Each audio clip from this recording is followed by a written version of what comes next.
Leo and numerous others like him who warned me that I could not build a VR city big enough for millions of consciousnesses were right. So what?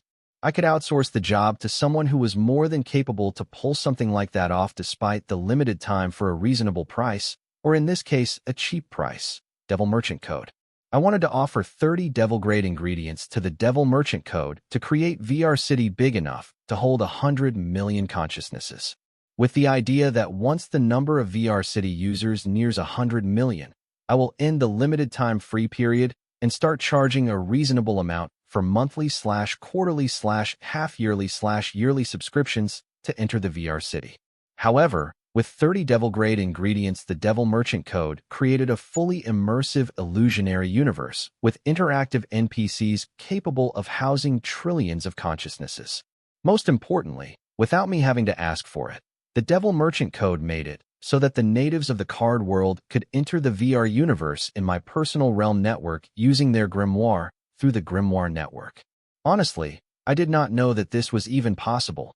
I was planning to use 1 or 2 devil-grade ingredients as an offering to get the Devil Merchant Code to extend the VR universe in my PRN to the Grimoire network such that the natives of Card World could enjoy the VR universe in the part of Grimoire network hosted by my grimoire.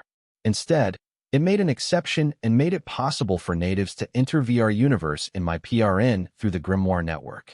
In my way, the consciousnesses of the card apprentice from the card world and the VR universe in my PRN would get together in the Grimoire network hosted by my grimoire. However, in the new way made possible by the Devil Merchant Code, the consciousnesses of the card apprentice can enter the VR universe in my PRN through the Grimoire network hosted by my grimoire. To put it simply, my way was complicated and tiresome, but the Devil Merchant's Code's way was simpler and made things easier. Especially the VR Cocoon cards.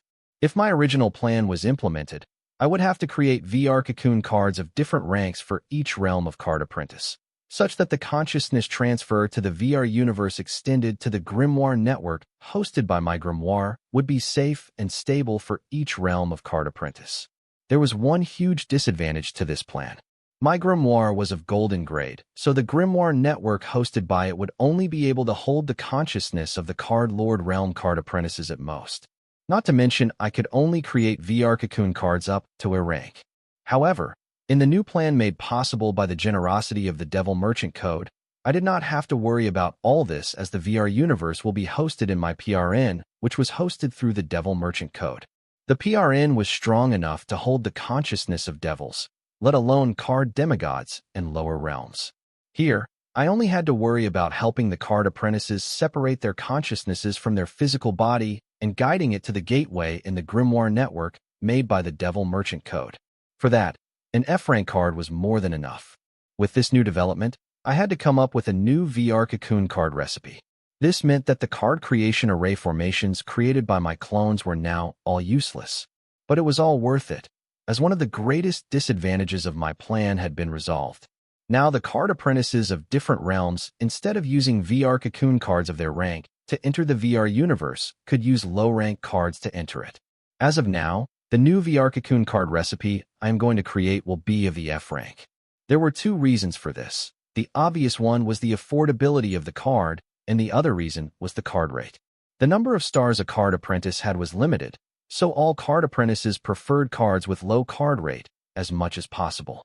So my priority for the new VR Cocoon card was to make it the cheapest card in the market with a 1-star card rate. This way almost all the card apprentices had VR Cocoon cards equipped in their grimoire all time.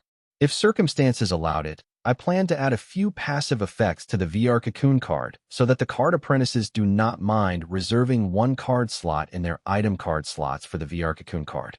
If the new VR Cocoon card I create can satisfy all 3 of these checkpoints, then it would easily achieve my wish that every card apprentice has a VR Cocoon card equipped in their grimoire all the time. Now that my plan of a VR city had expanded into a VR universe, I decided to remove the limited time complete free access of VR universe and turn it into free but limited access. By buying a VR Cocoon card, the card apprentice will be buying a room in one of the housing projects of a random VR city of a VR world in the VR universe. This room would be similar to the VR safe room I demonstrated during the challenge. This way, card apprentices will be residents of that VR city in the VR world of the VR universe. If people want to upgrade their rooms in the VR city or move to a new city or move to a new world in the VR universe, they will have to pay a reasonable price. Restricted free access. This was my new plan to make a fortune. This way, the VR universe will be used and loved by both the rich and poor alike. Allowing VR universe to be in trend for long for it, to make a place in the mind and heart of the card apprentices, such that if come one day the government plans to places a ban or something similar on the VR universe, then the public's love for the VR universe will make it difficult for them to do so. Just imagining the idea that every card apprentice in this world would be equipped with my VR cocoon card gave me chills. This was the final milestone I had to achieve in my quest to create an intelligence network superior to the Supreme Leader's incarnations, Matron's Paw Clan, and the emissary of Light's fanatics. To meet this milestone, I have already created a fun, fully immersive VR universe with highly interactive and social NPCs. Now all that remained was an F-rank VR cocoon card which was affordable for everyone, the lowest possible card rate, and a few passive card effects that made this card attractive enough for the card apprentices to keep it equipped even when they do not plan to visit the VR universe. When I began this project, I thought I had the VR cocoon card under wraps and would struggle with the creation of VR City, which can hold 100 million consciousnesses. But my worries were misplaced. Thanks to the generosity of the Devil Merchant Code, I was able to create a functioning VR universe capable of holding trillions of consciousnesses for a cheap price. Instead, was having of struggling with the creation of the VR cocoon card. As with the new features of the VR universe, the old VR cocoon card recipe had to be scrapped, create a new from scratch with 2 checkpoints in mind. After wrecking my brain for a long time, I finally came up with a new VR cocoon card thanks to the myriad realm race records which pointed me towards the perfect ingredient for my new VR cocoon card recipe: F-rank Diamond Slime's core and slime, and F-rank Dream Gum.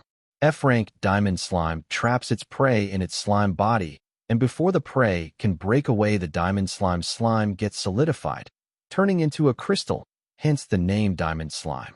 Encased prey within the crystallized slime slowly gets digested by the slime. The crystallization of the slime's body was not just used to trap the prey, but also to defend against predators. The Diamond Slime's body breathes in the surrounding soul energy and refines it for itself. F-rank Gum Trents are a species of peaceful sentient trees that discharge the F-rank Dream Gum on their wounds, so that the predator attacking them gets infected by the Dream Gum, which will send the predator's body into a deep hibernation by separating their consciousness from their body. By the time the predator figures out a way to return its consciousness to its body and wake up from deep hibernation, the Gum Trents would have already fled the scene. Apart from their abilities, the reason I chose these 3 ingredients was that they were very cheap and abundantly available in the Devil Merchant Code. Having spent 1 devil-grade ingredient for hosting my personal realm network, and another 30 devil-grade ingredients for the creation of the fully immersive VR universe, I was left with 19 devil-grade ingredients from my original 50 devil-grade ingredients. Unable to find any devil/demon merchant selling common cores, I spent all 19 of the devil-grade ingredients to acquire Diamond Slime Core, Diamond Slime, and Gum Trent's Dream Gum in a ratio of 1:3:2. As I would require 1 Diamond Slime Core with 3 parts of Diamond Slime, and 2 parts of Gum Trent's Dream Gum to create the new F-rank VR cocoon card. This was the most efficient card recipe the Hive AI had come up with after running numerous simulations. 19 devil-grade ingredients worth of F-rank ingredients. The order was so huge that I could not individually visit all the demon/devil merchants to get that amount of the ingredients, and also I only had 19 devil-grade ingredients. I couldn't split them to pay with each devil/demon merchants. So I had to recruit the help of Devil Merchant Code, which would take my 19 devil-grade ingredients and buy equal amounts of F-rank ingredients from the other devil/demon merchants using the regular resources it has stored. Acquiring the ingredients, I ordered my 3 mutated soul clones to set up the card creation array formation for the new VR card recipe specified by the Hive AI. While I got out of the seed world and headed out of the room to find Colton, the head butler, standing by the door. Seeing me appear, Colton remained motionless and asked, "How may I help, sir?" "I need 10 million common cores. Arrange them for ASAP." 19 devil-grade ingredients had brought me enough F-rank ingredients to create 10 million cards, so I ordered 10 million common cores for the creation of these cards. 10 million common cores, and anything else, sir? Colton replied expressionlessly, however his eyes could not hide his surprise having learned that the boy wanted 10 million common cores. Colton was assigned to keep tabs on the boy, so he knew that the boy would be creating VR cocoon cards for the auction to be held in 2 days. So when the boy asked him to get 10 million common cores, he could not help but wonder if the boy planned to use the 10 million common cores to create 10 million cards for the auction. Not to forget the 2 days time limit. Nothing else, just 10 million common cores. I ordered Colton. I will arrange them right away. Colton agreed to the boy's demand without asking any questions because he was ordered by and to help the boy in every way possible. But Colton was curious, wondering what the boy was planning to do with 10 million common cores when he did not order a single ingredient. Reluctantly suppressing his curiosity, Colton left to get the boy the 10 million common cores he demanded, bound by Anne's orders. Seeing Colton leave to get me the common cores I wanted, I walked back into the bedroom and got comfortable. While waiting for Colton to arrive with cores, I summoned my grimoire and accessed the grimoire network to check the high of my VR Cocoon card VR City. The VR Cocoon and VR City had become the top 10 most trending searches on the grimoire network in just one night. This was mostly thanks to the stage created by Chris. If not for Chris attracting the attention of the whole world on that one challenge, especially the attention of the western and southern regions, I don't think the news about the VR Cocoon card in VR City would be able to spread across the globe so quickly. So I had Chris to thank for the current popularity of the VR Cocoon card in VR City. Then I went through the top articles on the VR Cocoon card and the VR City to see what the people thought about them. And I was not surprised to find that the articles did not have much information on both, but just read what I had said in the demonstration from word to word and attached the link to the demonstration video. People who wrote these articles were not card creationists or array masters, so they did not understand the concept of a fully immersive and interactive illusion. However, they were doing a good job of making the world aware that such new things were developed by the infamous silver milk fraud. This got mixed reactions from the readers of these articles, as more than half of them still believed that something invented by me could never actually be true due to the prejudice created by my reputation as the silver milk fraudster. Many who side with me on this matter pointed out the challenge between me and Chris to show that I was a very capable card creationist, and there was more to the silver milk powder fraud than what meets the eye. The harder my supporters tried to defend me, the more the people disregard them as conspiracy theorists. This baffled me. The news of the silver milk fraud was broadcasted on the national media, which was the main reason why people were having a hard time letting go of my reputation as the silver milk fraudster, as many believe that national media would not promote lies. In their words, a fraudster will always be a fraudster. Just like how the silver milk powder was proved as a fraud, very soon the VR Cocoon and VR City will also be proven as a fraud. None of them cared that the card demonstration conducted by me was monitored and judged by renowned high-level card creationists and array masters, such as Leo Lorne himself. What baffled me the most was that nobody who knew about the silver milk powder and freedom fighters incident came forward with that information. I wondered why that was. Was it because those who knew about this incident were all-powerful and busy card apprentices that did not have time to waste reading half-baked and subpar tabloids? Or was it because the government had asked the authorities to keep a tight lid on it? The former made a little sense, but the latter made no sense. Why keep a tight lid on some that will be public soon? Wasn't now the best opportunity for them to reveal the miraculous silver milk powder and vilify the freedom fighters for stealing it? Declare that the freedom fighters were a terrorist organization bent on destroying the current world order. However, for some reason, the general populace was never made aware of the silver milk powder or the actions of the freedom fighters. If the world leaders could not be bothered to keep the general public up to date, what about the news and media? Was it not their job to keep the public up to date? Forget about that. Now that they know that the silver milk powder was not a fake product, but a genuine product, shouldn't they be admitting their mistake and informing their loyal views about it? And while they were at it, they could also apologize to me for ruining my reputation by giving a public apology. However, so far it seems neither the news nor the media seem to have no such intentions. This was pissing me off. However, It would not be too late for me to ask them to admit their wrongdoings once I become the richest and one of the most influential people in this world. Then I will have them begging for forgiveness on their knees. I wanted the news and media to be held responsible for their actions. The truth will be in the open soon, so I did not let this bother me. Instead, I visited my online store on the Grimoire network. Its messages were filled with people wanting VR Cocoon cards or people wanting to collaborate with me on my VR project.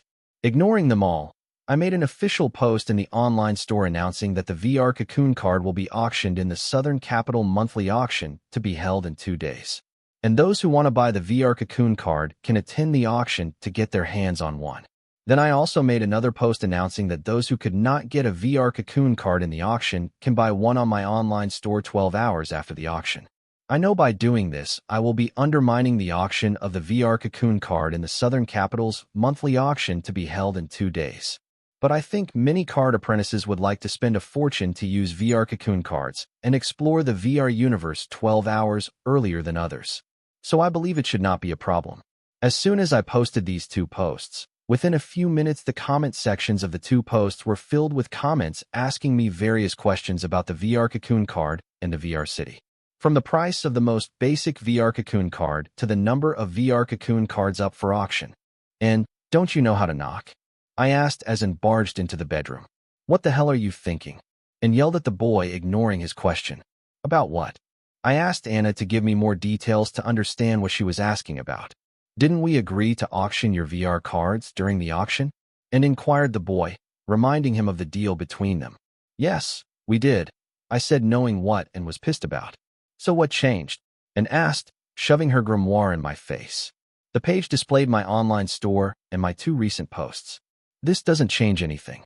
I will still be auctioning the VR cards in the auction as promised. I clarified, though my post was very clear about that.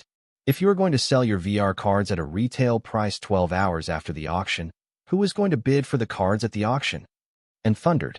Southern Capital's monthly auction was already on thin ice due to the unfortunate delay, and the only thing it got going for it was the boy's VR cards. So when Anne heard the boy planned to sell VR cards right after the auction, she couldn't help but get pissed at him for doing something which would harm the auction, and did not condemn the boy selling his VR cards 12 hours after the auction.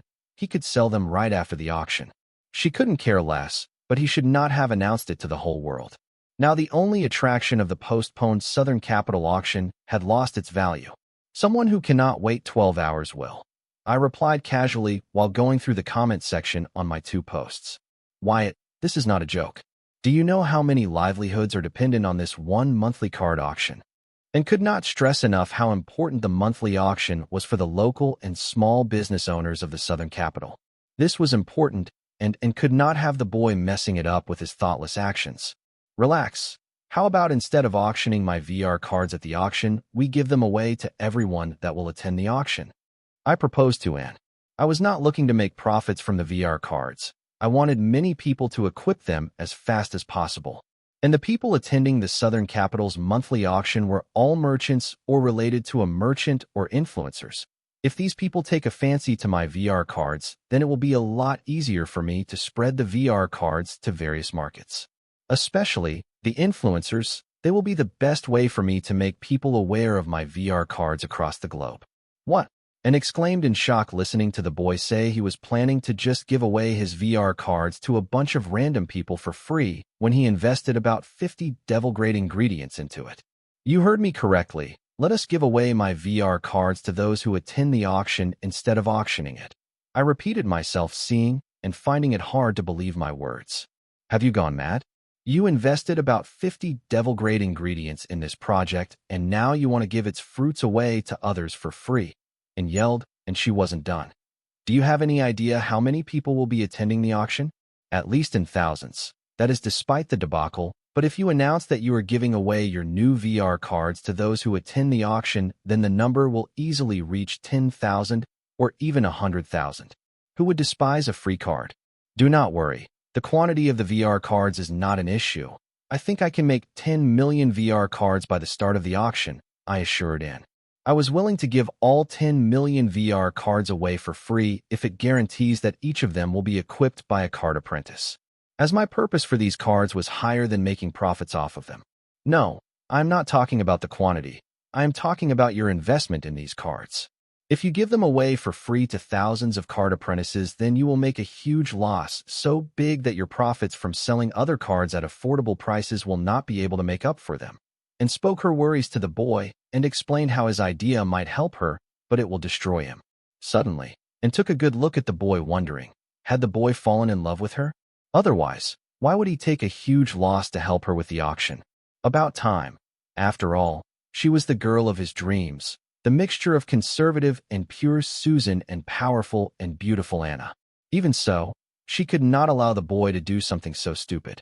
Do worry about the finances, and I have a plan, saying that I summoned my grimoire and added a new post on my online store, making a splash in the grimoire network. Change of plans, people.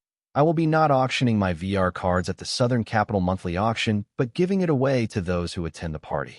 So friends, join me at the auction to get your own VR card. Wyatt. And exclaimed as she saw, I made a new post on my online store announcing that I will be giving away my VR cards for free to those who attend the auction. A few minutes after I made my post announcing that I will be giving away VR cards for free, it had already become one of the trending searches in the Grimoire network, gaining the attention of everyone who was anyone. Knock, knock. Come in, Colton, I said, seeing Colton knock on the room door, and added, at least the help of the royal family knows proper etiquette. What is it? And thundered at Colton. She had a stomach full of anger as a result of the boy's action, and Colton's sudden intrusion gave a proper outlet for it, since she did not dare to take it out on the boy. Your Highness, I have prepared the 10 million common cores that Master Wyatt had asked for. Colton replied as he handed her an storage card containing a pile of storage cards containing 10 million common cores. I see. Now leave. And took the storage card and handed it to me while asking the butler to leave. Handing the storage card to Anne, Colton politely left the room and stood by the door emotionlessly, awaiting the royal family's esteemed guests' orders. So, do you think you can create 10 million VR cards by the start of the monthly auction? And asked me. Yes, I have already set up numerous card creation array formations, so don't worry. If everything goes well, I will be able to create 10 million VR cards by tomorrow night, I answered confidently. Where are these array formations you speak of, and what about the other ingredients for the creation of VR cards? And asked me skeptically. All I can say is I got everything prepared and ready to go. Now stop wasting my time, and please leave me alone so that I can get back to my work, saying that I entered the seed world without waiting for and to leave the room. Seeing the seed burrow into the surrounding space and get lodged in there, and was not surprised, as she had already learned about the seed and its abilities. However, she was surprised to see him leave her hanging in the middle of the bedroom. Was he not in love with her? He definitely was. Otherwise, what could explain the fact that the boy was willing to give away thousands of VR cards for free just for her? But why did he not show the love physically? After all, they were in the perfect settings. A hunky man and beautiful woman in their prime, all alone in a bedroom.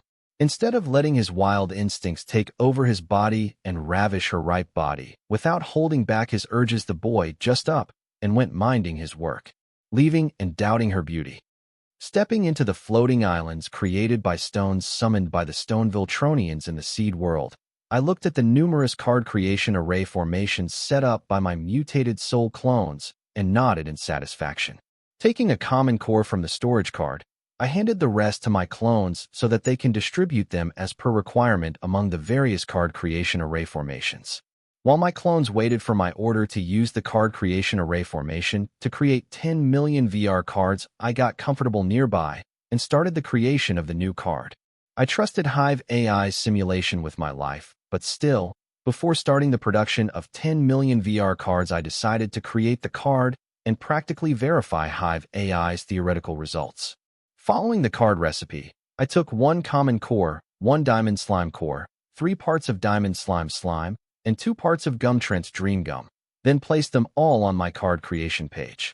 First thing first, I turned slime core, slime, and dream gum into soul pathways and transferred their soul pathways into the common core.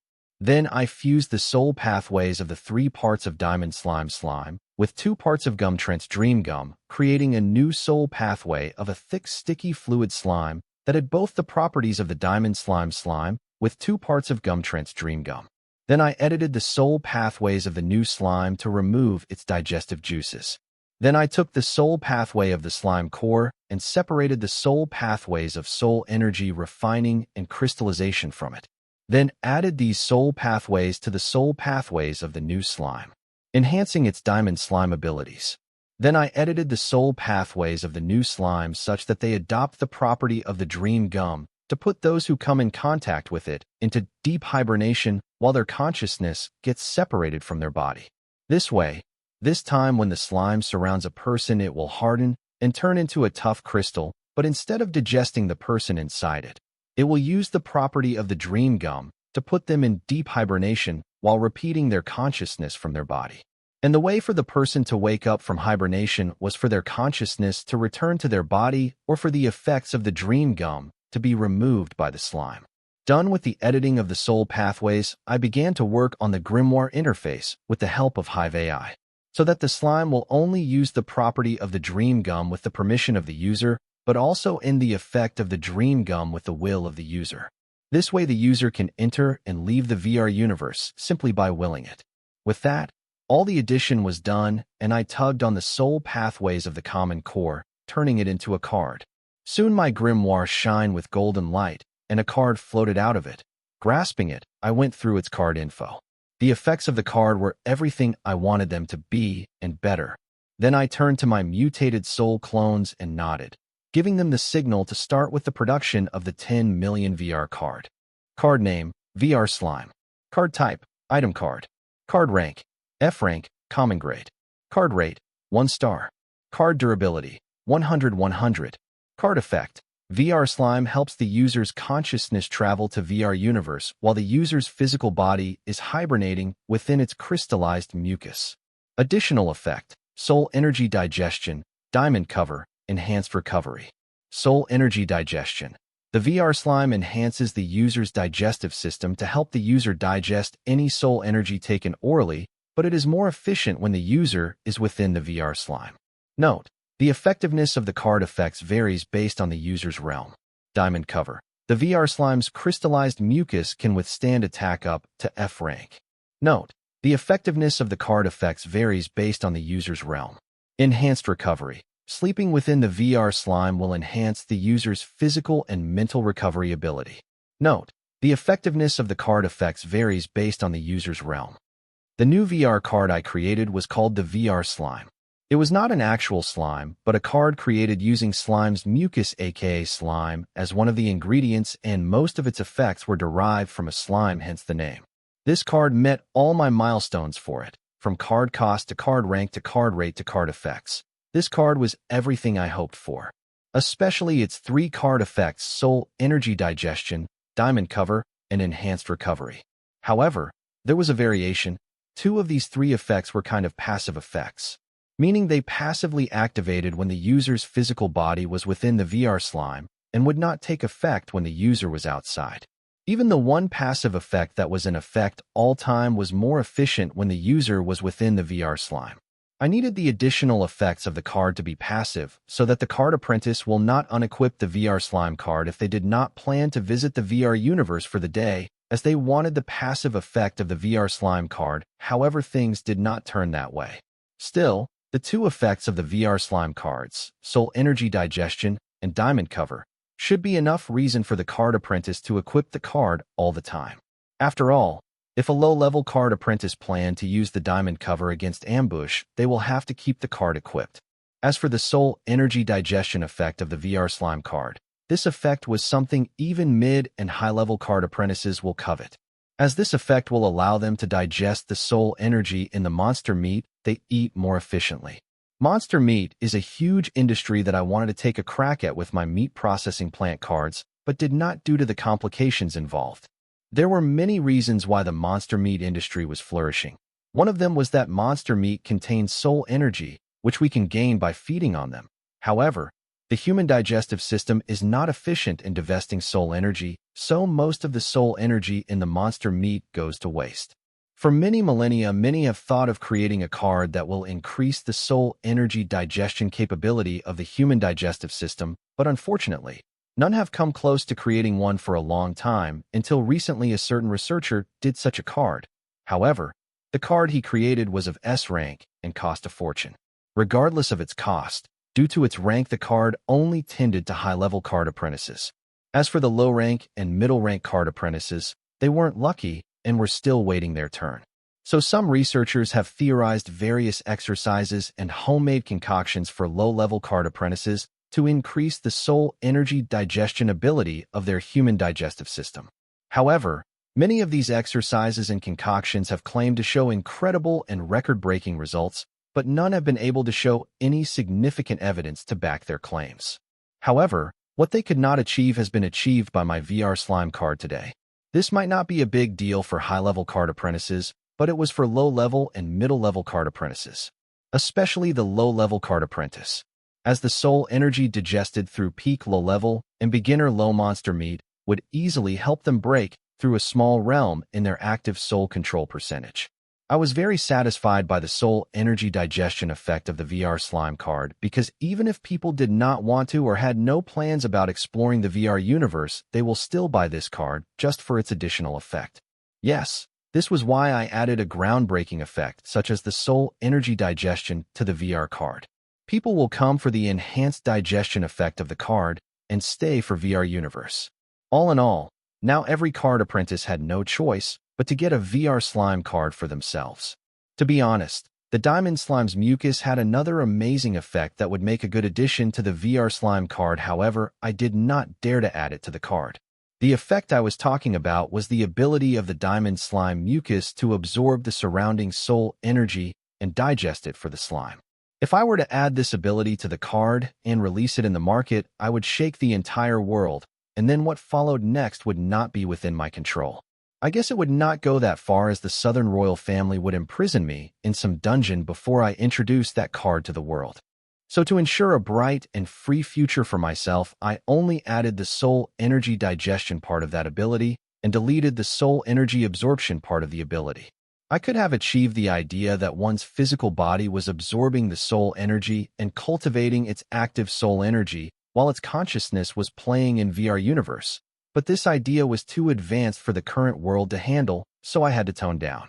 The enhanced recovery ability was good too. Well, the idea that while your consciousness enjoyed a fully immersive illusion when your body recovered to its peak state was good too. Shaking my head, I supervised the card creation array formations, and seeing the production of VR slime cards was going without a hitch, I summoned my grimoire. Till the auction starts, I was free. Nobody would come to disturb me, so I decided to use this time to visit the interrealm city of the Devil Merchant Code, to be precise the sector ES0012. After checking up on the production of liquid rule power, I planned to take advantage of sector ES0012's rule power to achieve the ultimate understanding of my blood rule's blood fate, plunder meaning, and move on to comprehend the next meaning of the blood rule that seemed to be connected to my calamity, soul gem, in ways I am yet to discover. It's about time to focus on my personal growth. I could break through to the card master realm any time, but I did not, because I wanted to open the next transformation of my calamity, soul gem, before I entered the card master realm, so that I can make full use of the baptism that would follow once I step into the card master realm. I cannot imagine what changes will follow once my calamity soul gem undergoes baptism. However, I can make sure that it was its best when undergoing the baptism to get the best results. My ambitions were too big, and my origin card calamity soul gem was the best tool in my toolbox to help me fulfill my ambitions.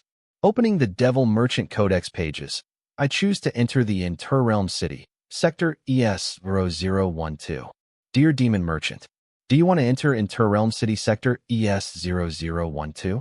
Yes/no. Note: you are entering a recommended sector, so standard offering practice will be followed. Yes. Dear Demon Merchant, using Spirit Transfer Array to travel to sector ES0012. Note: Spirit Transfer Array takes the Demon Merchant's spiritual body that has entered it and transfers them to the Interrealm City. Dear Demon Merchant, welcome to sector ES0012. Note: behave. Soon I was carried through a white tunnel by an invisible force. Getting out of it, I appeared next to a fountain. I looked at my warehouse in the sector ES0012 from where I stood, and it was just like I left it. It was still barren land without a single property or any sign of development. Before heading towards my warehouse, I walked the fountain in search of the young Redfoot demon merchant from the Red Alps realm. No surprise, I found him sleeping soundly on the other side of the fountain. Knowing that it was sensitive even in its sleep, I did not stare for long and headed toward my warehouse, not planning to disturb the sleep of the young Redfoot, since I could not communicate with him yet, as I haven't mastered his native language. After checking the earth, wind, and fire rule power gathering array formations and collecting their respective liquid rule power, I rented another 1-acre property for 48,000 low-tier soul jades per day. Property number 04. Right next to the property number 03, which I had previously rented. Then I used the Demon Merchant Codex to get the Devil Merchant Code to construct a big, properly ventilated warehouse. Now that I know the Redfoot Demon Merchant was using this sector regularly, I did not mind spending a little more for my privacy. Before I could walk into the warehouse, from the corner of my eyes I saw a red figure peeking from behind the fountain. It was none other than the young Redfoot Demon Merchant. I guess the commotion had woken him up. I chose to act as if I hadn't noticed it peeking and walked into the warehouse. A familiar dialogue box displayed in my vision. Dear Demon Merchant, select the nature of your property. Private, exclusive entry only to Demon Merchant renting it. Public, open for all Demon Merchants. Commercial, exclusive entry only for the customers specified by the Demon Merchant renting it. Note: each selection comes with varying options with appropriate offerings to be offered to the Devil Merchant Code. Private, setting the nature of my property, I mentally ordered. Hive AI, get me the array blueprint for a pseudo-natural rule power gathering array and a pseudo-natural rule enlightenment array formations for blood rule power. A pseudo-natural rule enlightenment array formation was an array that would help a card apprentice with their understanding of that particular rule.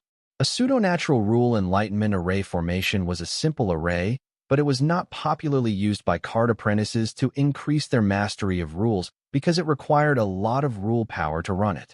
However, I plan to use the pseudo-natural blood rule power gathering array to power the pseudo-natural blood rule enlightenment array formation. This solution might not work in their card world, but here where rule power was abundantly available, this was possible. I guess this would work in Bloodette's Dungeon Seal too. After all, it could be considered the holy place of blood rule. My blood rule mastery was stuck at rare mastery for some time now. Now I plan to change that by increasing my understanding and mastery of Fate Plunder Meaning to the ultimate level. Though my mastery of Fate Plunder Meaning of blood rule was at plus ultra level, its understanding was at ultra level. It was because my understanding of Fate Plunder Meaning of blood rule was at an ultra level that I did not increase my mastery of the Fate Plunder Meaning. Previously, I had tried to increase my understanding of Fate Plunder Meaning of blood rule, but I couldn't.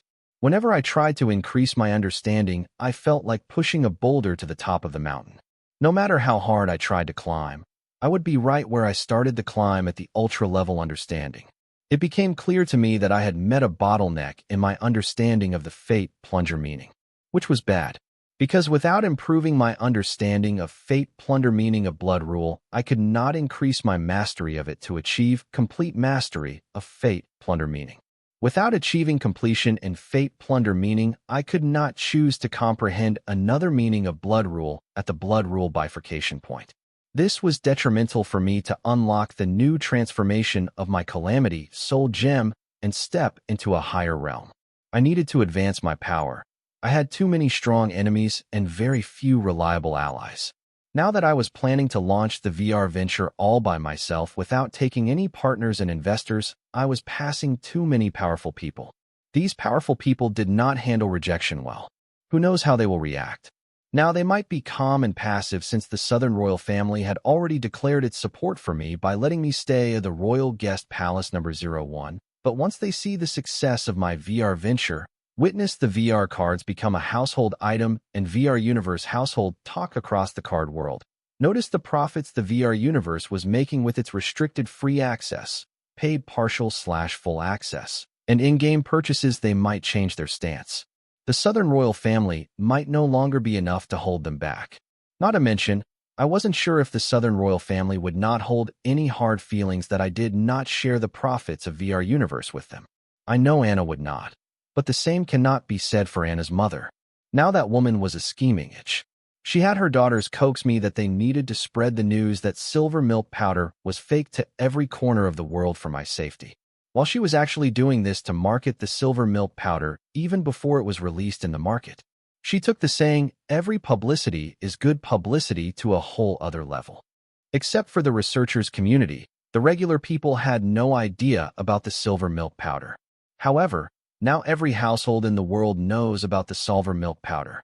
Labeling me with a catchy title, Silver Milk Fraudster, Anna's mother Fing used her daughter and state media as the key ingredients to create a juicy scandal about silver milk powder fraud that would easily spread around the world in the fastest time possible.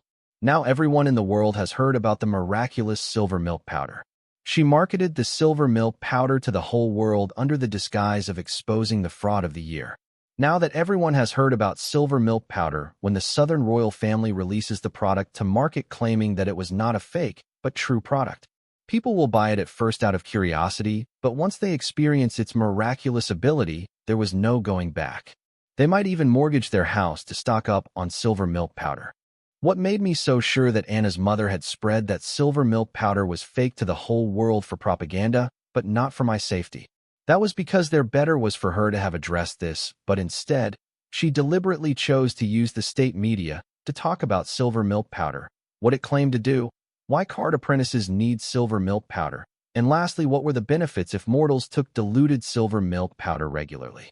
Until the Freedom Fighter incident, the state media had an hour special every day on silver milk powder for the past few weeks. In that hour special, the anchors only spoke about silver milk powder applications and benefits. Then 5 minutes before ending the hour-long special, they would talk about the juicy scandal of how the silver milk fraudster took advantage of the Southern region's Jewel's innocent demeanor into granting him a patent for his fake silver milk powder. Yes, these bastards had used and sullied my name in every way possible to spread the propaganda about silver milk powder. They even went as far as to say that I had tricked innocent and naive Anna, once again shifting all the blame onto me. Anna's mother was responsible for all this when all this was unnecessary. All she had to do was announce to the researchers community that she will launch an investigation into the patent granted to silver milk powder and silver milk powder itself, while apologizing for the inconvenience. That was it. Then she could have dragged the investigation until she was ready to introduce silver milk powder into the world market. But she did not. She saw an opportunity in Chris Chase calling me a fraud and ran with it, turning me into the silver milk fraudster. I had an idea of what Anna's mother was doing, but I let it slide as I had no idea how her little scheme of advertising the silver milk powder was affecting my reputation until I climbed the auction house stage to accept Chers's challenge. Someone scheming enough to willingly throw her daughter under the bus for her interests would certainly have strong, hard feelings when she witnesses the profits that VR Universe can produce with its restricted free access, paid partial/full access, and in-game purchases. I couldn't care any less about her feelings. She Fing turned me into this silver milk fraudster. Something like this sticks for a lifetime. No matter how many achievements and contributions I make to society, this title will always mask them. And for that, I hated Anna's mother. Anyway, knowing that the success of VR Universe will cause friction between me and the Southern royal family, I had to make my preparations to face anything that comes my way. For that I need power, and that was why I was here. I cannot instantly become a demigod, but I could become strong enough to save my life till I become a demigod. That was why I did not plan to break through to the Cardmaster realm until I unlocked the next transformation of my Calamity Soul gem. Hive AI report. Array blueprint for a pseudo-natural blood rule power gathering array and a pseudo-natural blood rule enlightenment array formations successfully deduced. After numerous simulations, Hive AI has not only deduced blueprints for the pseudo-natural blood rule power gathering and the pseudo-natural blood rule enlightenment array formations, but also the most efficient way to use the pseudo-natural blood rule power gathering array formation as the power source for the pseudo-natural blood rule enlightenment array formation. Following the blueprint deduced by Hive AI, I set up both arrays in the warehouse, and then connected the pseudo-natural blood rule power gathering array as a power source for the pseudo-natural blood rule enlightenment array.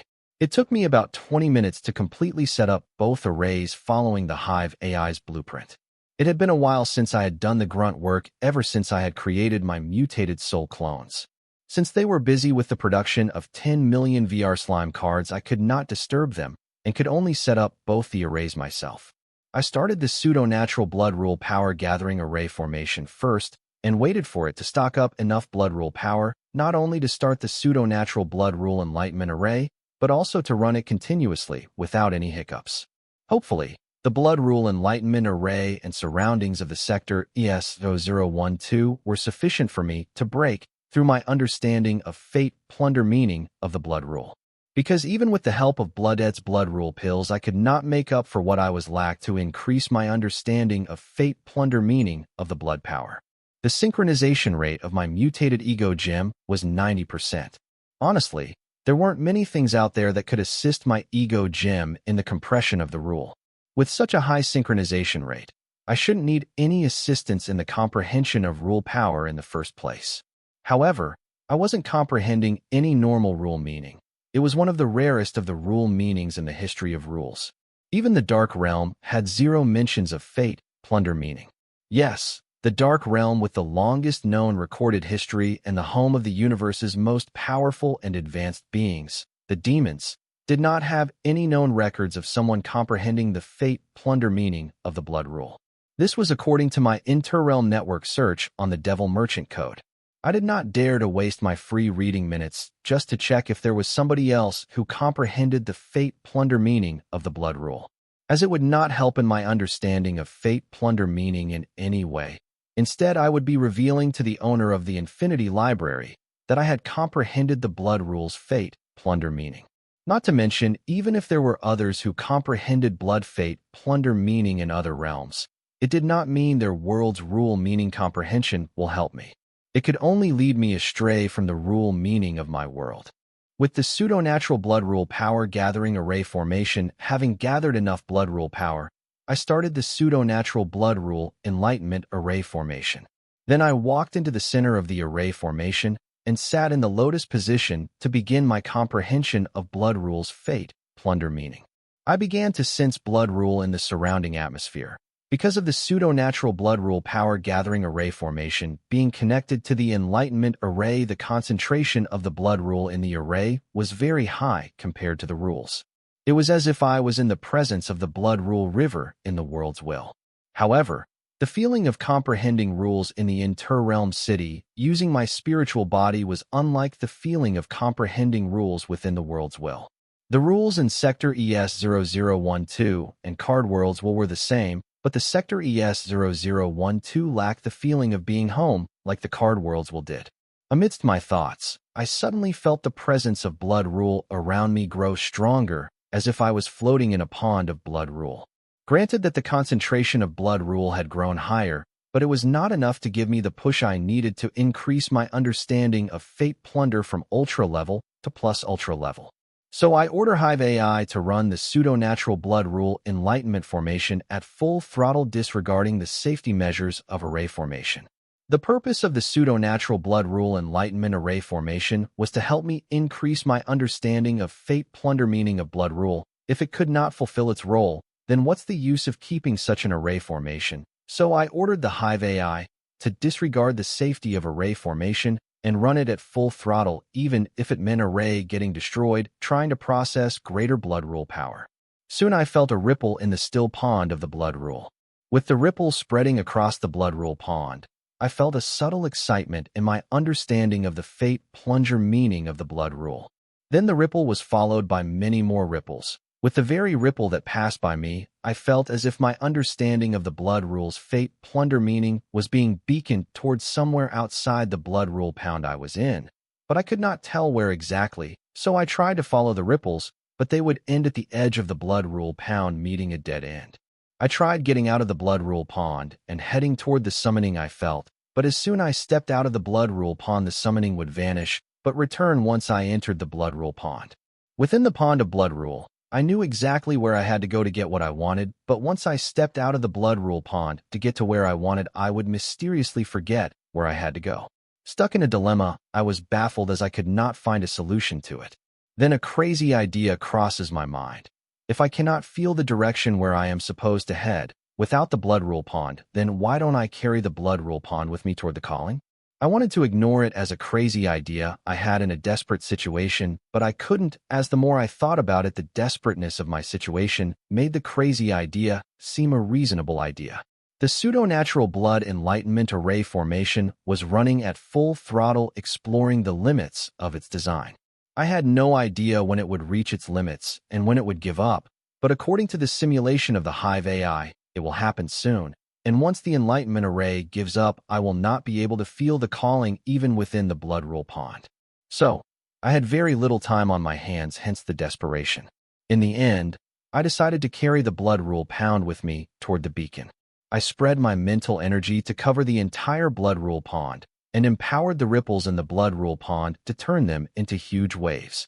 Soon, under the enhancement of my mental strength, the ripple in the blood rule pond turned the entire pond into a large wave of blood rule, and I suffered it heading toward the calling. The wave rushed toward the beacon that was summoning us at a high speed. Seeing that I could finally break past my bottleneck in blood rule's fate, plunder meaning, I grew enthusiastic. As we traveled, I felt the calling grow stronger. Not just that, but I could also feel the thing calling us. It had a very strong presence, trying to sense it as a whole. I felt like a granule of sand in the desert. That's how vast and strong the presence of the entity beaconing me through the ripples in the blood rule pond was. Just as I felt I was getting closer to the entity beaconing us, I heard the Hive AI's report that the pseudo-natural blood rule enlightenment array formation had broken down as a result of the speed of the blood rule wave started to decrease, until the wave of blood rule slumped down and turned into a small body of still blood rule. I floated at the center of it desperately, trying to feel the calling I felt earlier. No matter how hard I tried, got no response. I circled the entire blood rule pond to see if I could feel the beacon again. Just when I was about to give up hope, I felt the calling again. It was stronger than before. With the help of the pseudo-natural blood rule enlightenment array formation, I and the blood rule pond have gotten so close to the entity calling us that we no longer had to rely on it to feel it calling to us. Feeling the beacon once again, I was ecstatic. There were no words for my pleasure. Then I immediately made use of my mental strength to turn the ripples in the blood rule pond into a raging wave that charged toward the beacon, calling to me through the ripples in the blood rule pond. It did not take long to finally see the entity I was sensing for so long. It was nothing as I imagined, but every bit intimidating as I imagined. It was a humongous river of blood rule, flowing through the spiritual plane, mercilessly swallowing everything that dared to cross its path. Be it the newborn world's will or other celestial being, their fate was the same: either become one with the river of blood rule or be destroyed in its stampede. It was nothing like the river of blood rule I had seen in the card world's will. It was entirely different. For a minute, I felt frightened, feeling that I got astray and met with the blood rule river of another realm, but I calmed down once I felt a strong sense of familiarity with it.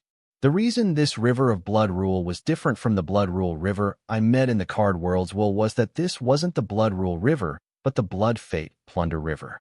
It was the complete blood fate plunder river, and that was why I felt a strong sense of similarity with it. Realizing that the blood rule river in front of me was truly the blood fate plunger river, I finally understood its domineering stampede in the spiritual plane. The blood fate plunder meaning I comprehended was fully capable of devouring world wills and celestial beings alike. I can see how its ability allowed it to grow from a stream of blood fate plunder born from the blood rule river into a humongous river of blood fate plunder all by itself. Just the feat of a stream born from a river growing into a new river was evidence enough to show the prowess of the blood fate plunder meaning of the blood rule. This much was to be expected from the rule meaning that would force my mutated ego gem to take the assistance of a blood enlightenment array formation to comprehend it. Staring at the humongous wall formed by the flow of the blood fate plunder river, I suddenly had a realization about the wave of blood rule that I surfed in search of it. The blood rule pond that I was earlier in was truly my mastery of blood rule, and the ripples in it were mastery of blood fate, plunder meaning of the blood rule. This was the reason why I could not feel the beacon of the blood fate, plunder meaning river once I stepped out of the blood rule pond. How was I supposed to sense blood fate, plunder meaning river without my initial mastery of blood rule and blood fate plunder? With this realization, I rushed my blood rule wave into the blood fate, plunder meaning river. Soon my blood rule wave turned into a canoe floating on the blood fate, plunder meaning river, drifting me along the flow of the blood rule. Seated on the canoe, I had the paddle to my comprehension of the blood fate, plunder meaning. Slowly I began to become one with the blood fate, plunder meaning river. At that instant, I felt a huge boost to my understanding of fate, plunder meaning of blood rule. Following the boost, my understanding of fate, plunder began to increase at an incredible rate. I could not believe my fate, plunder meaning's comprehension speed, but considering that I was on the blood fate, plunder meaning river and my 90% synchronization rate of my calamity soul gem, it was not that surprising. Soon I found a new understanding of blood fate plunder in my consciousness, and it was then I realized that my understanding of blood fate plunder had broken past its bottleneck and stepped from ultra level to plus ultra level. With my new understanding of the fate plunder meaning, I began to increase my mastery of the fate plunder meaning. Though my understanding of the fate plunder meaning was stuck at the ultra level earlier, my mastery of the fate plunder meaning was at plus ultra level. Now that my understanding of the meaning had risen to the plus ultra level, I hoped to increase my mastery of the meaning to the ultimate level. Without any surprise, with my proximity to the blood fate plunder meaning river and the 90% synchronization rate of my mutated ego gem, my mastery of the blood fate plunder meaning was rising at an incredible rate. Soon I received a grimoire notification prompt about my mastery of blood fate plunder meaning. Plus, ultra mastery of the fate plunder meaning of blood rule has advanced to the ultimate mastery. Advancing my master of fate plunder meaning of the blood rule to the ultimate mastery was a huge success, but it was not the end, as it was not enough for me to advance the level of my fate plunder rune. After my understanding of fate plunder meaning was stuck at ultra, meaning I could only advance my fate plunder rune to ultra rune using my plus ultra mastery of fate plunder. But now, even though my understanding of fate plunder had risen to plus ultra, it was not enough for me to advance my fate plunder rune from ultra rune to an ultimate rune. Because to forge an ultimate rune, one requires the ultimate understanding of rule meaning and the ultimate mastery of rule meaning. Though I had ultimate mastery of fate plunder meaning required to upgrade my ultra rune to an ultimate rune, I lacked the understanding of the fate plunder meaning required to do so. For hours I paddled the canoe representing my mastery of fate plunder, using my understanding of fate plunder on the river of fate plunder, hoping to find the thing I needed to increase my understanding of fate plunder from plus ultra to ultimate, but I gained nothing. I watched the fate plunder river flow unhindered in the spiritual plane, plundering the celestial beings I have never seen or heard of. Those who dared to stand in it were either destroyed or had become a part of it. It only has been hours of unsuccessful search, and I was already getting impatient, but imagining that my search could take years or even decades, I could only steel my mind and continue my search, hoping that it doesn't take so long. Even with a 90% synchronous rate, I was having such a hard time achieving full mastery in a rule meaning, so I felt a newfound appreciation for the other card apprentice who had achieved full mastery in their rule meaning despite their lower grade ego gems. I guess there was a limit to how much an ego gem could assist their card apprentice when it came to comprehension of rules and their meanings. Well, the synchronous rate of an ego gem did not entirely determine a person's talent in rule comprehension, but how close the card apprentice could get to card world's will in the spiritual plane using the spiritual channel of their ego gem, and how many rules were within the range of their spiritual channel. 90% synchronous rate only meant I could use my spiritual channel to go deeper into the spiritual plane, i.e., get a lot closer to card worlds while giving me access to many rules in it. Considering that I was in Sector ES0012 of Interrealm City in the spiritual plane, the synchronous rate of my mutated ego gem didn't matter much except for its spiritual channel raising my sensitivity and affinity for rules and their meanings. The synchronous rate of the spiritual channel determines how deeper into the spiritual plane it can lead its user's spiritual body. It could also be interpreted as the length of a card apprentice's spiritual channel. The longer a person's spiritual channel, the deeper it went in the spiritual plane, allowing the card apprentice to get closer to world's will. Some card apprentices believed that the long spiritual channel meant higher sensitivity and affinity to rules and their meanings. Hence, card apprentices started to relate the synchronous rate of an ego gem with a card apprentice's sensitivity and affinity with rules and their meanings.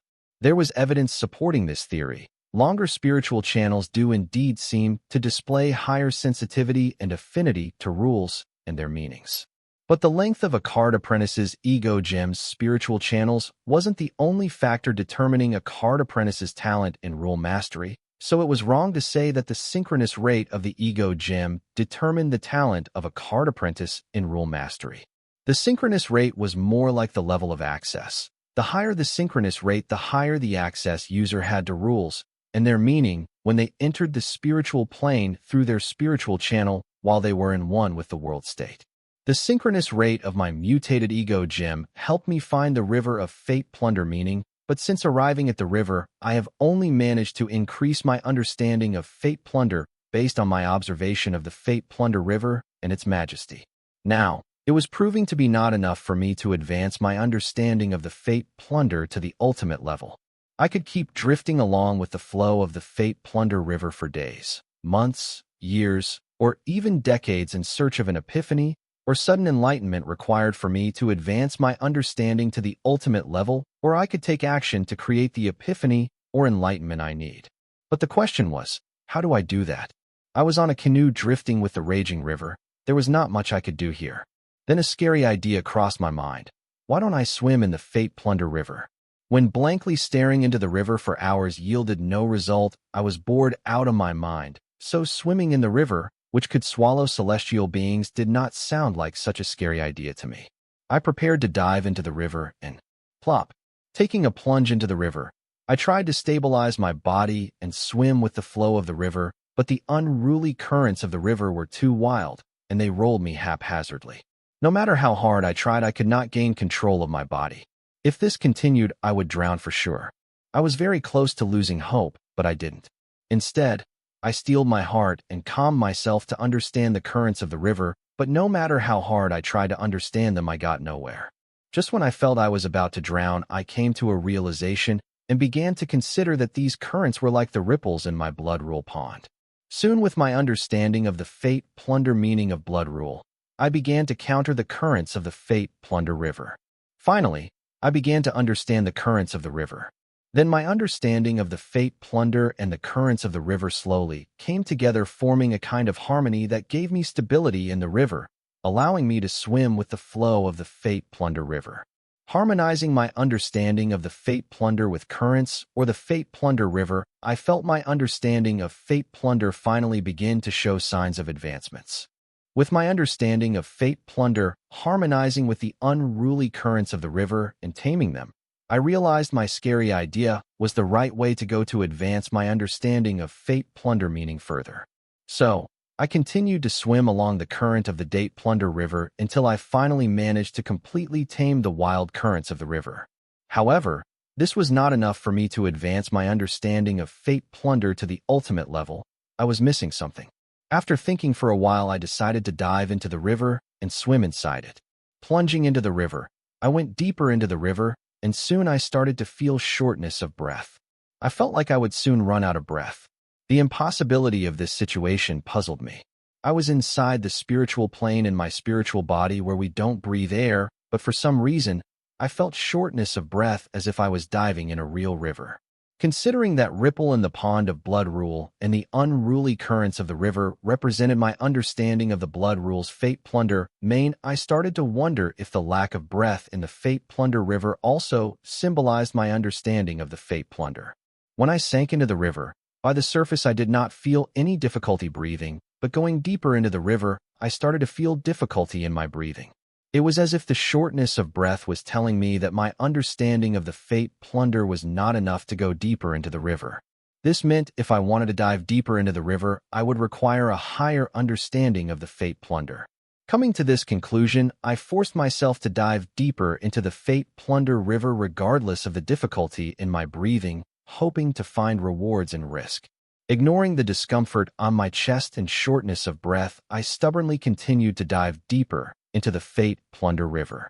Soon my consciousness began to become a blur. I had only one thought in my mind: to go deeper. They say fortune favors the bold. Well, they were wrong in my case. My ignorant stubbornness resulted in me drowning. I struggled to breathe as I felt bloated and my body felt heavy. I plummeted into the depths of the Fate Plunder River at a fast pace. I got what I wanted, but at the cost of my life. Was I being reckless by going the extreme lengths to achieve what I wanted despite having no idea if it would work? Yes, I was.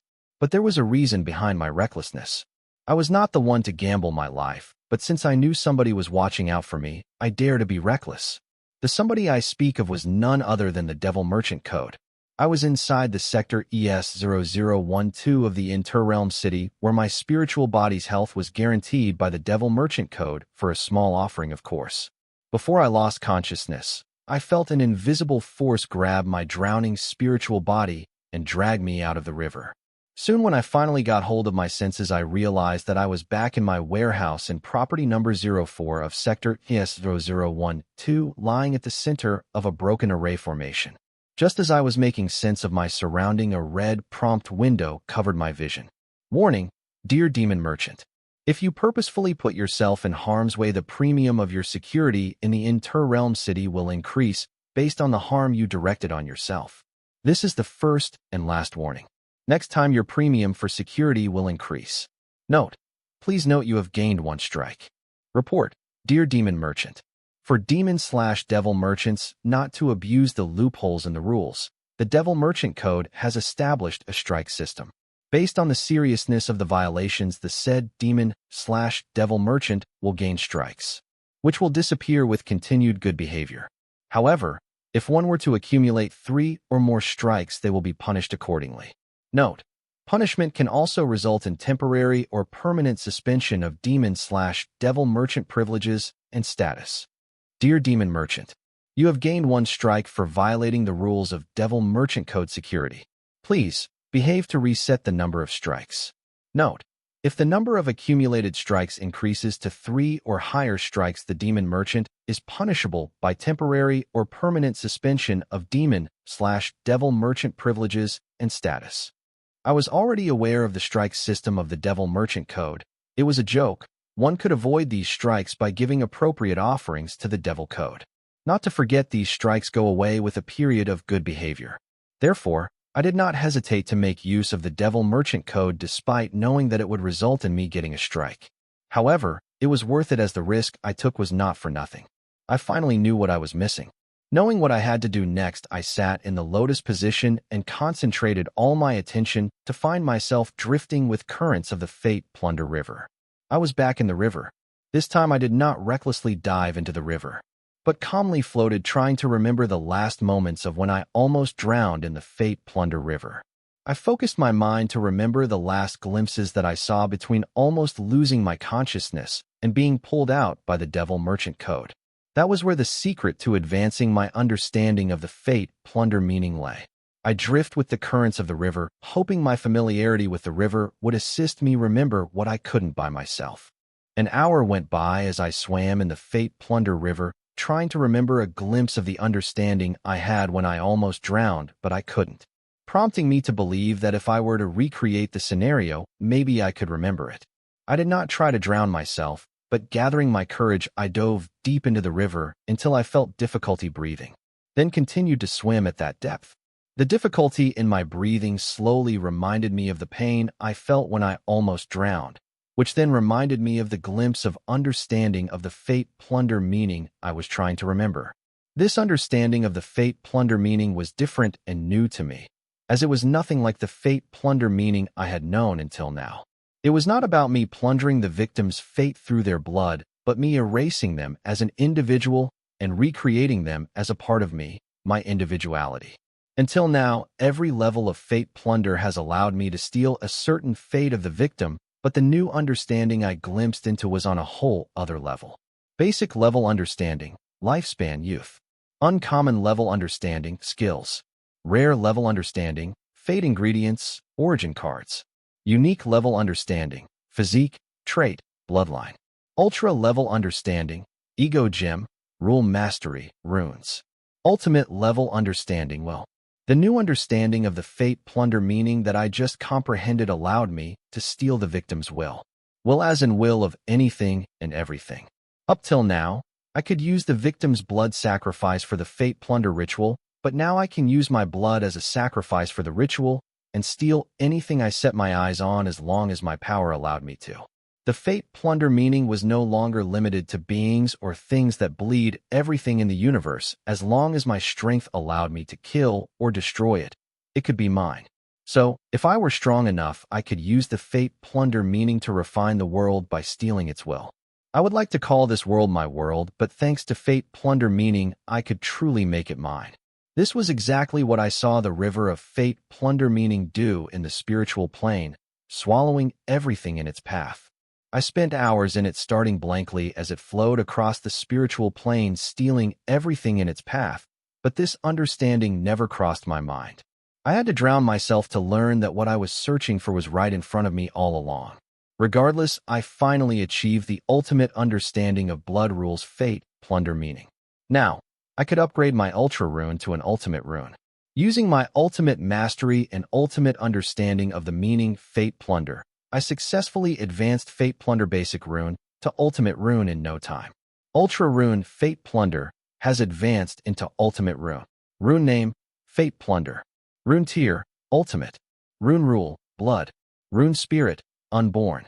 Rune info, Fate Plunder is an Ultimate tier rune forged using the Blood rule, and its meaning Fate Plunder. Fate Plunder gives the host the ability to steal their enemy's youth, lifespan, bloodline, skills, fate ingredients, origin card, physique, traits, ego gem, runes, and will by blood sacrificing them or oneself in a blood ritual to the rune. Requirements: blood ritual, blood sacrifice, blood fate tome. Restriction: the authority of the rune's ability is restricted to the highest realm of the host's grimoire grade and the host's will. Also, the host should end the enemy's fate personally. Blood fate tome. It records all the fate stolen by the card apprentice using the Fate Plunder rune. Note: all the rune cards created using Fate Plunder will be stored in the Blood Fate Tome. The user can use the cards stored in Blood Fate Tome without having to equip them in his grimoire. Just when I wanted to celebrate the fact that I had achieved complete mastery in Fate Plunder meaning of the Blood rule, another grimoire notification prompt sounded. Your mastery of Blood rule has advanced from Rare Master to Super Rare Mastery. Seeing my Master of Blood rule had advanced to Super Rare Mastery, I wasn't surprised. After all, I had achieved complete mastery in one rule meaning and had forged the ultimate rune of the said meaning. As far as I have learned from Anna and Luna, when we reach a bifurcation point in a certain rule, our mastery of that rule reaches advanced mastery. When we achieve advanced mastery and forge a basic rune in a single meaning, then our mastery of that rule advances to rare mastery. When we achieve complete mastery in a single meaning and forge an ultimate rune of it, then our mastery of the rule advances to super rare mastery. When we achieve advanced mastery and forge a basic rune in two meanings, then our mastery of the rule advances to unique mastery. When we achieve ultimate mastery and forge the ultimate rune in two different rule meanings, then our mastery of that rule advances to super unique mastery. When we achieve advanced mastery and forge a basic rune in three different rule meanings, then our mastery of that rule advances to ultra mastery. When we achieve ultimate mastery and forge the ultimate rune in three different meanings, then our mastery of that rule advances to plus ultra mastery. As for ultimate mastery of a rule, it has to do something with our divinity. That is what I figured despite Anna and Luna not talking about it. Now that I have achieved complete mastery of the Fate Plunder meaning of Blood rule, I could once again sense the bifurcation point of the Blood rule, which was previously evasive to me once I choose to comprehend the Blood Fate Plunder meaning. Your comprehension of Blood rule has advanced from rare mastery to super rare mastery. Achieving super rare mastery in Blood rule, you have met the Blood rule bifurcation point once again. Please choose one meaning of the blood rule to continue your comprehension of the blood rule. Caution: once you choose a meaning of the specific rule, there is no turning back until you gain complete mastery over that meaning. Notice, due to the host's mutated soul, the host can choose different meanings for each of his consciousness. Recommended: the host is advised to choose the same meaning for each of his consciousness to avoid complications. Without taking a break, I decided to continue to increase my mastery of the blood rule by comprehending a second meaning of the blood rule. Standing at the bifurcation point blood rule for the second time, this time around, I directly chose the shade of the blood rule that would help me unlock one of the conditions of the third form of my calamity soul gem. I started to comprehend the second meaning of the blood rule to hearing the notification of the grimoire again. Host has crossed the rule bifurcation point and has stepped into meaning of the blood rule. Note: please deepen your compression of the meaning of the blood rule to see the name of the meaning you have chosen to walk. My understanding of the second meaning of the blood rule I had chosen to comprehend was insufficient for me to view its name, but I wasn't worried as I was sure that this meaning of the blood rule I was comprehending right now was associated with the dungeon calamity, seed part of my calamity, soul gem, and mastering it would help me unlock the third of my mutated ego gem's transformation. Therefore, I did not let my thoughts wander and focused on comprehension of my second meaning of the blood rule. I diligently started to peel the layers of the second blood rule meaning one by one. The further I went, the more I felt with the blood rule. It was as if the blood rule was becoming a part of me. The super rare mastery of the blood rule gave me a lot of control over the blood rule, but right now trying to understand its second meaning, I still felt like a beginner who was just introduced to the blood rule and its meanings. Either way, I was now connecting to the second meaning of the blood rule, and it was connected to me. With every passing second, the connection between us grew stronger and stronger. As a result, my understanding of the second meaning of my blood rule increased. As the connection between me and the second meaning of blood rule deepened, I finally began to realize what I suspected earlier. This blood rule meaning responded to the dungeon calamity, seed part of my calamity soul gem. To be more accurate, the transformation skill of the dungeon calamity seed, which was part of my calamity soul gem. Yes, I could not help but celebrate. Knowing the skill that pointed me to this particular shade of the blood rule was responding to the transformation skill of my calamity soul gem. Now, as long as I achieve ultimate mastery in this, I could use it to unlock the conditions of the third form of my calamity soul gem. As my understanding of my second meaning of the blood rule increased, I finally was able to learn its name, blood curse. You have gained basic mastery in the blood rule's blood curse meaning. Blood curse. I was confused. I did not understand how the blood curse meaning was related to the transformation skill of my calamity soul gem. I have heard about blood curse meaning of the blood rule. It was mostly used to curse targets using their blood. This was why for the life of me, I could not understand how this rule meaning would unlock the condition for the third form of my transformation skill. I did not let the confusion get to me. I steeled my heart and mind and continued to walk the path of the blood curse meaning, as now that I had started to comprehend it, there was no turning back. Only by gaining more understanding of the meaning and increasing my mastery of the meaning would I be able to tell how this meaning would fit with my transformation skill. Though it was not easy for me to not feel disappointed learning that the second meaning of the blood rule was called blood curse. I thought it would be something majestic, just like the third form of the dungeon calamity seed. Instead, it was a blood curse meaning of the blood rule. I wasn't convinced, but what to do, I had to see it through despite my feelings about it. Only by achieving ultimate mastery in this meaning will I be able to see how it fits with my calamity soul gem's the third transformation.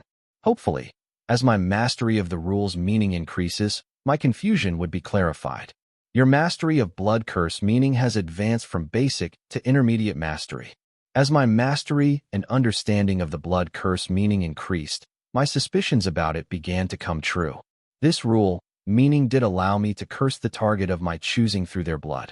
All that anticipation I had built up for the day I would be able to comprehend the second meaning of the blood rule, which would unlock the condition of my third form, had now turned into a huge disappointment. I felt like I just ate a fly. There were no words for the disappointment I felt. Still, I kept comprehending the blood curse meaning, hoping for a surprise when I used it to unlock the third form of my transformation skill. Your basic mastery of Blood Curse meaning of the Blood Rule has advanced to intermediate mastery of Blood Curse meaning of the Blood Rule. The host can now forge a basic rune, Blood Curse, using the super rare mastery of the Blood Rule and intermediate mastery of the Blood Curse meaning of the Blood Rule. Note: kindly increase your mastery of the Blood Curse meaning of the Blood Rule for detailed information. I wasn't thrilled receiving the grimoire notification that I could forge a basic rune Blood Curse, using the super rare mastery of the Blood Rule and intermediate mastery of the Blood Curse, like I was when I could forge the basic Fate Plunder rune. Fate Plunder meaning of Blood Rule was too overpowered, especially if it were to be the first rule meaning one were to comprehend. It had spoiled me. Of all the Blood Rule meanings out there, Blood Curse was not a worse blood meaning one could comprehend. But it was different for me. Unlike others, I knew a hack for rule bifurcation. Well, it doesn't matter now, and complaining does not help me in any way. I just need to remember, there were no useless rule meanings, only useless card apprentices. I strongly believe this saying. So keeping my head down and ignoring the grimoire notification, I continued to comprehend the Blood Curse meaning. As my connection with the Blood Curse meaning grew deeper, I felt that I was becoming one with the meaning itself. The super rare mastery of Blood Rule had helped broaden my connection with the Blood Curse meaning. This, in turn, helped me increase my understanding of the Blood Curse meaning drastically, allowing me to comprehend the Blood Curse meaning at a faster pace compared to the speed at which I comprehended the Fate Plunder meaning. Soon, with my increasing understanding of the Blood Curse meaning, I felt my mastery of the meaning advance at a high rate. I felt any movement now I could achieve the zenith of the Blood Curse meaning of Blood Rule in no time. Due to my super rare mastery of Blood Rule, the mystery of the Blood Curse meaning no longer seemed as difficult as earlier. It was as if I just showed the will to understand it, then I would understand the Blood Curse. Thanks to my super rare mastery of the Blood Rule, exploring the Blood Curse meaning no longer felt like a challenge to me. I had no idea how much time had passed since I stopped complaining about the Blood Curse meaning and started to seriously comprehend it. Once I stopped sulking and began to focus on the job at hand, I began to enjoy uncovering and understanding the Blood Curse meaning. I had no sense of time until the grimoire notification prompts sounded informing me of my advancement in mastery of rule meaning. This was because I was engrossed in the comprehension of the Blood Curse meaning. I was enjoying the feeling of satisfaction I felt as I uncovered the mysteries of the Blood Curse, meaning so much that the sound of grimoire notification felt a little vague and dreamlike. I was so absorbed in exploring the meaning that I ended up ignoring all the grimoire notifications I was getting and continued exploring the Blood Curse, meaning not allowing anything to interrupt my flow. But just because I ignored them doesn't mean that the grimoire notification prompts stopped sounding. Since I can't stop them, I started to consider these prompts more of an achievement than a reminder. I had my Hive AI to thank for this. I had Hive AI hypnotize my mental state to a state where my surroundings and everything in it somehow started to be of help to me to master the Blood Curse meaning. The air I breathed, the sounds I heard, all of it meant to be a catalyst for me to comprehend the Blood Curse meaning. Things that would be considered disturbances during comprehension of a rule or rule meaning had become the push I needed to go further in my comprehension. Prompts of my advancement in rule meaning kept sounding, pushing my comprehension of the Blood Curse meaning to a deeper level, as if my being and everything around me was only meant for my comprehension of this meaning. This neat trick I pulled using Hive AI only made my connection to the Blood Curse meaning stronger and broader, allowing me to increase my comprehension of the Blood Curse meaning. Also, even though the hypnotic state had increased my connection with the rule meaning and boosted my comprehension of the rule meaning, I still had to do my best to keep my mastery of the meaning and the understanding advance hand in hand. Your intermediate mastery of meaning, Blood Curse, has been advanced to rare mastery. Your advanced mastery of meaning, Blood Curse, has been advanced to rare mastery. Your rare mastery of meaning, Blood Curse, has been advanced to super rare mastery.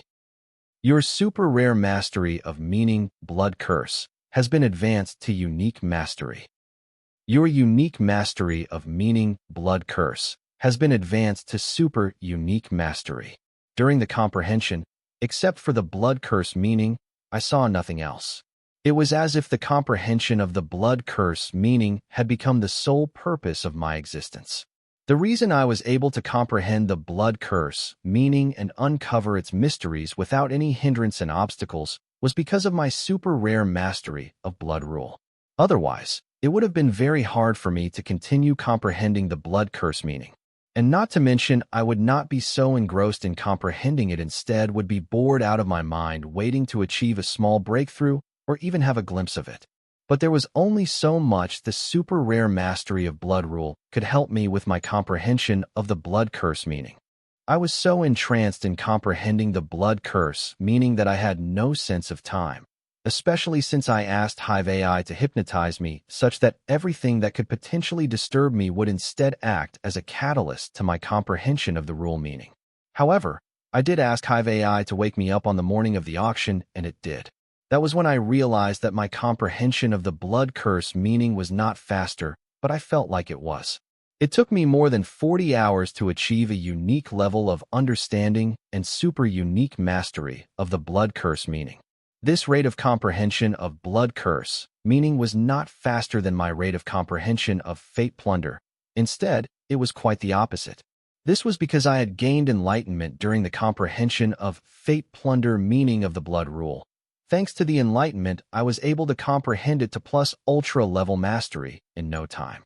Considering that my blood rule mastery had just advanced to rare mastery after forging the basic tier rune, I would not have had such a rate of comprehension comprehending the fate plunder meaning of blood rule if not for the enlightenment.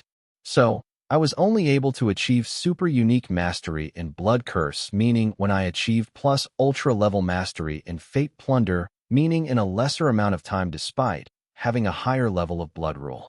Achieving low-level mastery and understanding of the rule meaning was easy but time-consuming, so I did not plan to forge the blood curse rune until I had met the bottleneck in the compression of the blood curse meaning.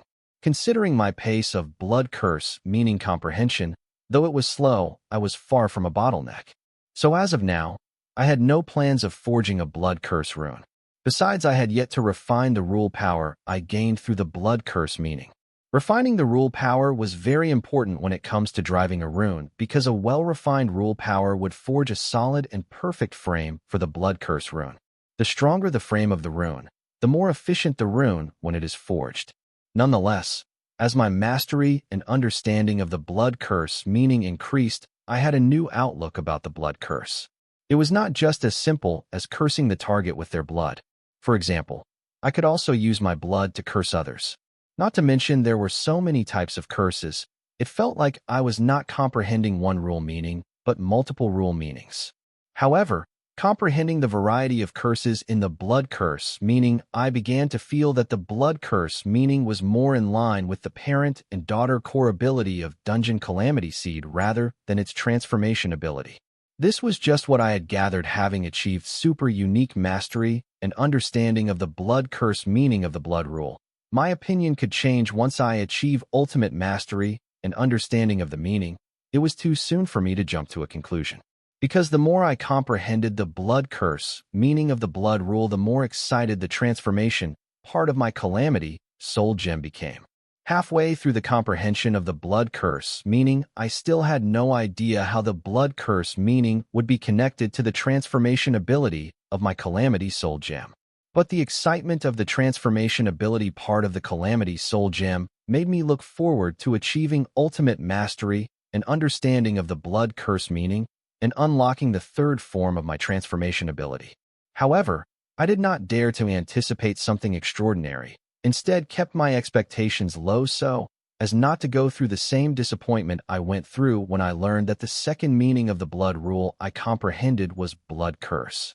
Anyways, I exited the Inter-Realm City, returning my spiritual body to my physical body. Waking up on the stone Voltronian-made floating island, I checked up on my 3 mutated soul clones and the card creation array. They had already created 10 million VR slime cards and packed them in the storage cards which previously contained 10 million common cores. At least they were able to achieve their goal. I say this because I planned to use the 2 days gap before the auction to break through to the Cardmaster realm, but I couldn't because rule and rule meaning comprehension was a lot more tedious than I previously assumed. This was especially true when your mastery and understanding of the rule and rule meaning is at the higher levels. I previously planned to attend the auction, but now I did not plan to do so. Instead, I planned to make arrangements for the 10 million VR slime cards, and then return to comprehend the blood curse meaning with the help of my 3 mutated soul consciousness. Or they could refine the rule power while I comprehended the meaning. Either way, I plan to achieve ultimate mastery and understanding of the blood curse meaning as fast as possible, unlock my 3rd transformation, and break through to the card master realm. This was what I had set out to do, and I did not plan to stop until I had achieved it. This wasn't just because I had made a commitment, but also because I felt a sense of urgency to grow stronger. And the fastest way for me to grow stronger was to upgrade my origin card. Therefore, leveling up took priority over watching the auction, which could go on smoothly without my presence.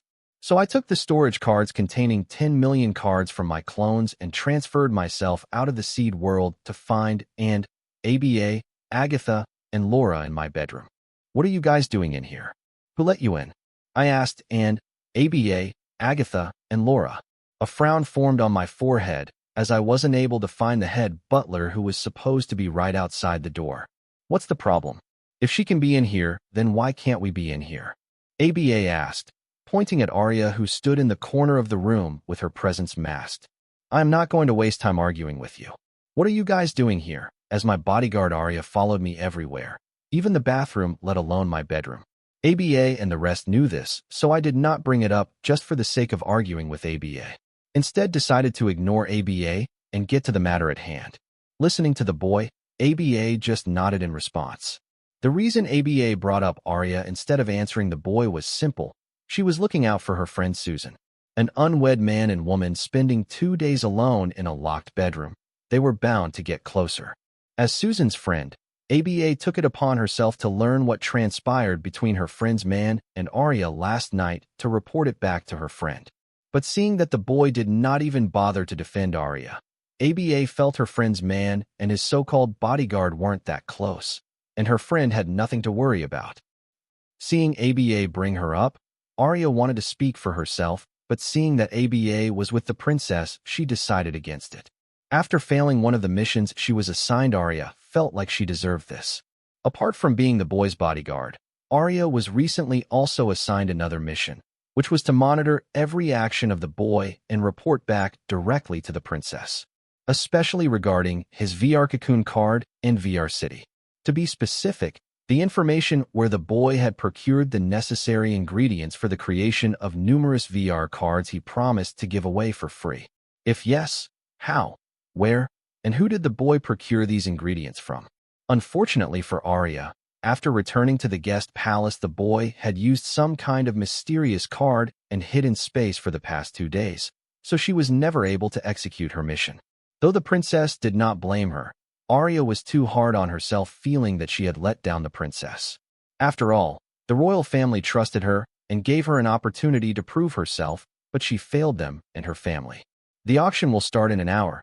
I hope you have the cards ready. The public is already not your fan, and felt that if the boy failed to deliver on his promise to give everyone who attended a free VR card, he would be giving them more reasons to hate him.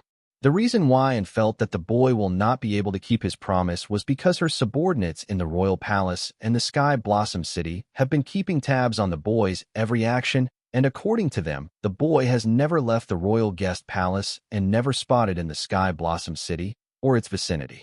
This meant that the boy never procured the required ingredients for the creation of his VR cards. If he did not have the ingredients for the cards, then how would he create the cards? This was the reason why, and was sure that the boy would not be able to keep his promise. The thought that the boy might have prepared the ingredients for the VR cards beforehand did cross Anne's mind, but she denied it, thinking no matter how well prepared the boy was, how could he have thought of preparing ingredients for thousands of cards that he promised to give away beforehand? After all, the giveaway was decided by the boy on the spur of the moment. And whose fault is it that they hate me? I questioned, and while summoning 5 VR slime cards from the storage card, then I passed them to all 5 of them, saying, "The cards are ready." I made slight adjustments to the VR card since I demonstrated it previously. "Tell me if you guys like it." "How is it possible?" Anne exclaimed in surprise. Unlike and The rest did not know the inside story of the boy not procuring the ingredients for the VR cards, so they were not surprised by the fact that the boy had managed to create the cards as he promised. Arya too looked at the boy in surprise as he handed her the VR card. But she quickly recovered from the shock and went through the card info of the VR card the boy handed to her. "You call this small adjustment? This is a whole new card," Agatha yelled, reading the name of the VR card, VR Slime card, which wasn't the VR Cocoon card that the boy had demonstrated previously. "Soul Energy Digestion," all the ladies in the room exclaimed. The shock brought by the new VR card handed to them by the boy was not small, but learning that it had an awesome passive ability, such as Soul Energy Digestion, attracted it. They could not help but exclaim in unison. "Wyatt, is this true? Does the Soul Energy Digestion passive effect work exactly as described in the card info?" Agatha asked me enthusiastically. "Has my card ever let you down?" I asked confidently, implying that the Soul Energy Digestion passive effect worked as advertised. "How would I know? I have never used your cards," Agatha quickly answered, using my confident expression to freeze. However, Laura came to my defense. "I am fortunate to own one of his cards. So trust me when I say his card lives up to their name." "Hey, don't look at me like that. I was just pulling your leg, boss." Agatha immediately tried to explain herself, seeing that the boy did not like her joke. Agatha wasn't actually kidding. She honestly wondered if the VR Slime card's Soul Energy Digestion effect was as effective as advertised. After all, for years researchers have tried to create such a card and have been pretty much unsuccessful except for one occasion where they were partially successful. However, Agatha lied, because considering the boy's track record, he might have created a card with his Soul Energy Digestion effect. Not to mention he was her soon-to-be boss. "Well, why don't we put the card to test? Let's have some monster meat for breakfast," I proposed, but Agatha immediately said, "Boss, no need for that. We trust you." Agatha said that, but her eyes seemed to be eager to try out this Soul Energy Digestion effect. She wasn't alone. Arya too seemed to want the same. "Wyatt, are you sure you want to give away such precious cards for free?" and asked in concern. She did not doubt the efficiency of the Soul Energy Digestion effect of the card. Instead, she was worried if they were to give away such previous cards for free, it would be a huge loss. Though the VR Slime card was just an F-rank card, its effect, Soul Energy Digestion, was too attractive, and rare card apprentices would be willing to pay a fortune to add this card to their arsenal. Not to mention the auction will be attended by thousands of card apprentices, meaning the boy would have to give away thousands of these cards. If one of the VR Slime cards was worth a fortune, then the worth of thousands of them would be astronomical. And has watched the boy for a while now and knew that he was not the one to make a loss or do charity. So how could he be willing to just give away such a fortune? Was her previous assumption correct? Was he doing this for her? Did he love her so much that he was willing to part with so much wealth for her? And knew how much the boy loved to make money. So she was moved to see that the boy was willing to part with such a huge fortune for her. "Yes, no doubt. I have given my word, and I will come through," I responded to, and without hesitation, and for some reason, her gaze started to annoy me. "Why are you looking at me like that? Stop looking at me like that," and got hold of herself and immediately responded to the boy, saying, "Just so you know, I appreciate what you are doing for me." Okay, I replied, not bothering to understand what and was babbling about. "Wyatt, have you made some changes to VR City, or is it still the same?" ABA inquired. ABA loved her VR experience. So much so that she had spent the entire past 2 days exploring the VR City and dueling with Laura in it. She had managed to explore the entire VR City. If not for her duels with Laura, she would have grown bored with the VR City. Therefore, seeing that the boy had made a lot of changes to the VR card, she was worried if he had the time to make chances and develop the VR City, as she would like to continue her adventure in the VR City. Inside the VR City, no bodyguards followed her around. Instead, she had total freedom to explore it, as here nobody purposefully targeted her, because she was Demigod Windsor's daughter.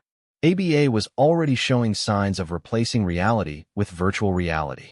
In her present condition, if she were to be exposed to VR universe, then she will become the first addict of virtual reality. "Yes, I have," I replied without giving more details on it, as I wanted them to experience the changes I have made to the VR City for themselves. "Can I enter it right now?" ABA was overjoyed listening to the boy say that he modified the VR city. Unable to suppress her enthusiasm, she asked the boy if she could visit the new VR city right away. No, the new VR city will be open for the public after the auction. I lied, witnessing the crazy hungry look on ABA's face. I planned to warn Agatha about ABA's condition later. I then stretched my hand out in front of ABA, asking her to hand over the VR slime card that I gave to her. Wyatt, can I keep the card for a little longer? ABA asked, reluctant to return the VR slime card. No, give it back, I said sternly. Seeing this, Laura and Arya came forward to return the cards I gave them, but I did not take the cards, saying, Keep it. I am gifting them to you. Listening to me, Laura and Arya had awkward expressions on their faces, and ABA yelled, Wyatt, how could you do this to me? I thought you were my friend. It is because I am your friend that I am doing you a favor by taking this card back. Tell me truthfully, how long have you used the VR cocoon cards? I asked ABA. Just for 2 days? ABA replied, You spent 2 days of your life in an illusion. Are you not worried by that? If I let you on this path, you will spend your life inside the VR city. I was not exaggerating. The VR universe created by Devil Merchant Code was more vivid and easily addictive for someone like ABA. Why does it matter? It's my choice if I plan to spend my life in an illusion. ABA argued and hurriedly equipped the VR slime card in her grimoire. Don't think just because you have a VR card you can enter the VR city. I will block your grimoire ID, so you will not be able to enter the VR city without my permission. Listening to my words, ABA had a betrayed expression on her face and asked, What do you mean? How can you block me from entering the VR city when I have a VR card? You don't need to know the details. All you need to know is that the VR card will take you to the entrance of the VR city. As for your entry to the VR city, giving a dramatic pause, I announced, That depends on me, the creator and ruler of the VR universe. The women in the room looked at the boy in disbelief, especially, and a crazy thought crossed her mind listening to him declare as the ruler of the VR city. VR universe? I noticed that the VR city is mentioned as VR universe in the VR slime card. Is that the name of your VR city? Agatha asked while, and was still lost in her thoughts, and ABA was too mad at the boy to care about the small, or so she thought. Being addicted to virtual reality, she forgot her anger and raised her ears to hear the boy's response. As she wanted to learn what new changes the boy had brought to the VR city. Kind of, but the word universe has its meaning, I said vaguely. So, what does the universe mean? ABA asked eagerly. Seeing the boy was reluctant to explain the meaning of the word universe, Agatha let it go, but ABA did not. As a fan of virtual reality, she loved to know even a tiny detail about it, no matter how insignificant. Seeing the keen, crazed look in ABA's eyes, I sighed and explained, You know that there are myriad realms apart from ours, right? ABA nodded her head vigorously. Seeing this with a smile, I finished, The space encompassing these myriad realms is what I call the universe. Wait, if the VR city was just an illusionary city, then the VR universe, is it an illusionary universe encompassing myriad illusionary realms? Arya asked in disbelief. Listening to Arya's question, Agatha, ABA, and Laura looked at the boy with anticipation for his answer, and, however, stared at him, feeling the crazy thought that crossed her mind earlier might not be crazy enough compared to what the boy had in mind. He did not just plan to become the ruler of an illusionary city, but the ruler of myriad illusionary realms. I did not immediately reply to Arya, instead let out a mysterious smile, and said, You and out once you explore the VR universe, and won't you? Quit acting mysterious and speaking in riddles. Just answer her question like a normal person. ABA yelled in frustration. She paid her entire attention to the boy to listen to what he had to say about VR universe, but he spoke a lot of words, but in the end revealed nothing. Not getting satisfaction, she had no choice but to yell at him in irritation. ABA, you need to calm down. You are showing signs of addiction to VR, which is bad for you since eventually, you may abandon your real life and only live in virtual reality. So for now, I am banning you from the VR universe, and when I feel that you are prepared for it, I will lift your ban. I did not forget the main point of this argument. So what if I prefer the VR life over reality? Why do you care? It's my choice, ABA snapped at me. I ignored her rudeness as the signs of withdrawal from her addiction to VR. I looked at ABA with a determined gaze. Though ABA did not mean what she said, she was right. Why did I care if ABA got addicted to VR? ABA was the soon-to-be hero of this world, and according to the future vision of Clown Mask, by now she should have started climbing the steps of greatness. But thanks to my presence, she was on the verge of becoming an addict. I did not need a hero to save me. I could take care of myself. But this world needed a hero, and I did not want that mantle. I felt gratitude toward this world for a lot of things, so I did not mind saving it, but I did not want to be its nanny because my end goal was to achieve a chill life, which meant no responsibilities. That was where ABA came into the picture. She had to become the nanny, hero of this world for me to achieve my end goal. This was why I cared so much about ABA getting addicted to VR. Just as I was about to speak, Agatha came forward and made an excuse explaining ABA's rudeness. Princess, Wyatt is your friend. He has every right to care for you. Wyatt, please don't take her words seriously. She did not mean what she said. I know, I said, giving Agatha a gentle nod. And with a kind smile, I walked in front of ABA and proposed a compromise. ABA, I will allow you to enter the VR universe under one condition. What is it? ABA asked immediately. As long as she gets to explore the all-new VR universe, she doesn't mind rewarding its creator. I will allow you to spend 12 hours per day in the VR universe. Out of those 12 hours, you will have to spend 8 hours learning martial arts in the VR universe. And for the remaining 4 hours, you can explore the VR universe. Do not try to negotiate. This is the only way I will give you entry to the VR universe. Take it or leave it. I made sure to clarify to ABA that I was not negotiating with ABA. If she wanted to enter my VR universe, she had to follow my conditions, or else she could have her daddy or use his money to create a new VR universe just for her. What do you mean by I will have to learn martial arts in the VR universe? Please elaborate. If learning martial arts in VR universe is what I am thinking, then we have a deal. Surprisingly, ABA remained calm after listening to the one-sided compromise proposed by me. Instead of acting out, she calmly considered my conditions and then asked her doubts. Seeing the surprised look on my face, ABA smugly explained, Wyatt, you have what I want. My dad says everything has a price, and we need to pay it to attain it. Since this is the price I need to pay to enter the VR universe, I am willing to pay it as long as it is reasonable. So tell me, what do you mean by, I will have to learn martial arts in the VR universe? It is what you are thinking. The illusionary beings in the VR universe have their own life and story. They have different occupations, and some of them are martial arts masters and teach martial arts. You will be learning martial arts from them. Don't worry about the authenticity of the martial arts taught by them. They are the real deal. It will be like you are attending a martial arts school in VR universe. Is this what you were thinking? I explained in detail, seeing that ABA was being reasonable and so cooperative. I did not lie to ABA. The high-level NPCs created by the Devil Merchant Code were that capable. Unlike the generic low-level programmed NPCs I had introduced in VR City, the NPCs created by the Devil Merchant Code were unique, relatable, very interactive, and vivid. For the NPCs to be unique, relatable, very interactive, and vivid, they needed a story, and those stories created a story for their illusionary realm. The story of the various illusionary realm created a story for the VR universe. A plot of the VR universe, started by Devil Merchant Code to create high-level NPCs, but continued by the NPCs themselves and governed by me. While I claimed to be the ruler of the VR universe, I was a mere watcher who could only watch as the plot of the universe progressed, but not interfere even if I had the power to do so. Really? You swear? ABA asked with huge anticipation. As someone who had a history of being bullied in school for her identity, ABA wanted to try the school in VR universe where her identity was the same as everyone else.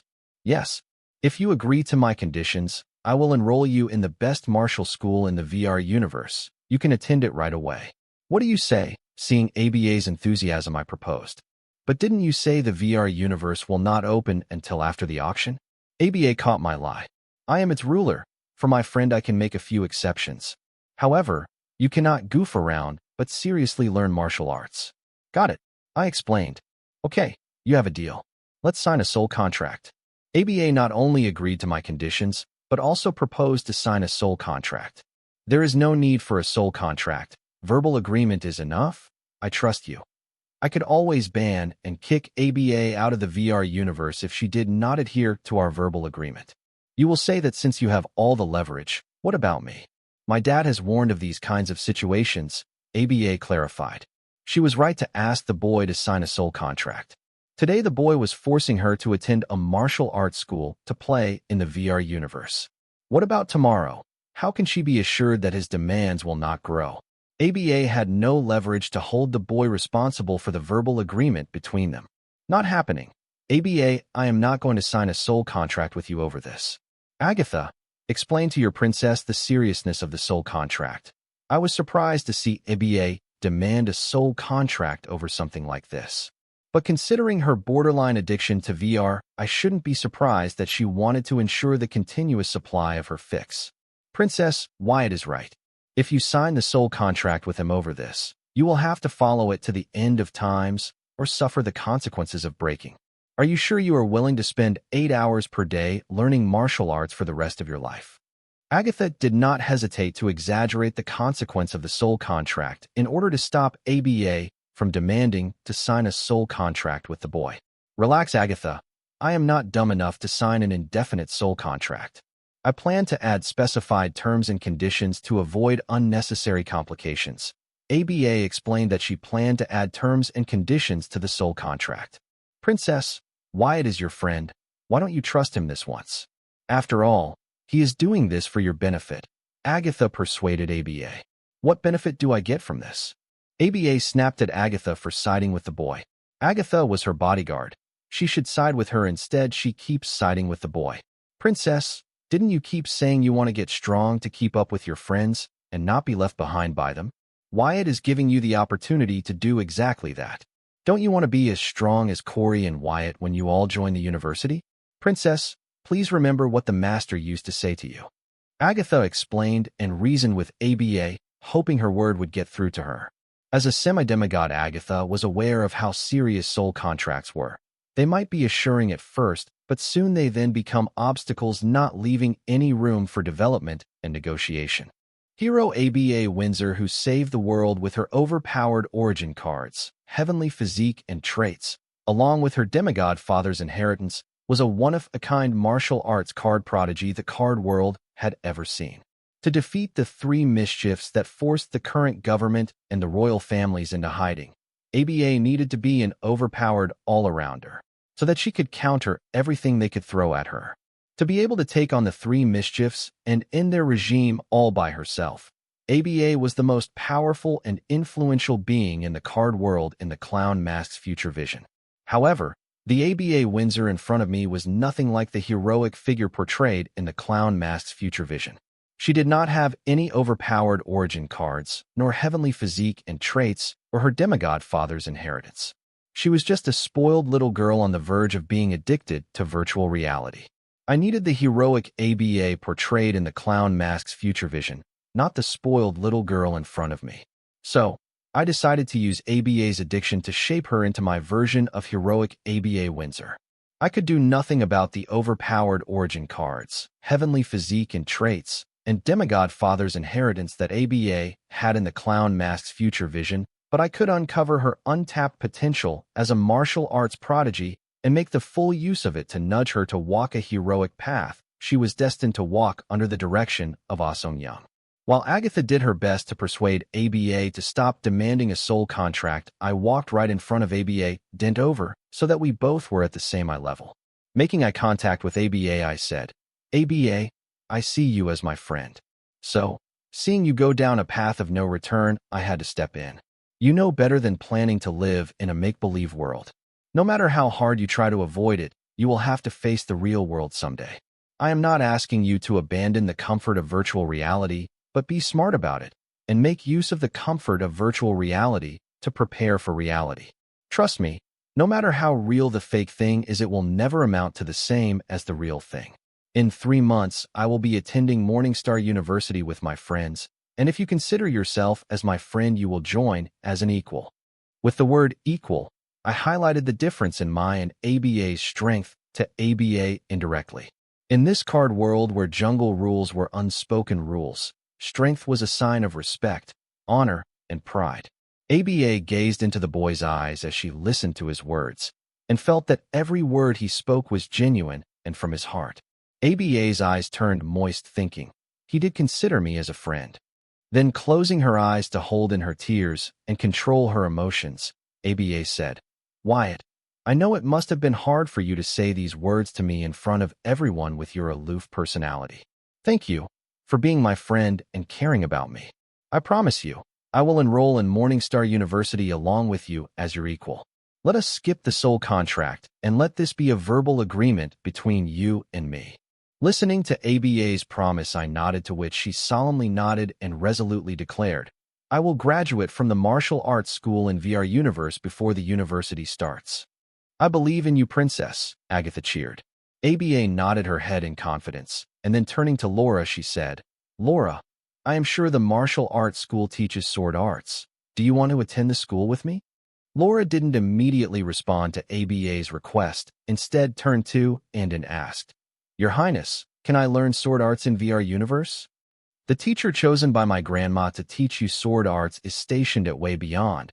He can't leave his post until somebody relieves him. That ain't happening anytime soon. So, if it is possible to learn sword art in VR Universe, sure, go ahead. It is better than wasting your time waiting around," and answered Laura after giving it a thought. Then Anne, ABA, and Laura turned to look at the boy for an answer.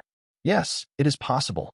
The martial arts school I am enrolling ABA in the VR Universe has a sword peak where the practitioners devoting their life to the sword path practice and teach sword art. If you want to, I can enroll you along with ABA." Hearing my answer, ABA and Laura's eyes shone. ABA was enthusiastic about attending school with a friend, and Laura was enthusiastic about learning new sword arts. "Thank you, Master Wyatt." Laura thanked the boy for helping her enroll in the martial arts school in VR Universe. "Great. Laura, we are going to be classmates," ABA exclaimed. Seeing her so happy, Agatha smiled and asked the boy, "Wyatt, do you plan on giving this card to Susan? If you have no arrangements for that, I can help you with that." Seeing ABA get so happy to attend a school with one friend, Agatha thought ABA will be happier if she gets to attend school with Susan. "Yes, Susan can also attend martial arts school with us in the VR Universe. I call her and ask about it right away," ABA yelled with great excitement before summoning her grimoire, preparing to call Susan. "ABA, how about you hold off on that for now? The auction is about to start. Let us talk business first," and suddenly proposed, interrupting ABA from calling Susan.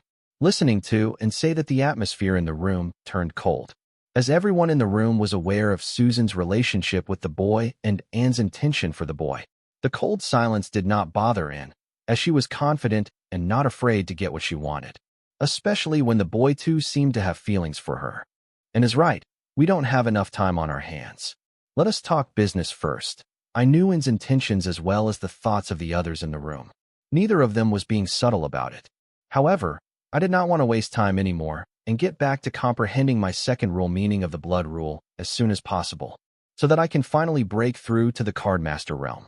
"Okay," and nodded and began to explain the consequences of my offering to give away VR cards to those who attend the auction. Earlier, we had estimated that about 2,000 to 3,000 people would be attending the auction, but now that you have promised to give away a free VR card to those who will attend the auction, we have no idea how many people will be attending the auction. The greed of a free card, especially a good card, is too big.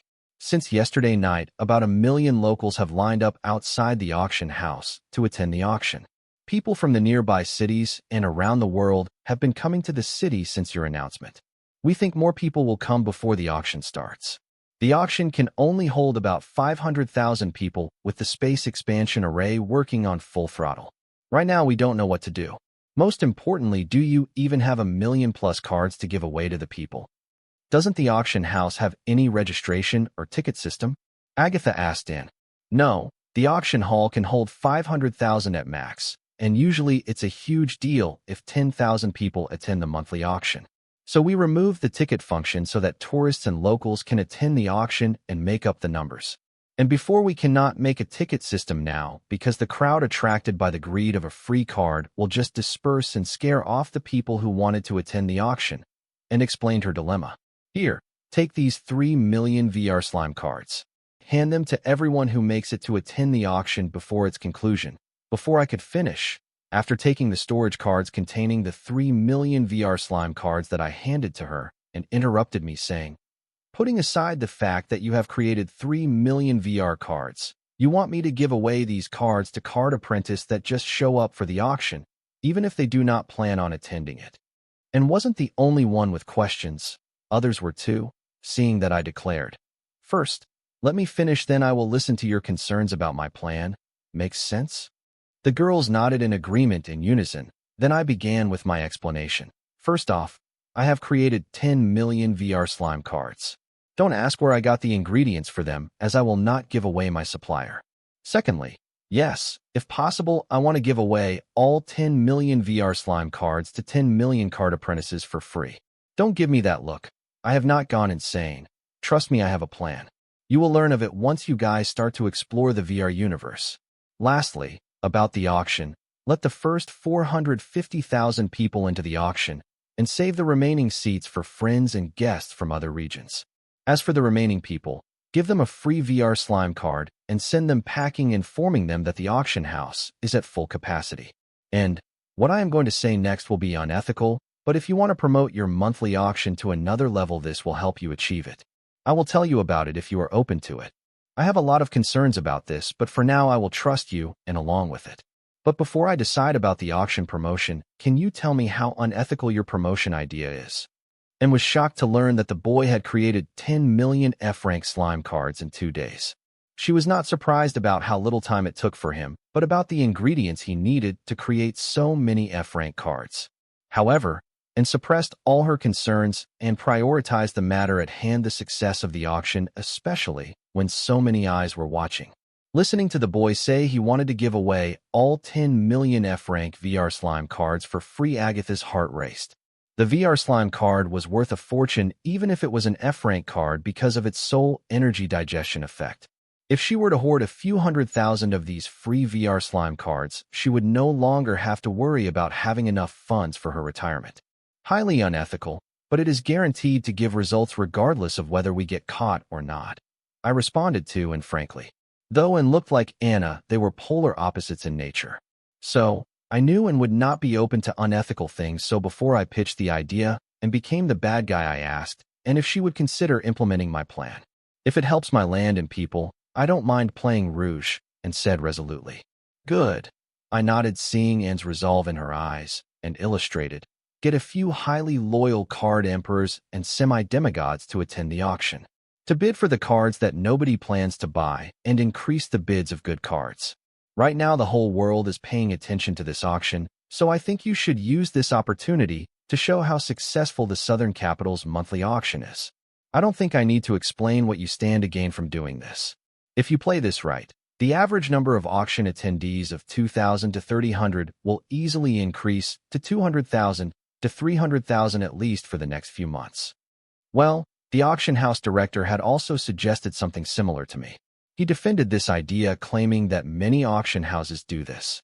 I will give it a thought. Having said that, and summoned her grimoire, receiving a call but rejected the call with a text, and continued to say, "Speak of the devil, it is the auction house director, calling to ask if you have created enough giveaway VR cards. Speaking of which, it's time for us to go to the auction house." "I will not be attending the auction," I declared, surprising the girls in the room. "You are the MVP of the auction.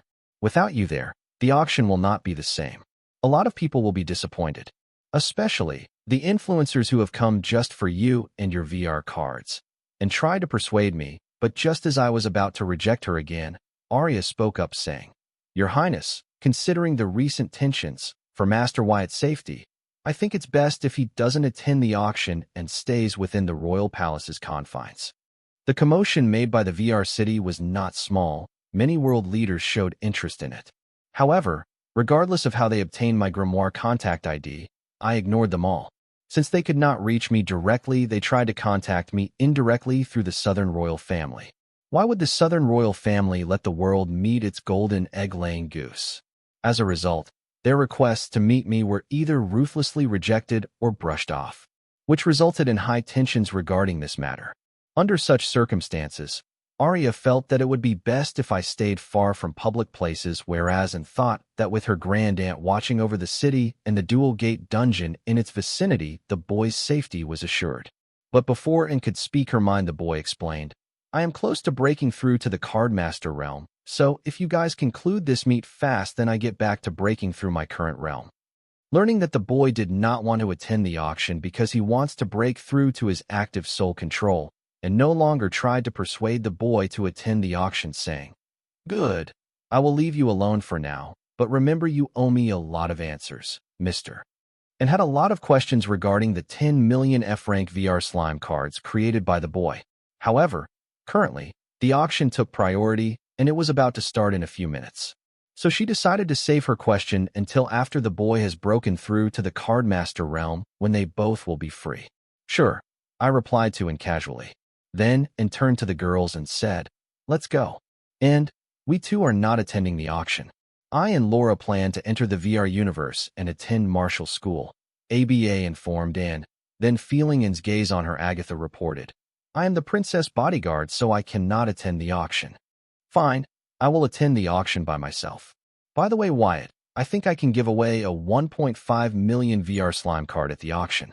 What do I do with the leftover cards? Anne asked. Give them away to the soldiers, students, and anyone who will appreciate them for free. Do as you see fit. I don't care as long as each of these cards is equipped in a card apprentice's grimoire, I said nonchalantly. All I cared about was that the VR slime cards were equipped by summon and not eating don't in a card folder or storage cards. No matter how skeptical one was, one cannot escape the production of fully immersive virtual reality. Fine, as the interim Southern Emperor, I will give them away to the Southern Watch. They will make good use of this card's effect, soul, energy digestion. Okay, see you later, and bid her goodbye before teleporting to the Southern Capital Auction House. After Anne left, ABA looked at me and asked, Wyatt, can I and Laura attend the martial arts school in the VR universe now? Yes, I have already enrolled you two in the martial arts school. So, go find an empty room in the guest palace and use the VR slime card to enter the VR universe. Since the VR universe was hosted in my realm network with the Hive AI as admin, I could just relay my orders to it and Hive AI will follow through. That was how I was able to enroll ABA and Laura in the martial arts school in VR universe without me entering it. Why find an empty room? Since you do not plan on using this room, they can just use this room, right? Agatha suggested. ABA did not need Agatha to remind her twice. Before I could protest, she dragged Laura to the king-size bed in the room and said, Come, Laura, let us enter the VR universe. Climbing the bed, ABA and Laura summoned their grimoire and activated their VR slime card. Soon their grimoire conjured slime, which swallowed them whole and began to harden, turning into a giant crystal. Looking at the two crystals on the bed, Agatha asked, Will they be okay? Are you sure an F-rank card is enough to help them transfer their consciousness into your VR universe? Don't worry, the card is safe. I have tested it. As long as they do not reject the effect of the card, they will enter the VR universe without any problem, I assured Agatha. Fine, I trust you. Saying that, Agatha then continued to say, So, of the remaining 7 million VR slime cards in your hands, how many cards do you want to distribute to me? Listening to Agatha, I smiled and shook my head. Then with a gentle smile, I asked her, You tell me how many of these cards you and your group can move? We can move all 7 million of the VR slime cards. Trust me, Agatha answered. All 7 million of it. How long will it take you guys to move them? I wasn't surprised Agatha wanted to move all 7 million VR slime cards to herself. I did not doubt her and her friend's ability either, but I wonder if they will be able to unload all 7 million of the cards within a week or less. In a month, I will give each one of the 7 million VR slime cards a new home, Agatha promised confidently. Agatha's confidence did not stem from her liability as a salesperson, but from the soul energy digestion effect of the VR slime card. With such a miraculous effect, those 7 million VR slime cards would sell themselves. Not fast enough. I judged listening to Agatha say that it would take her about a month to unload all 7 million VR slime cards. Fine. In how many days do you want me to sell these cards? Agatha asked the boy to specify a time since he felt that a month was too long to sell 7 million VR slime cards. Sell? Just so we're on the same page, I don't want you to sell the VR slime card, but give them away for free across the world. I corrected Agatha, informing her that I did not want her to sell the cards, but give them away across the world for free. What? If we give away the cards for free, we stand to make no profit. Wyatt, you said you had a huge deal for me. Agatha complained, listening to the boy say that he did not want her to sell the VR slime cards, but give them away for free across the world. The only reason why Agatha agreed to sell the VR cards was because she thought she could make a killing selling the VR cards, but now hearing that she would be giving them away the cards for free, Agatha was no longer enthusiastic about helping the boy unload the cards across the world. In the beginning, did you not hear me say that I wanted to give away all 10 million VR Silmi cards for free? I started at Agatha, wondering if she did not hear me at the beginning. You said, if possible. So I thought you meant to give away all 10 million VR slime cards for free to those attending the auction. How would I know that you meant it in general? Agatha defended herself. Sorry, I wasn't clear about this sooner. Earlier, I did plan to sell VR cocoon cards for their appropriate price as their ingredients would not be cheap, but now that I have replaced them with VR slime cards which are very cheap and can be used by any realm card apprentice, I decided to give them away for free. I explained to Agatha as I did say that she would make a fortune helping me sell the VR cards. I understand. I can help you move the cards for free considering our friendship, but my friends will not. Agatha explained that if her friends did not stand to make a profit, they would not help them move the cards across the world.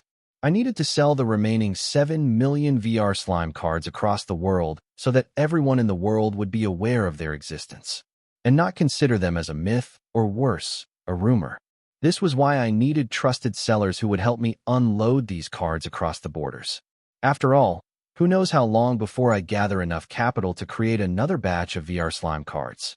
If all 10 million VR slime cards find a user, then it will not take long. How about this? I will give them each 100 VR slime cards which they can sell at their discretion. Once all 10 million VR cards are given away, their effects will create a demand, and card apprentices will search for card apprentices who are willing to sell their VR slime cards for a fortune. Then your friends can use the 100 VR slime cards in their hands to amass huge wealth. What do you think? Will they be open to such an arrangement? Understanding that nobody would work for free, I proposed a reasonable arrangement so that Agatha and her friends can help me unload the VR slime cards across the world. Give 1,000 VR slime cards for each seller and 10,000 VR slime cards for me as payment for our services. Then we have a deal. Agatha negotiated. She shamelessly demanded 10,000 VR slime cards for her service when she just said that she would do it for free considering her friendship with the boy. Nope, I will find someone else to help me with this matter, I said, showing Agatha that I wasn't negotiating with her. Come on, Wyatt. There are millions of VR slime cards. Giving us a few thousand cards for our services will not matter much. Agatha tried to persuade the boy to agree to her price for her services. Do you know how much money I have invested to create these cards? Yet, I am willing to give away these cards for free to card apprentices across the world. Do you know why? I stared into Agatha's eyes and questioned her. How would I know? Agatha replied while gazing right back into the boy's eyes. Then how do you know that giving you and your friends a few thousand VR slime cards out of millions of VR cards will not matter? Don't be greedy, Agatha. I warned Agatha, declaring that the payment arrangement proposed by me was more than appropriate compensation for Agatha and her friends helped to unload the VR slime cards across the world. Fine. So how many cards do you want us to unload? Agatha caved and agreed to the payment arrangement proposed by the boy for her services. 3 million VR slime cards. And I need each of the sellers to take an oath that they will not participate in any kind of malpractice while giving away my VR slime cards. Just 3 million VR slime cards? What about the remaining 4 million cards? Learning that the boy only planned to have her move 3 million VR slime cards, Agatha was a little disappointed and did not try to be subtle about it. Need I remind you again? I have other distributors lined up. By other distributors, I meant Jill. Speaking of Jill, the auction has already started, so she should have contacted me by now. Did she not arrive in the city yet? That's unlikely. She will never be late to an opportunity to amass wealth. Maybe I should check up on her later. Who is it? Agatha did not believe the boy had other distributors because, like the Southern royal family, she too was very clear about the boy's social network. This was the first time he had left the Blossom District. There weren't many people in his life who could move 4 million VR slime cards. One has to know as soon as these cards get introduced to the market, they will be in high demand, which means they will attract a lot of unwanted attention. Many people will try to get their hands on as many of these cards as possible by hook or by crook. The distributors of the VR slime card will be these predators' first targets. So the distributors did not only have to be skilled salespersons, but also strong. Right now, the millions of people who will be receiving the VR slime card will become the prey of such predators. If they do not have the power to keep these cards, it will be in their best interest to sell these cards to whoever was willing to buy them.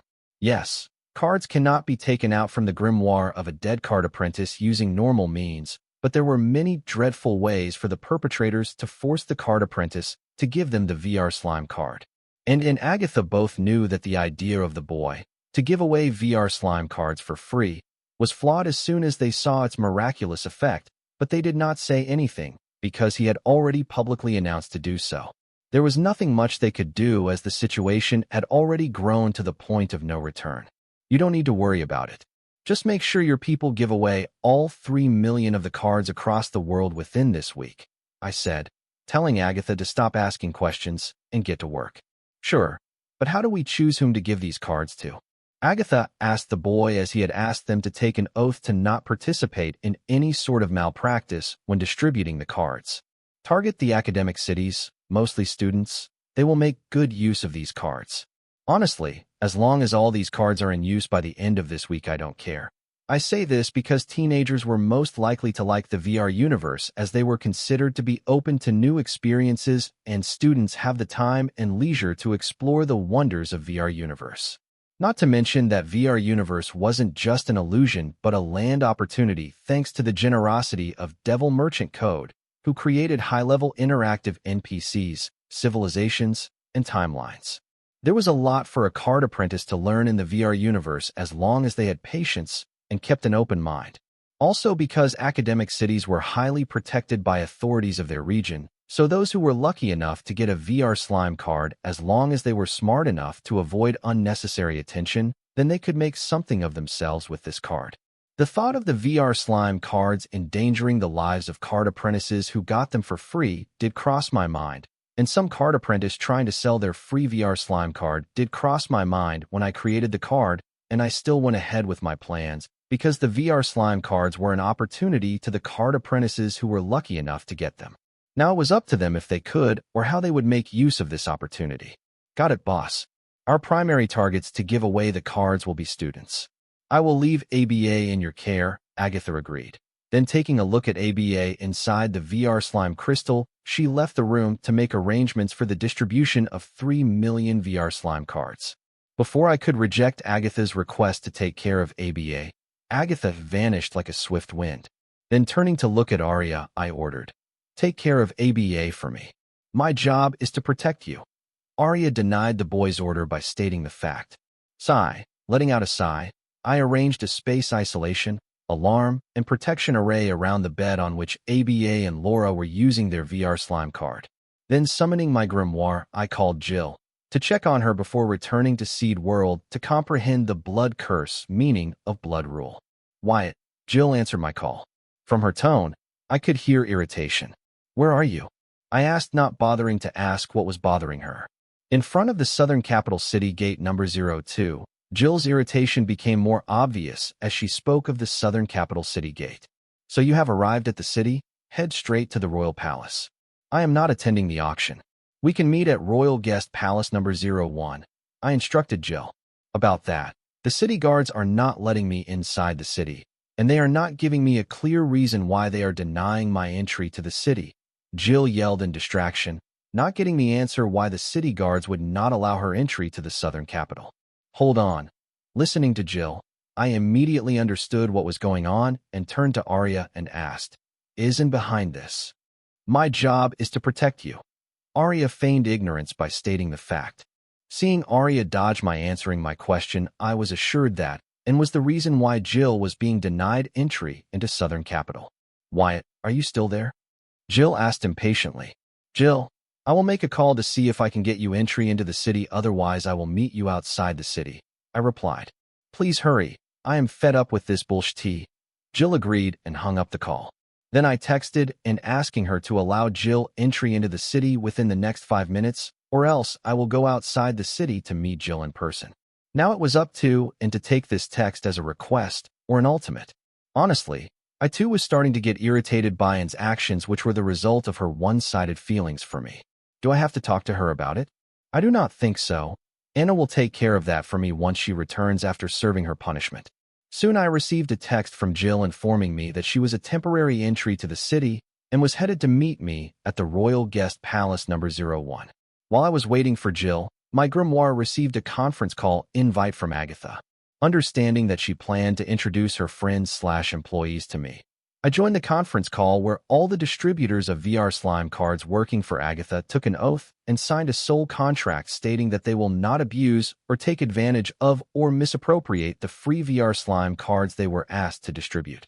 A few minutes later, the head butler of the Royal Guest Palace number 01, Colton, arrived informing me that Jill had arrived. Seeing that 2 young girls were using the room and bed allocated to me, to not be misunderstood, instead of inviting Jill over, I decided to meet at the Guest Palace Hall. Following Colton, I arrived at the hall, where once again I got to meet Jill, whose slender yet curvaceous figure was hidden under her oversized white lab coat. I guess her sense of fashion and her wardrobe have not been updated since we last met. Wyatt, I see the Southern royal family is treating you well. I don't blame them. I would expect nothing less from a genius who created a card for soul energy digestion. How did you achieve that? On her way over, Jill had the opportunity to hear about the VR slime card and its miraculous effects. She could not believe the boy was just giving away such capable cards for free. As a researcher, you should know better than to ask such questions, I said with a playful smile. What can I do? I can't help it. Saying that, Jill got up from the couch and walked over to me. Seeing her expression, my face panicked, thinking, how can this happen? I make sure to suppress my body odor before meeting Jill in person. Seeing my reaction, Jill, who was walking toward me, suddenly laughed out loud, saying, You should see your face. Relax, it's not my physique, but my heart. It wants me to get closer to you, talk to you, and get to know the genius in you that created a card with soul energy digestion effect. Ever since her sexual awakening in the dungeon with the boy, Jill felt that she was no longer indifferent toward the opposite sex. Not all opposite sex, just the boy. It was as if her physique had given her heart and mind permission to think and feel for the boy. Since then, her nights have been restless, special when she learned that the boy had created yet another miracle called VR City. This was when Jill finally had the answer to the question which her friends frequently asked her: what type of man is she attracted to? Because of her physique, Jill was never attracted to the opposite sex, so she never understood how to answer her friends' questions. She had no answer. But now she knew what type of man she liked. Her type was a highly intellectual and authoritative man like her father. And the boy had both qualities. Make him her ideal type mentally and physically. Well, for now, let's talk business. I was embarrassed to hear Jill straightforwardly express her feelings for me. I was used to Anna's rogue way to express her feelings for me, but this was new and sudden. Sure. Then regardless of the outcome, let's get to know each other with the expensive whiskey the Southern royal family can spare for its valuable guests. Jill surprisingly prioritized her feelings over amassing wealth. No, I plan to break through to the Cardmaster realm after I am done negotiating with you. I rejected Jill without a second thought, because I had a feeling that a few bottles of whiskey might end up with my death. Well, let us see where the negotiation takes us. Jill did not take the boy's rejection seriously. She was very confident about her beauty and charm. Okay, here. Have a look before we start with we carry on the negotiation. Saying that, I summoned my grimoire. Taking out a VR slime card, I handed it to Jill. Thank you. Taking the VR slime card, Jill directly equipped it and began to eat the refreshments placed on the tea table. These refreshments were made of processed monster meat. Jill was the first to so brazenly test the soul energy digestion effect of the VR slime card right in front of me. Well, the card's soul energy digestion effect is surprisingly good despite its rank, Jill exclaimed. As a card king, she had full control over her digestive system, and could easily tell the boost her digestive system gained under this soul energy digestion effect. The effect doubles if you are inside the VR slime, I add. Its effect doubles inside the VR slime, I added. You would love to see my body covered in your sticky slime, won't you? Jill said, biting seductively on her lower lip and throwing a flirtatious gaze toward me, while maneuvering her slender yet voluptuous waist in such a way that it emphasizes her curves despite the oversized lab coat she wore. Gulp. I swallowed my saliva, mesmerized by Jill, suddenly feeling the urge to have my way with her right here and now on the fancy tea table. There was something about Jill that made me lose control of my body to my primal instincts. Anna got into my bed naked, but after a short struggle, I controlled myself. In Jill's case, however, it was different because of some reason that eluded me. Blaming it all on Jill's carnivorous womb physique, with great difficulty, I fought my primal instincts and clarified. VR slime is not sticky, instead it solidifies into one big crystal to protect the unaware body of the card apprentice hibernating in it. You know, that was not what I was talking about. Jill did not seem subtle about her intentions. Ahem, Jill, business first. Clearing my throat, I reminded Jill as her provocative behavior was taunting my primitive instinct to pass on my genes, ensuring my bloodline. Only if you promise pleasure later. Jill spoke using her sexy voice, which made my blood rush to both my heads, and I felt as if I should press Jill down and pump my seeds into her wet canal. FCK, I cussed, suddenly snapping out of the funk thanks to Hive AI, reporting abnormality in my body hormones. Then I looked at Jill in caution and asked, "Did your physique grow stronger since we last met?" "No. If anything, its grasp on my mind and heart seems to have grown weaker. For the first time in my life, I am experiencing new, unknown, but wonderful feelings. I never knew a person could feel such a way about someone they just met and know very little about. But it aches to know that someone doesn't feel the same way." Jill seems to have thrown subtleness out of the window and poured her heart out. I don't mean to sound insensitive, but I am on the verge of breaking through to the Cardmaster realm, so if we could wrap up things here quickly, I can get back to it, I said, trying to not sound rude while assuring Jill that I acknowledged her feelings. Hopefully, it worked as it played out in my mind. I acknowledged Jill's feelings, but did not reciprocate them. There was a huge difference between these two words. I see. Disappointment was clear on Jill's face after listening to the boy. She was fine with the boy not answering her feelings for him. However, she did not like the fact that he did not acknowledge them, but instead ignored them. She gained a deeper understanding of the pain that was the one-sided love her girlfriend talked about. I have 4 million VR slime cards left on me. Do you think you can handle all of them, or should I? Before I could finish my sentence, Jill yelled, interrupting me midway. I will take all 4 million of them. Name your price. I wanted to correct Jill and inform her that I was not selling the VR slime cards, but giving them away for free. However, I stopped seeing the crazy light in Jill's eyes. I could see that she would pay a sky-high price for all 4 million VR slime cards on the spot, so I immediately decided to keep my production line of VR slime cards in continuation. I don't mind selling you all 4 million VR slime cards if you agree to my terms and conditions for use of the VR slime cards. You plan to set terms and conditions for the use of the cards that I bought from you? Ain't that rich? Even the Card Creationist Association doesn't dare to demand something like that, Jill sneered sarcastically. The Card Creationist Association doesn't dare because they do not have a fine product like mine.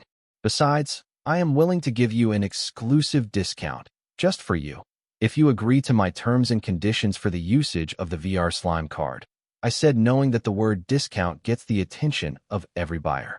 An exclusive discount? Huh, I am listening. Let's hear your terms and conditions for usage of the VR slime card. Jill squinted her eyes at the boy, wanting to figure out what he was up to with the terms and conditions for usage of VR slime. I only have 2 simple conditions. You cannot sell the VR slime cards you bought from me.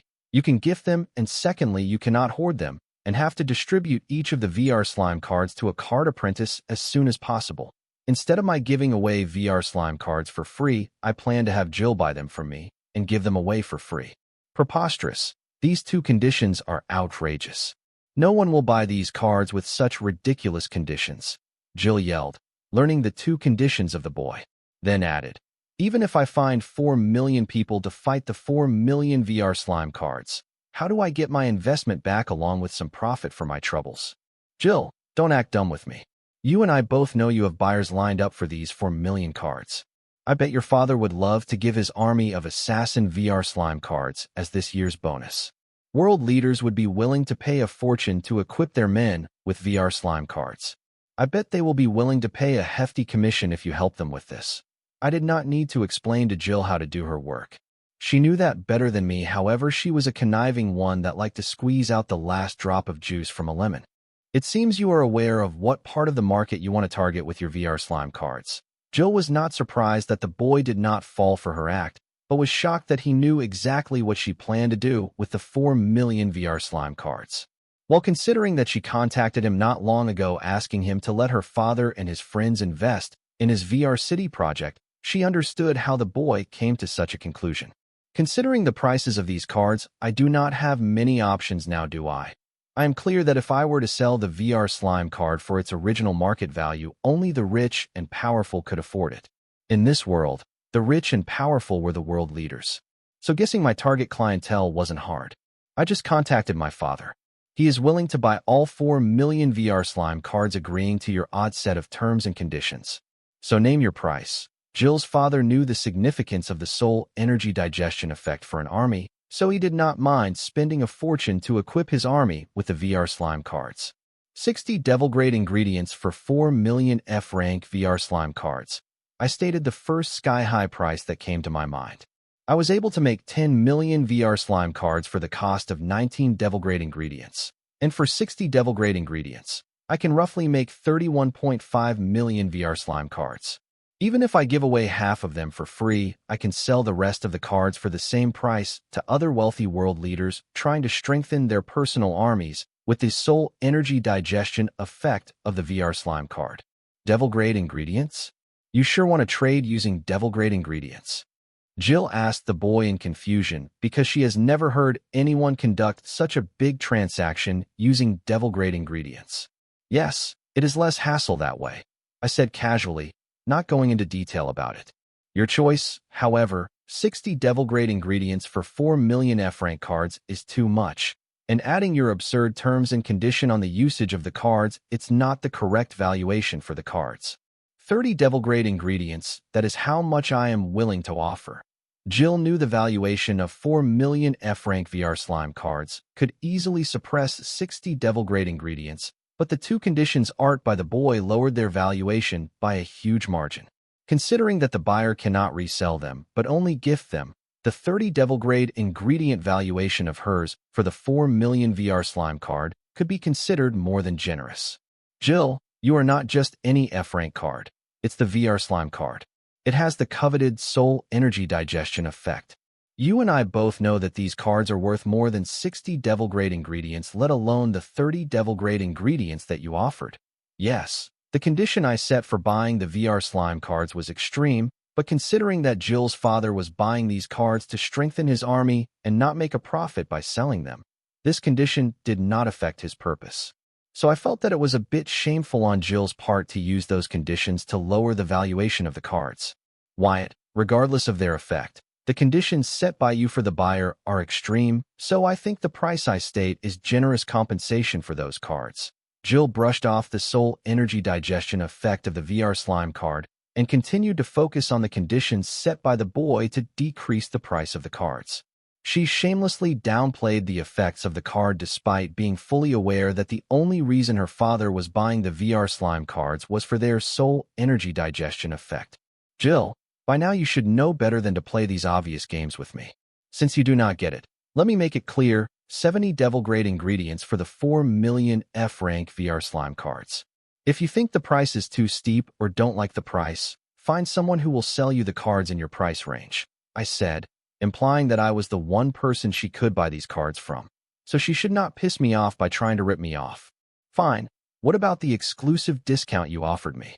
Jill knew. Combining her father and his friends' personal armies for million VR slime cards would not be enough for them.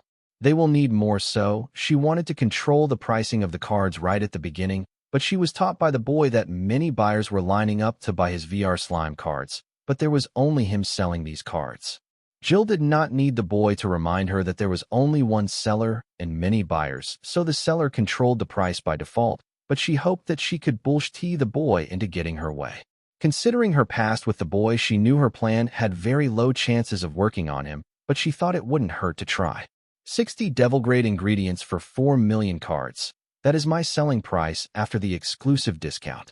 Take it or leave it, I said nonchalantly, knowing that Jill would get a bigger commission if she were to get the cards for a lower price. Since she could screw me over to increase her profits, I did need to be subtle about my monopoly over the cards with this soul energy digestion effect. Okay, you win. 60 devil-grade ingredients for 4 million VR slime cards. Jill surrendered knowing that the boy held the monopoly and she could only bow to his will. Good, let us draft a soul contract. I nodded in satisfaction seeing Jill throw in the towel. Sure. Jill agreed to draft a soul contract, and then continued adding, Wyatt, if we pay you another 60 devil-grade ingredients up front, then will you create another 4 million VR slime cards? Sure. I can as long as they are willing to adhere to my previously mentioned conditions. I wasn't surprised that Jill wanted to place an order for another 4 million VR slime cards, and also had a feeling that these 8 million VR slime cards will not be enough to equip Jill's father and his friends' armies. Good. I will get you the promised 120 devil-grade ingredients by the evening. Before Jill could finish, a figure suddenly appeared in the hall. It was Anne. Ignoring Jill, Anne excitedly exclaimed, Wyatt, your cards were a big hit. I know. I knew and did not rush here to pointlessly state the obvious to me. Her real intention was to impose on my meeting with Jill. If it was some other time I would be pissed at, but her presence was acting as a buffer. Considering that Jill's physique had grown strong enough to confuse me, I appreciated her imposing in our meet. And, since you are here, why don't you have a seat beside me? I said while pointing at the space on the couch next to me. Anne's pheromones in the air seemed to dampen the effect of Jill's pheromones affecting me. Somehow the hormones of two attractive women did not complement each other, but rather countered the other. Now I know why scoring a threesome was so damn hard. Anyways, I wanted to use Anne as a buffer against Jill's physique, so I wanted her to sit as close to me as possible. Especially since, unlike Jill's pheromones, Anne's pheromones did not try to forcefully confuse me. Seeing the boy not take offense from her crashing his meeting with Jill, instead, he asked her to sit next to him and almost pinched herself to check if she was dreaming. Anne's confusion was valid. Just a few minutes ago the boy gave her an ultimatum to let Jill inside the city. She thought he would be pissed at her for her actions, but he wasn't, and now he did not seem to care that she was intruding on his meeting with Jill. Instead, asked her to attend it while sitting next to him. What was the boy trying to do to her? Why was he playing with her heart like this? Can't he just confess his love for her, so that they can be together and live happily ever after? Anne's heart was over the cloud. She had a silly smile pasted on her face as she walked to the coach and sat next to the boy. Then her gaze landed on Jill, who was sitting on the couch opposite to hers.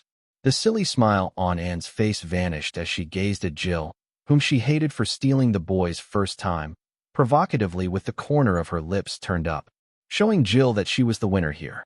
Jill too had her sight glued on Anne, though this was the first time she was meeting Anne. For some reason, she hated her a lot. It was as if she had met her rival. Every cell in her being was screaming at her to end and bringing the triumph of good over evil. Her hatred toward and could not be more black and white.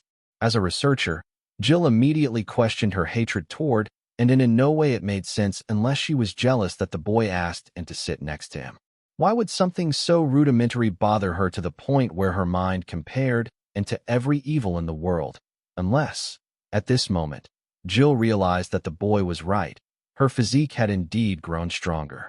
This sudden revelation caused Jill's mind to descend into chaos. She began to reconsider her every thought and action since her physique awakened. Were her feelings for the boy even her own, or something generated by her physique?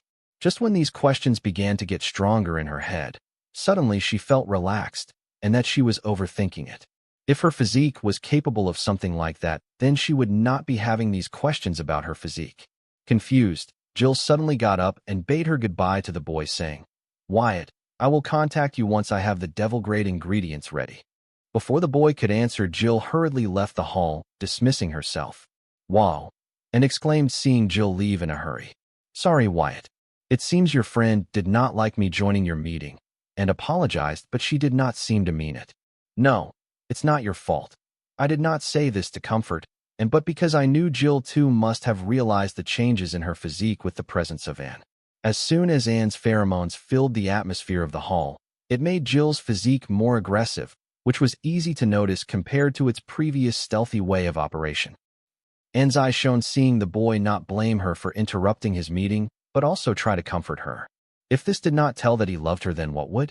But still, it was rude of me to suddenly barge into the hall and intrude on your meeting. I am sorry, and continued to apologize to the boy, to have him continue to comfort her. She liked the caring side of the boy. She wanted the boy to pamper her and spoil her with his love. Yes, it was. What were you thinking barging into a meeting like that?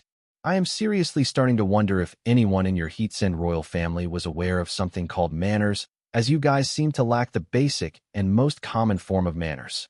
Instead of comforting words and sweet nothings the boy gave and an earful, it seems her dream of being spoiled by his love for her will not be fulfilled today. Geez, I said I am sorry, and snapped. This was too much. Why can't the boy be the perfect lover of her dreams for once? Why does he always have to put her down like this? This was just too much.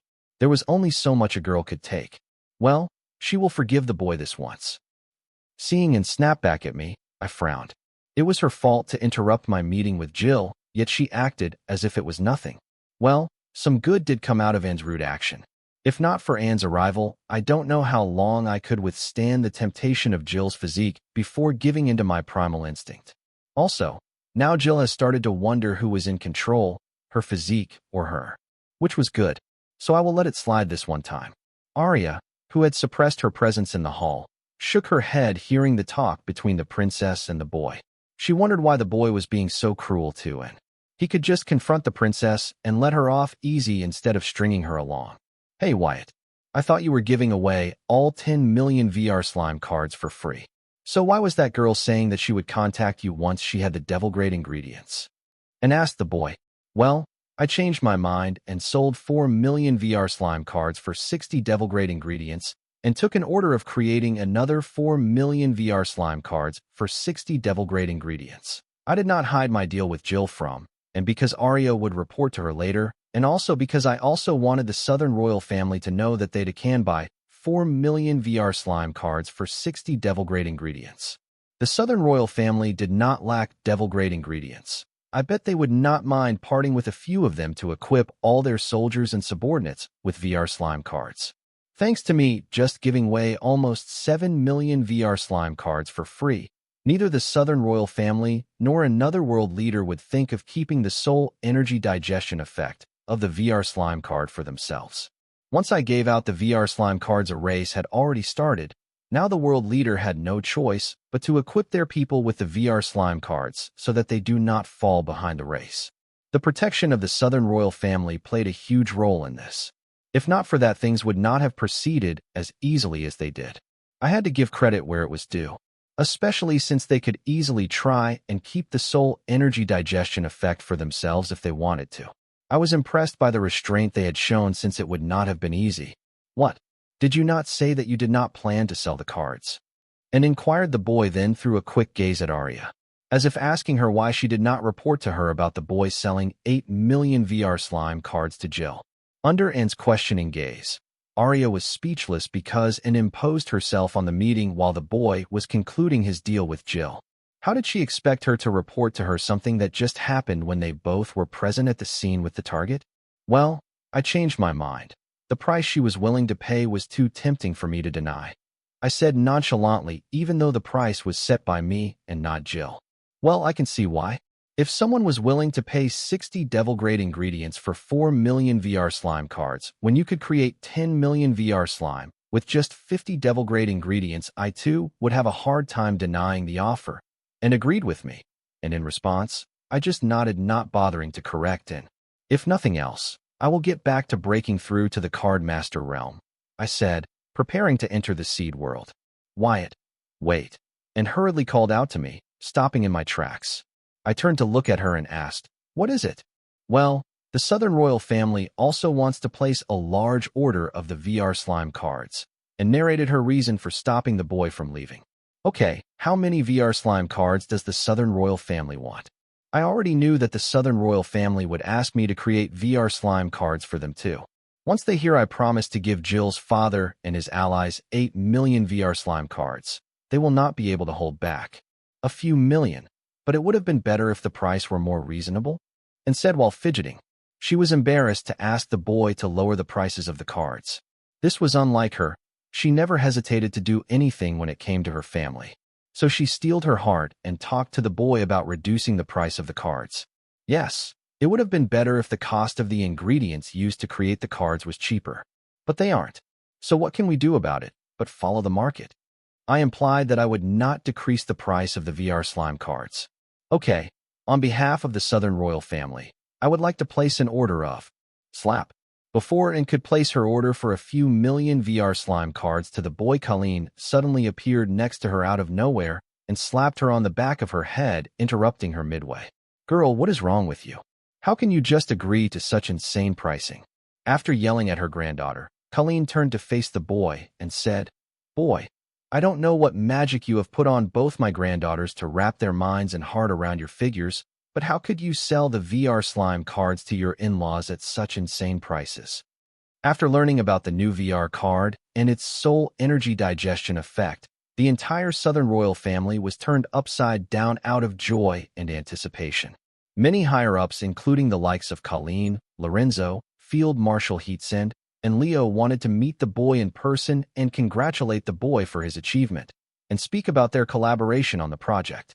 However, remembering the attitude of the boy toward Leo when he approached him to talk about the future of VR City and VR Cocoon as the representative of the royal family, they took a hint that the boy would not be that thrilled about their visit to him. So they stood back and let him handle the matter. Remembering that she could not trust her granddaughters around the boy, Colleen decided to keep an eye on her, and as she expected, and succumbed to the boy, and for the first time compromised the interest of the family. So Colleen had no choice but to step in before and threw the family further under the bus. In-laws, I asked Colleen, raising my eyebrow. Boy, don't you think you are being greedy by asking for 60 devil-grade ingredients for 4 million VR slime cards, when it took you 50 devil-grade ingredients to create 10 million VR slime cards? Colleen ignored the boy's question and instead put her agenda forward. Greedy? The Southern Royal family is in no place to lecture me about greed. 60 devil-grade ingredients for 4 million VR slime cards. That's my selling price. If you don't like it, you can find another seller. The royal family had heaps of devil-grade ingredients lying in their treasury unattended. They did not care for these devil-grade ingredients until I began to trade using them. Besides, I never heard them speak about reducing my taxes. Speaking my mind, I prepared to enter the world seed, not wanting to argue with Colleen, knowing that she was a brute, and did the first thing that popped into her mind. Like how she kidnapped me to stop me from attending one of the top universities in the central academic region. I had no idea what she would do now to get me to decrease the price of the VR slime cards. Colleen was more of a hooligan than a queen. The title Hoodlum Queen was better suited to her than the Soldier Queen. So, I thought it would be for the best if I left before things escalated. And also because I wanted my 3 mutated soul consciousness to be free so that they can help me with my comprehension of the blood curse meaning of blood rule and refining the blood rule power gathered through blood curse meaning, which would not be possible if I took on a massive order of VR slime cards, as they would have to attend to card creation arrays. So, this was for the best. As I prepared to transfer myself into the seed world, the surrounding space froze, stopping me from transferring my body into the seed world. Then I heard Colleen's voice ring in my ears, asking me, "Where are you going?" "We are not done talking." "You might not be done talking, but I am. So please I freeze the space so that I can enter my card lab." I did not want to have to explain what seed world was to Colleen, therefore I called it a card lab so that she would get the gist. "Kid, come on, don't be unreasonable. We are all friends and family here. Let's not make things difficult for each other." Colleen continued to spew her agenda, asking me to decrease the price of the VR slime cards because of my relationship with the Southern Royal family. Is that so? Then how about you guys reduce the taxes I pay to your family? In exchange, I will reduce the price of the VR slime cards. What do you say, friend? Do we have a deal? It was clear that Colleen would not stop until I hit her where it hurt, and so I did. And, are you sure this kid is a genius? Because a genius would know that the taxes they pay will not fill the pockets of the royal family, but the state treasury, and will be used to keep the state running and to develop it. Colleen mocked the boy for asking her to reduce his taxes. Colleen thought she had to be stupid to do that. The rest of the world might not know it, but she knew that the boy would soon become one of the wealthiest card apprentices in the world, and a year's tax from him could potentially feed the southern region for years, so she would rather consider taxing him more than ever consider reducing his tax. She planned to milk hefty taxes off the boy for the rest of his life. This, I thought, staring hard at Colleen, seeing that she didn't even consider reducing my taxes out of respect for our partnership, but she expected me to reduce the prices of the VR slime cards. Pissed, I announced to Colleen, and if the Southern Royal family wants my VR slime cards, they will have to pay 60 devil-grade ingredients for 1 million cards. What? Colleen blurted in shock. She did not expect the boy would not only not reduce the price of his cards, but also dare to raise them instead. Grandma, calm down. Anne's gaze kept shifting between her grandma and her lover. She was worried her grandma would do something they all will regret out of rage. And stay out of this. Boy, you want to play like this? Believe it or not, I will raise your taxes by 1,000% such that not only every penny you make will fall in the state's treasurer, but you will owe the state more money. Colleen glared at the boy, trying to intimidate him despite knowing that it had not worked in the past. Believe it or not, I will not sell my VR slime cards to your family and start creating VR slime cards for free for the rest of the world. Colleen's scare tactics did not work on me before, and they will not work on me now. Boy, do you know what you just said was enough for you to be arrested for the charge of treason? Colleen thundered, seeing the boy not only challenge her authority, but try to force her to follow his way. And she was not lying about the treason charge. What the boy just said could easily be translated as he was willing to give VR slime cards for free to enemies of the southern region, whereas he did not plan to sell a single VR slime card to the southern region. Such words were enough for any regular card creationist to be locked in the deep of the Southern Royal Family prison for the rest of their life, to never see the light of the day, or even be executed. Fortunately, the boy wasn't just any regular card creationist. He was the discoverer of Silver Milk Power and the creator of the VR Slime card, the only low-level card with the miraculous soul energy digestion effect. It seems my talents are not appreciated in the southern region. I heard that the central region offers lower tax rates for the card apprentices with higher privilege rank. Before I could finish my sentence, Colleen yelled, "Kid, are you threatening me? Don't get full of yourself. Not everything revolves around you. I'm just exploring the options that would be best for my prospects. Besides, if I move to the central region, I will save a ton of time in my commute when I enter Morningstar University. With two of the three mischiefs, Supreme Leader and Matron, living in the central region, I would never consider moving to central region. I just said this to piss Colleen off, to let her feel how I was feeling for once. You." Before Colleen could continue to yell at the boy, her grimoire rang, notifying her of a call. Summoning her grimoire, Colleen checked the caller ID to see if the call was more important than disciplining the boy. Seeing that the call was from her beloved but scary daughter, Colleen turned to look at and feeling that the timing of her daughter's call was uncanny. Noticing and avoiding eye contact with her, Colleen felt suspicious. Yet she answered her daughter's call as she had no choice. "Hello." After a 2-minute one-sided chat, her daughter hung up the call and Colleen stared daggers at her granddaughter and said, "Telling on me to your mom? Really, Anne? I did not expect this from you. I am sorry, Grandma. You left me no choice," and apologized to her grandma for calling her mother. Seeing the heated argument between her grandma and the boy, and was worried because neither one of them was willing to back down.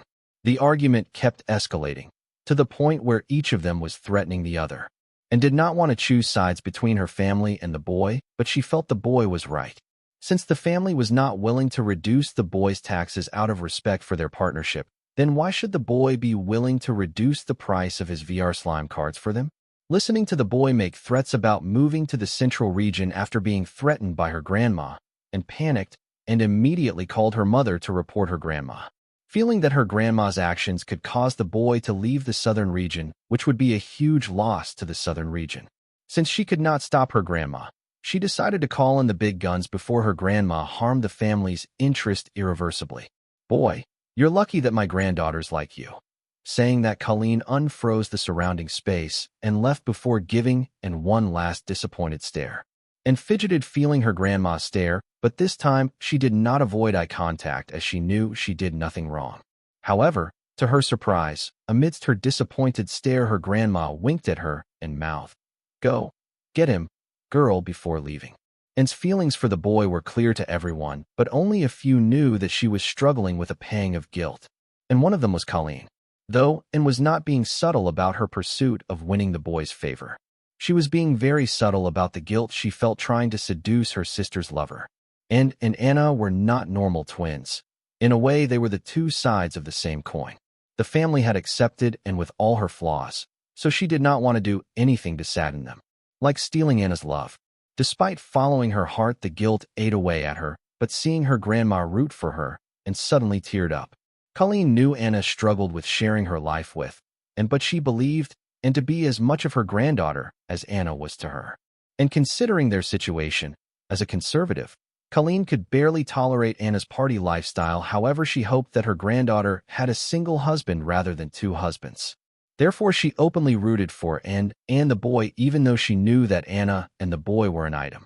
Once the boy asked her to reduce his taxes in exchange for him reducing the price of his VR slime cards, Colleen knew that she had lost all merits to push her agenda on the boy. So instead of giving the boy satisfaction of winning the argument, Colleen decided to make an opportunity for her granddaughter to get closer to the boy. Not to mention, recently the boy seemed to be drifting apart from the Southern royal family, except for his soft spot for Anna.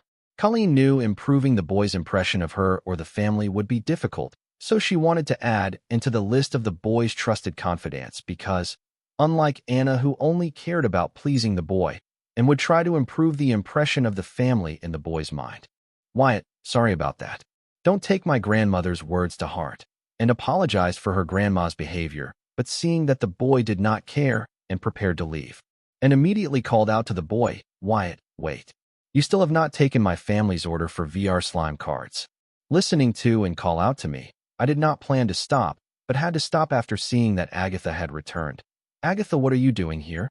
What about the distribution of the 3 million VR slime cards that I gave you?" "Don't worry, boss. My friends got that covered.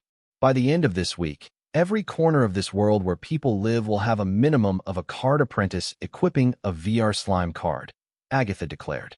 "I thought you would be supervising them in the field," I said with a frown because I did not know Agatha's friends and I could not trust that they would work efficiently without any supervision. "No, I will be supervising them remotely. Boss, don't worry. The weakest one of them is a card emperor, and they are all capable enough to escape the pursuit of semi-demigods with ease. I promise you they will not rest until they give away all 3 million cards across the world," Agatha promised.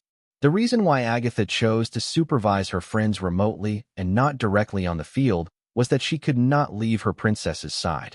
Even when she left to meet her friends and make arrangements for the distribution of 3 million VR slime cards, most of the time her mind was occupied with the safety of ABA. Therefore, she made sure to return as fast as possible. Agatha would not have done this if ABA wasn't in the Southern Royal Palace. Still, she felt that her actions were very irresponsible. "Okay, I will take your word for it," saying that I prepared to enter the seed world, but my wrist was suddenly grabbed by Anne, who forced me into making eye contact with her and complained, "Wyatt, this is too much." I did not avoid eye contact with Anne and stared indifferently into her eyes. Gazing into the boy's indifferent eyes, Anne was aggrieved and her eyes started to tear up. Despite staring into Anne's teary eyes, my eyes remained indifferent as I uttered, "And let go of my hand." "I won't. We need to talk this out," and asserted. Though Anne got approval from her grandma to pursue the boy, the aftermath of her grandma's actions was far more serious than they both had imagined. "What's there to talk about? You guys raise the taxes as much as you want. I won't be selling a single VR slime card to your family," I declared. Colleen's words had pissed me off. No matter how much Anne apologized, it would not repair the damage. Listening to the boy declare he will not sell cards to the Southern royal family even if they raised his taxes, Agatha was confused. Didn't the boy just give the Southern royal family nearly 1.5 million VR slime cards for free? How could they shamelessly threaten the boy with increased taxes to force him into giving them more VR slime cards? Despite thinking this, Agatha did not jump to unfounded conclusions and thought that there was more to this matter. Wyatt, listen to me. My grandma said that out of a fit of rage. She did not mean any of it. Besides, she can't just raise taxes for a single person or anyone even if she wanted to. There are proper procedures to be followed for something like that, and realized that she was going off topic, so she paused and added to the topic. I have talked to my mother about reducing your taxes.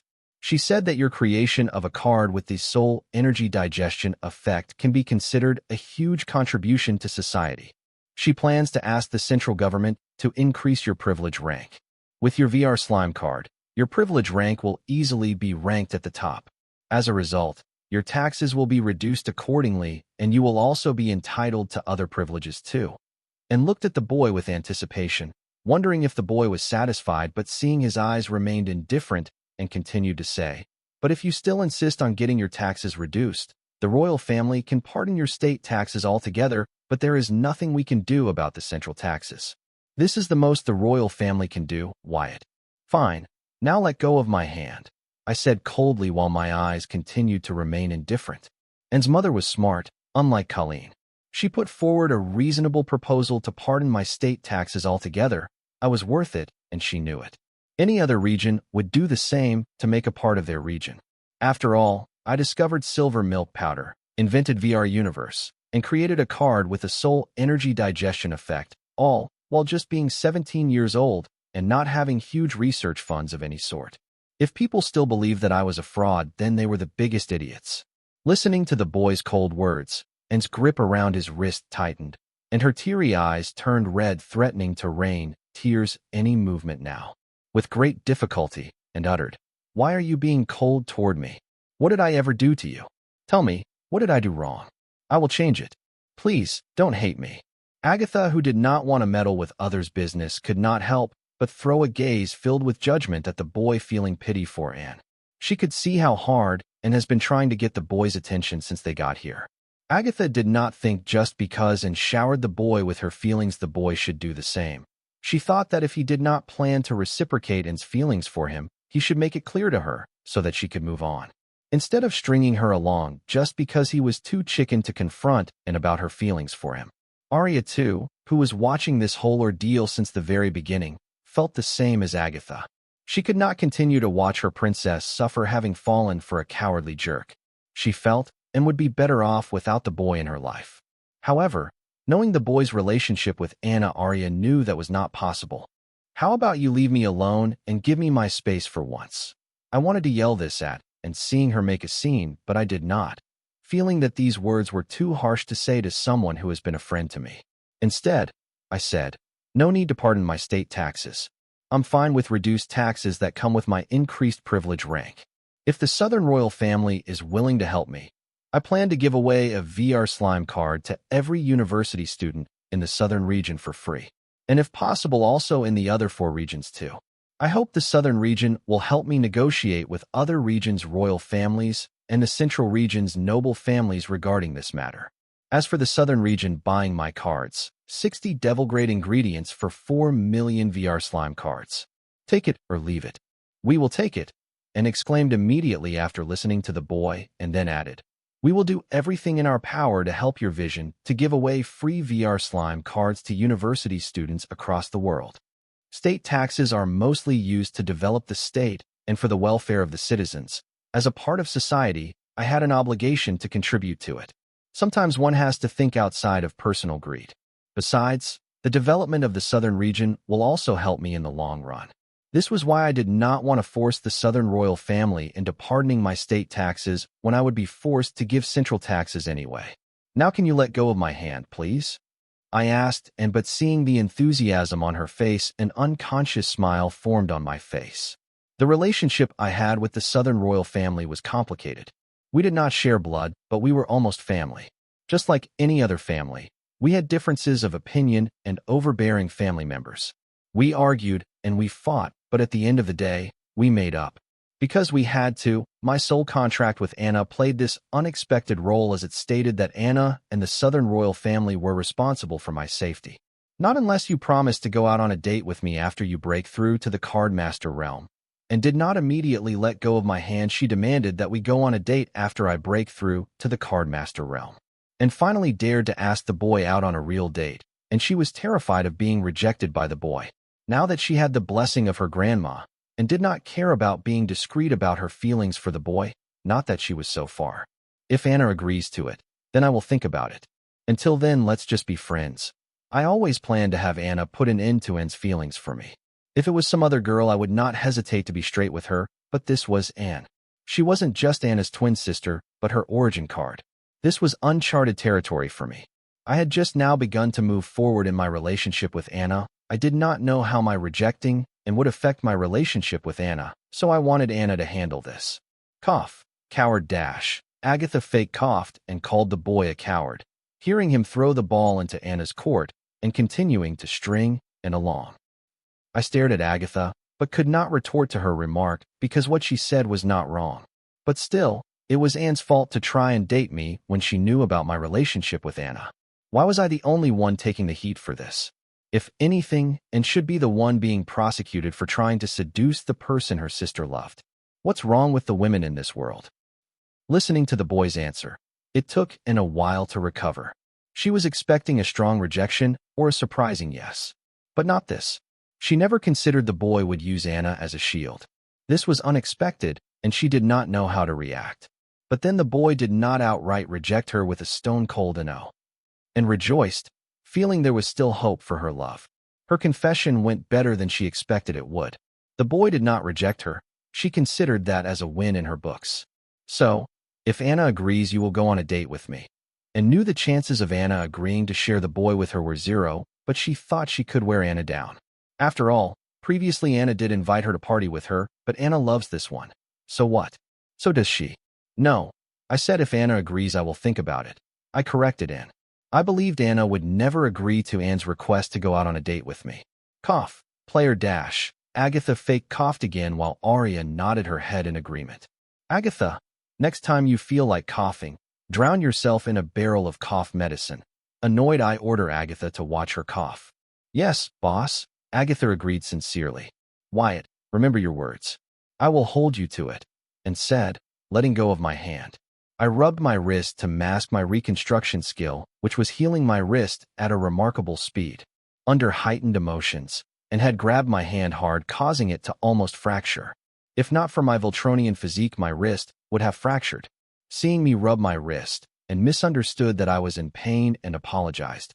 I am sorry. Does it hurt a lot? No. I have a habit of rubbing my wrist for no reason, I uttered sarcastically, hearing an silly question. Wyatt, our family would like to place an order of 20 million VR slime cards, and announced, ignoring my sarcasm. 20 million VR slime cards? Sure, but that's 300 devil-grade ingredients. I want the full payment up front. I was already starting to see the results of my idea to sell VR slime cards to the wealthy and powerful in bulk. This way I had enough capital to create more VR slime cards to give away to the university and high school card apprentices, and also ensure that the rich and powerful will not target the university and high school card apprentices for their VR slime cards. Right now my strategy was simple, to invest all the profits I make from selling VR slime cards to the world leaders into creating more VR slime cards that I could give away for free to the less fortunate, allowing me to create a dominant information network among both the powerful and weak of society. As for making profits, it was only a matter of time before the card apprentices realized the value and applications of VR universe. How it is the next big thing that will change the card world as we know it, and began to invest in it. Sure, please follow me to the royal treasury. I will let you choose the 300 devil-grade ingredients like the last time, and generously proposed. Listening to Anne's offer, I was conflicted between returning to the seed world to continue with my rule comprehension or following into her family's royal treasury to choose 300 devil-grade ingredients. I could postpone choosing the 300 devil-grade ingredients, but once I entered the seed world, I did not plan to return until I had broken through to the cardmaster realm, which could take days or even a week. In that amount of time, my card creation array can easily develop a few million VR slime cards. Choosing devil-grade ingredients was important for me. Because where the royal family cannot tell the actual value of the devil-grade ingredients, I could by using the Demon Merchant Codex. Considering the Devil Merchant Code's love for devil-grade ingredients, I felt sacrificing higher-tier devil-grade ingredients would gain me more favor from the Devil Merchant Code. I have already experienced the generosity of the Devil Merchant Code. I loved it, and plan to continue to be under its good grace. Soan's proposal to allow me to choose the 300 devil-grade ingredients from the royal treasury was a huge opportunity that I could not miss. In the end, weighing my options, I decided to follow into the royal treasury to choose 300 devil-grade ingredients, led the way, and nodded at the boy before grabbing him by the shoulder. Then she used her movement skill to move to the main royal palace's treasury at an incredible speed. Arriving at a familiar sight, I still could not help but feel awe seeing the treasury of the Southern royal family. If the Southern royal family's treasury was this big, I cannot help but imagine the treasury of all the royal families and the Nobel families together. It would at the least amount to half of the entire world's wealth. Same rules as the last time. And declared while asking me to help myself and choose 300 devil-grade ingredients as the payment for the 20 million VR slime cards the Southern royal family had ordered, and looked at the bit with longing eyes as he single-mindedly began to verify and selected the devil-grade ingredients. The reason and proposed to let the boy choose the 300 devil-grade ingredients for himself was that she wanted to be in the boy's company longer, and wanted to hold the boy's hand, hug him, kiss him, and cuddle with him while whispering sweet nothings in each other's ears. However, she couldn't do that for now, so she had to settle for watching the boy from afar. But she promised herself that she will change that very soon, even if she has to be at odds with Anna. After a while, when the boy was done selecting 300 devil-grade ingredients, and grabbed him by his shoulder and returned to his bedroom in the Royal Guest Palace number 01. After returning, knowing that the boy will soon enter his space item to break through to the Card Master realm, and did not stick around but left to check if the auction was running smoothly. After and left, I was stopped by Arya and Agatha. They both also wanted to exchange VR slime cards for devil-grade ingredients. Wyatt, can anyone buy 4 million VR slime cards for 60 devil-grade ingredients? Arya asked the boy with a little reverence in her voice. Yes. Why do you ask? Does your family also want to buy 4 million VR slime cards from me? I asked Arya. Her intentions could not be more obvious. Yes, Arya replied honestly. They do. I blurted in surprise and asked Arya, did you tell them about my 2 conditions? My 2 conditions did not allow the buyers to resell the VR slime cards, but they could give them away. Also, all the VR slime cards they brought should be equipped by a card apprentice by the end of the week.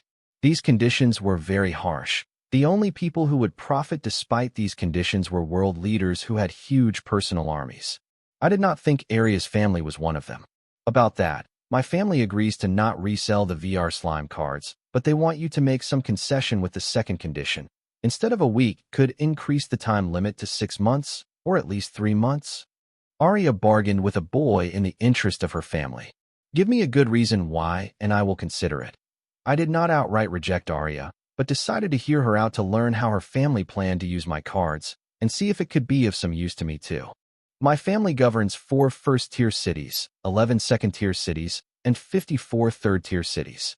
My grandfather plans to use some of the 4 million VR slime cards to reward the loyal members and subordinates of the family that have helped us govern these cities to prosperity. Then use some of these cards to strengthen our armed forces. Arya explained, but paused midway waiting to see my reaction, mostly to avoid speaking the complete truth. Seeing through her little thoughts, I asked, what about the remaining cards? As for the remaining cards, the family plans to use them to attract talents from reputed universities, different cities, and regions. Arya finally spoke about the real intention of her family with my VR slime card.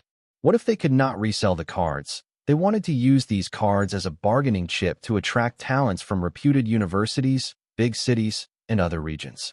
Arya's family wasn't the only one to have thought of this. Agatha's friends did too. They planned to give away my cards to friends and families of those who would help them later in their life. However, I had made sure to add a clause in the soul contract that stopped them from practicing such malpractice. However, I did not have to worry about something like this with world leaders, royal families, and noble families, as they were at the top of the world economic chain. They did not need VR slime cards to gain favors. The only reason they needed VR slime cards was to enhance the strength of their armies. Nope, I cannot make a concession to my conditions for such reasons. However, you do not need to order 4 million VR slime cards. You can just order the cards your family could use. I don't mind taking small orders from someone I know. I rejected Aria's request and offered to take on a small order of VR slime cards for her family. Thank you. Aria did not argue but thanked me for doing her a solid, and then added, still, I would like to place an order for 4 million VR slime cards. Listening to Aria's order, I frowned and did not take the storage card containing 69 devil-grade ingredients that she was handing me. Instead asked her, are you sure you wanted to order 4 million VR slime cards? Master Wyatt, don't worry. My family will follow your 2 conditions to the dot. We have another plan to use the cards in case you did not agree to our request. Seeing my expression get dark, Aria immediately explained. And what would that be? I said, implying that if I don't like her family's second plan to use the cards, I will not be taking their order. We plan to reward these cards to the loyal, brave, outstanding, and overachieving citizens of the cities under our governance. Our cities might be prosperous now, but at the start, they weren't. If not for the citizens, we would have achieved what we have today, so we plan to use this opportunity to give back to the citizens. Aria explained the second plan her family came up with to use all of the 4 million VR slime cards they will be buying from me. Listening to Aria, I could not help but nod in approval of her family's plan to reward its citizens with VR slime cards. Though it looked like they appreciated their citizens, it was a way for Aria's family to ensure that their capable citizens do not get touched by other cities or regions. Fine, here are the 4 million VR slime cards. Taking the storage card from Aria, I handed her another storage card containing 4 million VR slime cards. Then Aria shared a soul contract which was pre-signed by her father, grandfather, and family elders. Making sure it was legit, I signed it. Out of the 10 million VR slime cards I made, I gave 3 million to Agatha and the other 3 million to Anne. As for the remaining 4 million cards, I was saving them to give to Jill, but she left in a hurry saying that she will contact me after she arranged the devil-grade ingredients need to buy the cards. While I was busy in the royal family's treasury, Aria used that opportunity to inform her family about VR slime cards, reach a decision, and bring the 60 devil-grade ingredients that she just paid for the 4 million VR slime cards. Agatha, who was watching the deal between Aria and the boy from the sidelines, suddenly up. Wyatt, how much for 127 VR slime cards? Since the boy was willing to take small orders of VR slime cards for Aria, Agatha believed he would do the same for her too. So she blatantly asked him the cost of 127 VR slime cards. 127 cards? What for? Did I already give you 1,000 cards? Did you sell all of them already? I asked Agatha in surprise. I need 127 VR slime cards for the children that became card apprentices in the orphanage I am sponsoring in my native.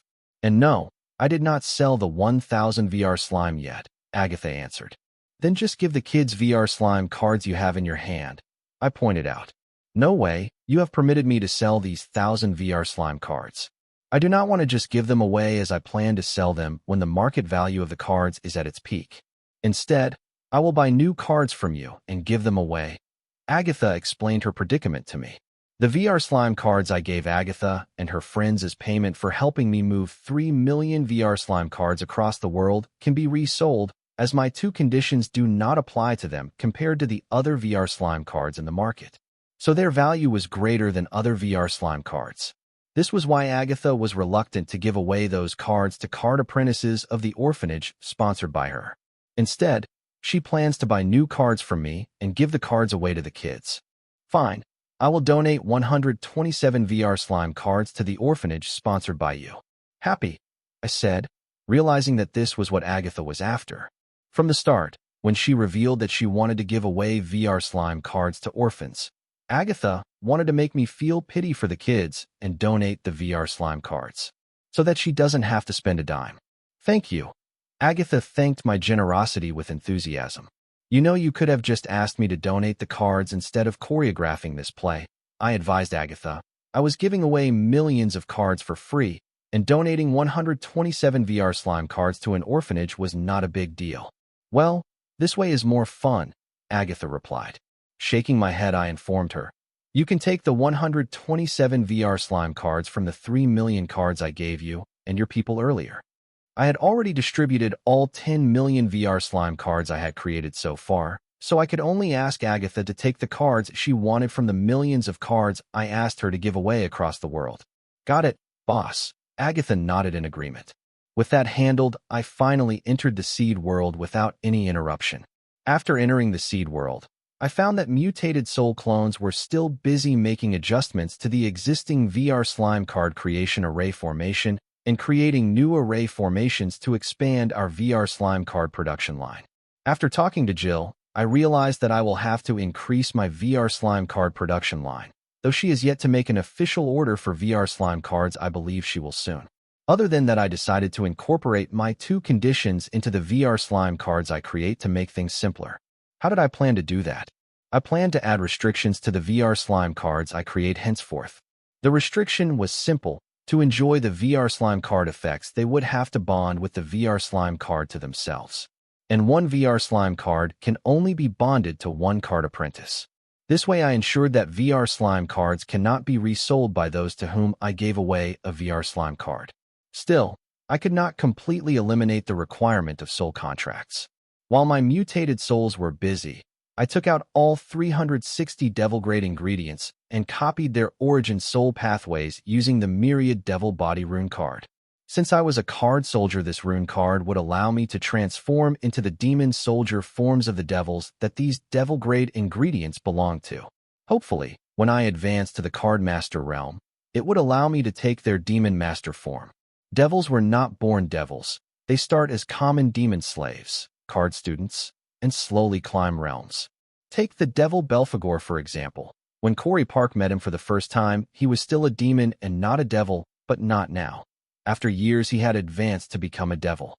After the Myriad Devil Body rune card had copied the soul pathways of all 360 devil-grade ingredients, I choose to enter the Interrealm City, Sector ES0012. Dear Demon Merchant, do you want to enter the Interrealm City Sector ES0012? Yes/no. Note: you are entering a recommended sector, so standard offering practice will be followed. Yes. Dear Demon Merchant, using the Spirit Transfer Array to travel to Sector ES0012. Note: Spirit Transfer Array takes the Demon Merchant's spiritual body that has entered it and transfers them to the Interrealm City. Dear Demon Merchant, welcome to Sector ES0012. Note: behave. Arriving next to the familiar fountain, I looked around to find the Redfoot Demon Merchant, but he wasn't present. Then I entered my warehouse. After getting comfortable, I made use of the Devil Merchant code to help me exchange 342 devil-grade ingredients for enough sets of ingredients required to create 180 million VR slime cards. As for the remaining 18 devil-grade ingredients, I plan to use them to make a few last-minute tweaks to the VR universe, to create a solid and stable in-game currency, banking, and respawn system. The reason I was planning to create an in-game currency and banking system was that I did not think that the Southern royal family would not be able to stop the world government when they had my wealth. This became clearer to me when it said to me that her mother needed to report to the central government to raise my privilege rank, and that her family could not pardon the central tax. This was enough to understand that my wealth would not be safe in any of the banks in the card world, so I decided to create an in-game currency whose value will keep growing as the card apprentice's dependence on VR universe increases. It did not matter if the card world's government considered my in-game currency as legal tender, because as long as card apprentices were willing to trade using the in-game currency, its value would not decrease in any way, but even increase as long as they continued to live in the VR universe, where they can only use in-game currency. The most important part was that card apprentices could earn in-game currency in the VR universe by doing various jobs available in the world, from stealing to an honest day of work. And in the new update, players could now die in the VR universe, but could immediately respawn in their safe house after paying a reasonable fee appropriate for their realm, or respawn after a certain period for free. This would not have any effect on their mental health. They will experience death from a third-person point of view. A game where card apprentices can not only let loose, but also earn money while they were having the time of their life would immediately give birth to a huge loyal fan base that even the world government will have to watch out for. After making the new adjustments to the VR universe, I then began to set up the pseudo-natural blood rule Enlightenment Array formation since the last one was broken in the process of achieving ultimate mastery and understanding of fate plunder meaning. After setting up the pseudo-natural blood rule Enlightenment Array formation, I connected the pseudo-natural blood rule Gathering Array formation to it as the power source.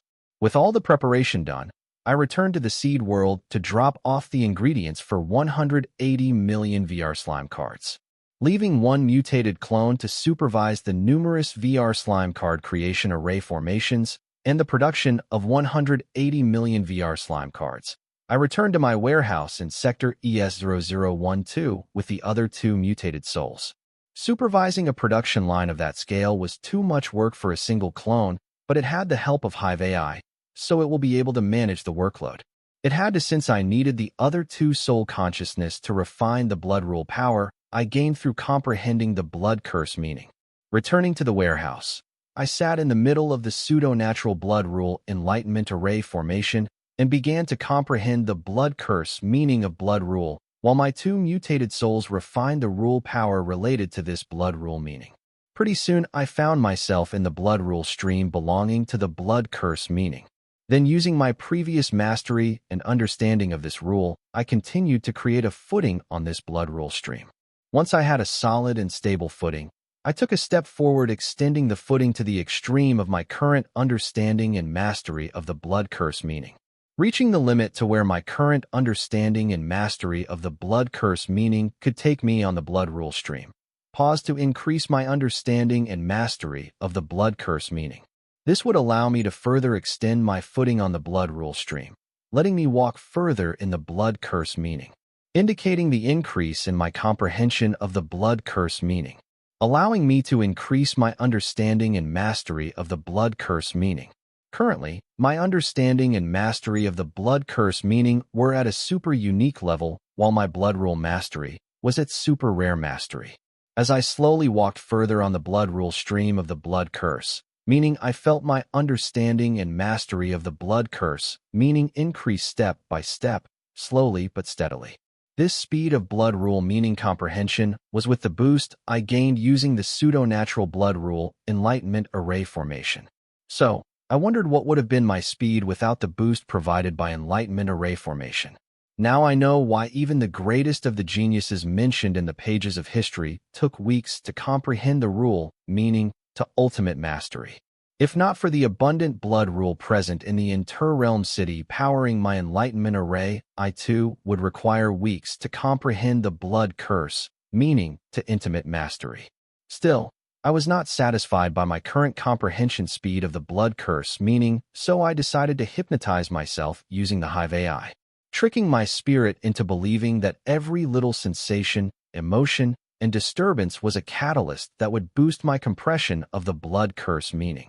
This had worked marvelously the last time, so I had high hopes for it this time. Soon, I felt my concentration and focus had increased by several times.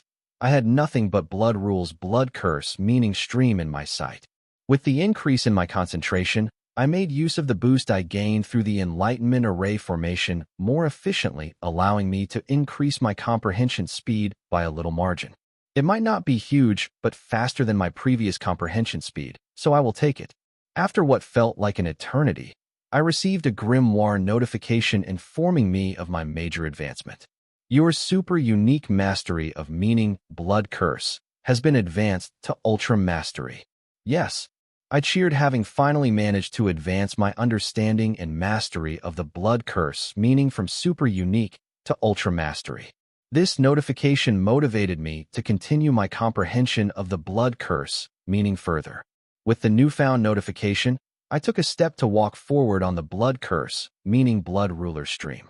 As my mastery and understanding of the blood curse meaning increased, my comprehension speed of the meaning started to decrease. Finding a new understanding of the meaning had now become as difficult as searching for a needle in a haystack. Still, I did not let it break my spirit. I did not give up. This was easier thanks to the hypnosis of the Hive AI. I continued to walk forward on the blood rule stream with the same enthusiasm and confidence I had when I started comprehending this meaning. I was able to keep my mental state consistent throughout the comprehension only because of Hive AI's hypnosis. I did not rush things. I took my time to calmly comprehend every little new understanding I gained of the blood curse meaning, then increase my blood curse, meaning mastery parallelly. I could feel that my understanding and mastery of the meaning had grown significant enough to advance to a higher realm. Soon a grimoire notification sounded informing me of my advancement in the mastery of the blood curse meaning.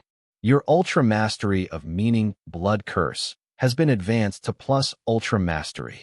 With my understanding and mastery of the blood curse, meaning reaching plus ultra mastery, I celebrated. I had lost track of time and had no idea how long it had been since I started the comprehension and how long it took for me to advance my blood curse, meaning mastery from ultra to plus ultra mastery. It took me a day and a half to advance my understanding and mastery of the blood curse, meaning to plus ultra mastery from super unique mastery with the aid of pseudo-natural blood rule, enlightenment, array formation, and self-hypnosis. Based on my current comprehension speed, it would take me longer to advance my understanding and mastery of the meaning to the ultimate mastery. However, I had an ace up my sleeve which could help me shorten the time to advance my understanding and mastery of the meaning to the ultimate mastery. And that was forging a blood rule rune using the blood curse meaning.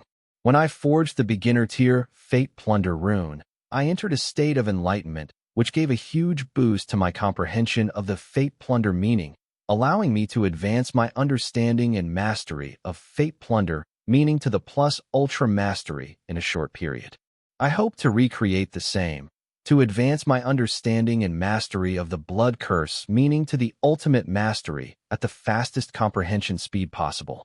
With this thought, I ordered my mutated two-soul consciousness to gather the blood rule power of the blood curse, meaning that they had refined so far in my mutated ego gem.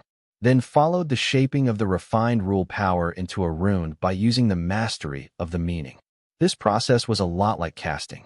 I had the refined blood rule power of the blood curse, meaning now I had to give it a form, and the form the blood rule would take was the image of my mastery of the blood rule meaning. This was where my plus ultra mastery of the blood curse meaning will work its charm. Using my plus ultra mastery of the blood curse meaning of the blood rule, I was going to give the refined blood rule power of blood curse meaning a form. This form was the rune I was going to forge. This part was the easiest as I just had to use my plus ultra mastery of the blood rules meaning to guide the blood rule power into the shape of the rune I should build for myself. The shaping of the rule power was simple as long as the mastery of the blood curse meaning was enough. Letting my plus ultra mastery of the blood curse meaning of blood rule shape the rune I was about to forge. This step did not take long, and I shaped the refined rule power in the form of a blood rule rune of the blood curse, meaning fast, but perfectly with no error. With this, the forging of the blood curse rune was only half done. The rune I just shaped using refined rule power was just an empty husk or the body of the actual rune. The body was missing a soul. The soul that made the rune complete was missing. The soul of the rune I speak of here was my understanding of the blood rules, blood curse meaning. My mastery and understanding of the blood curse meaning were two different things. Mastery of the meaning was what turned the refined rule power into a vessel for my understanding of the blood curse meaning. A card apprentice's mastery and understanding of the meaning of a rule together form the rune they forge. My mastery of the blood curse meaning gives the rune a body using refined rule power, and my understanding of the meaning gave the rune sentience. The rule power was just pure energy. Under the influence of the meaning, it gains a frame, a physique, if you will. This physique was void of alertness, appreciation, and attention. All in all, it was no different from an inanimate. My understanding of the blood rule's meaning of blood curse was what would give it the sentience that it was lacking the most right now. The purpose of the sentience was its ability. The strength of this ability of the rune formed would depend upon my understanding of the blood rule's meaning of blood curse. My current understanding of the blood curse meaning was more than enough to form a perfect essence for the rune frame. Once I gave sentience to the rune frame, my mutated ego gem was filled with a brilliant blood-red light. Soon I heard my grimoire sound with a notification prompt. Ultra Rune Blood Curse has been successfully forged. Rune name, Blood Curse. Rune tier, Ultra. Rune rule, Blood. Rune spirit, Unborn. Rune info, Blood Curse is an Ultra tier rune forged using the Blood rule and the Blood Curse meaning.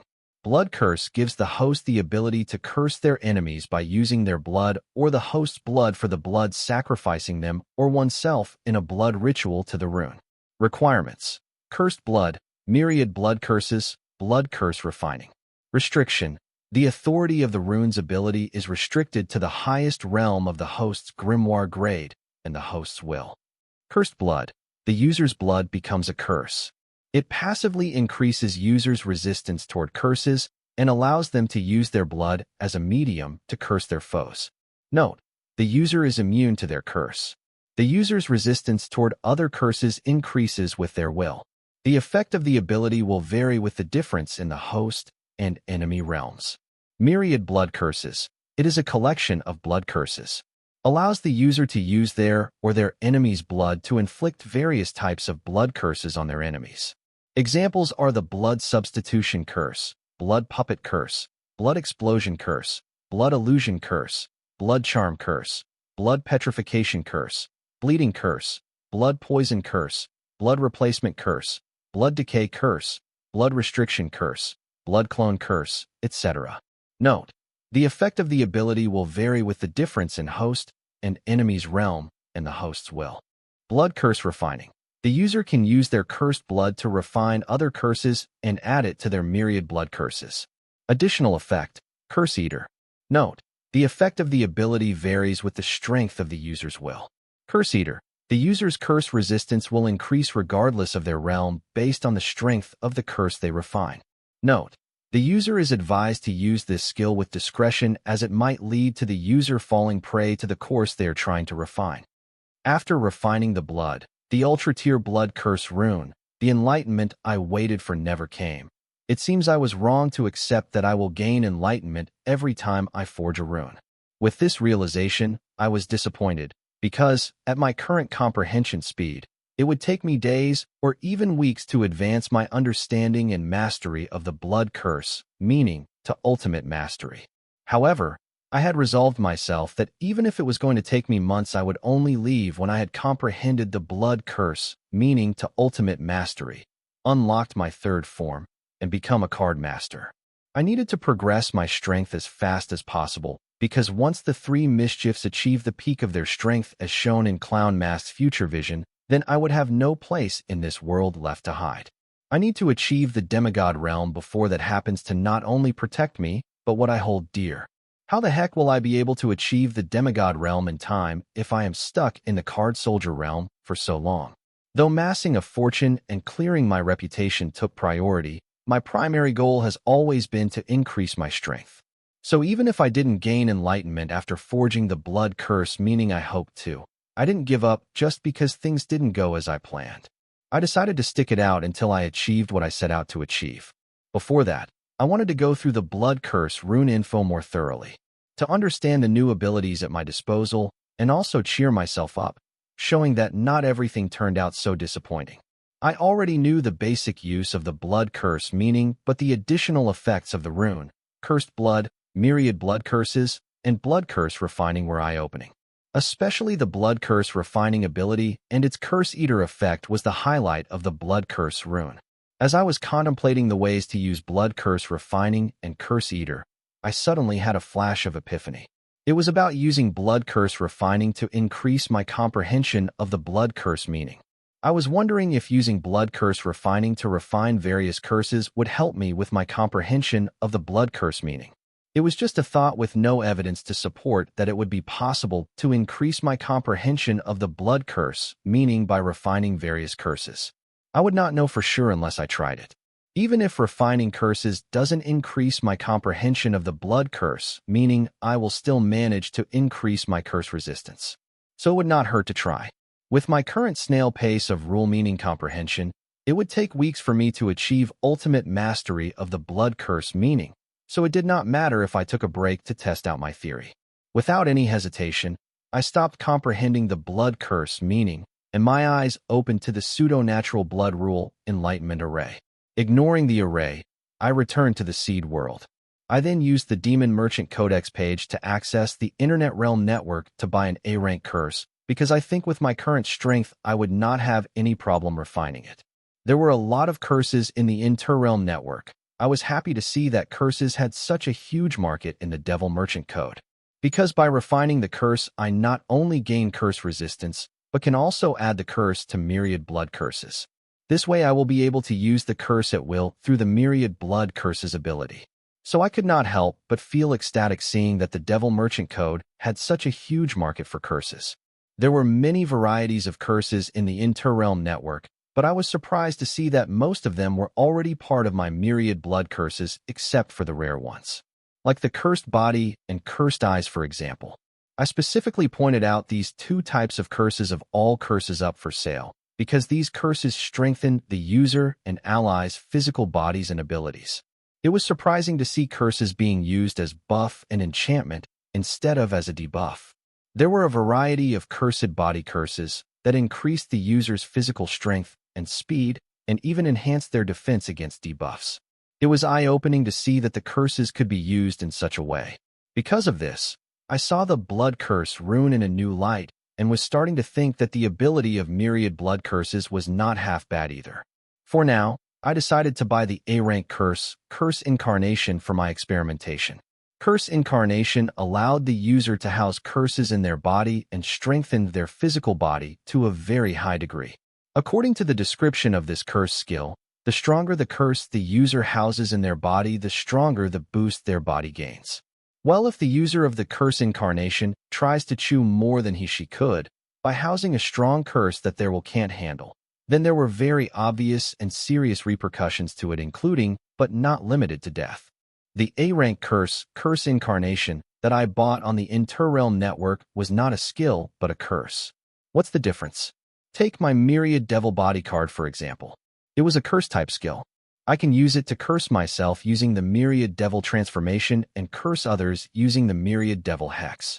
When I use Myriad Devil Transformation on myself to transform into a rock, I am cursing myself to turn into a rock using my curse-type skill. Here, Myriad Devil Transformation was the curse-type skill, and my turning into rock through Myriad Devil Transformation was the curse. Curse Incarnation, however, was a curse to turn my body into a monster whose physical strength gets enhanced based on the strength and number of curses it can house in my body. Adversely, if the strength of the curses on my body were stronger than what my will could handle, then the Curse Incarnation will be devoured by those curses, then my body and soul would be next. I had bought a Curse Incarnation to curse myself so that I can use the cursed blood of my blood curse rune to refine it into a myriad blood curses. Then observe if doing so would help me raise my comprehension of the blood curse meaning.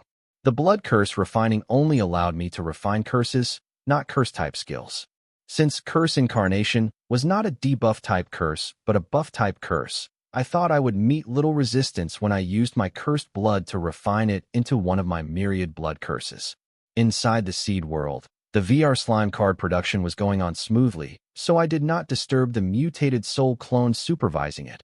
And holding the Curse Incarnation, I found a comfortable place where I could use it on myself.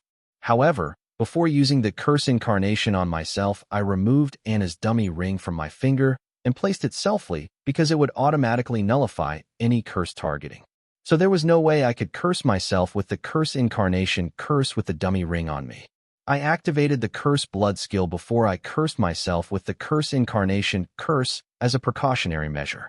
Soon the blood rule power of the blood curse, meaning refined by my two mutated soul consciousness, began to flow from my mutated ego into my veins and began to merge with my blood.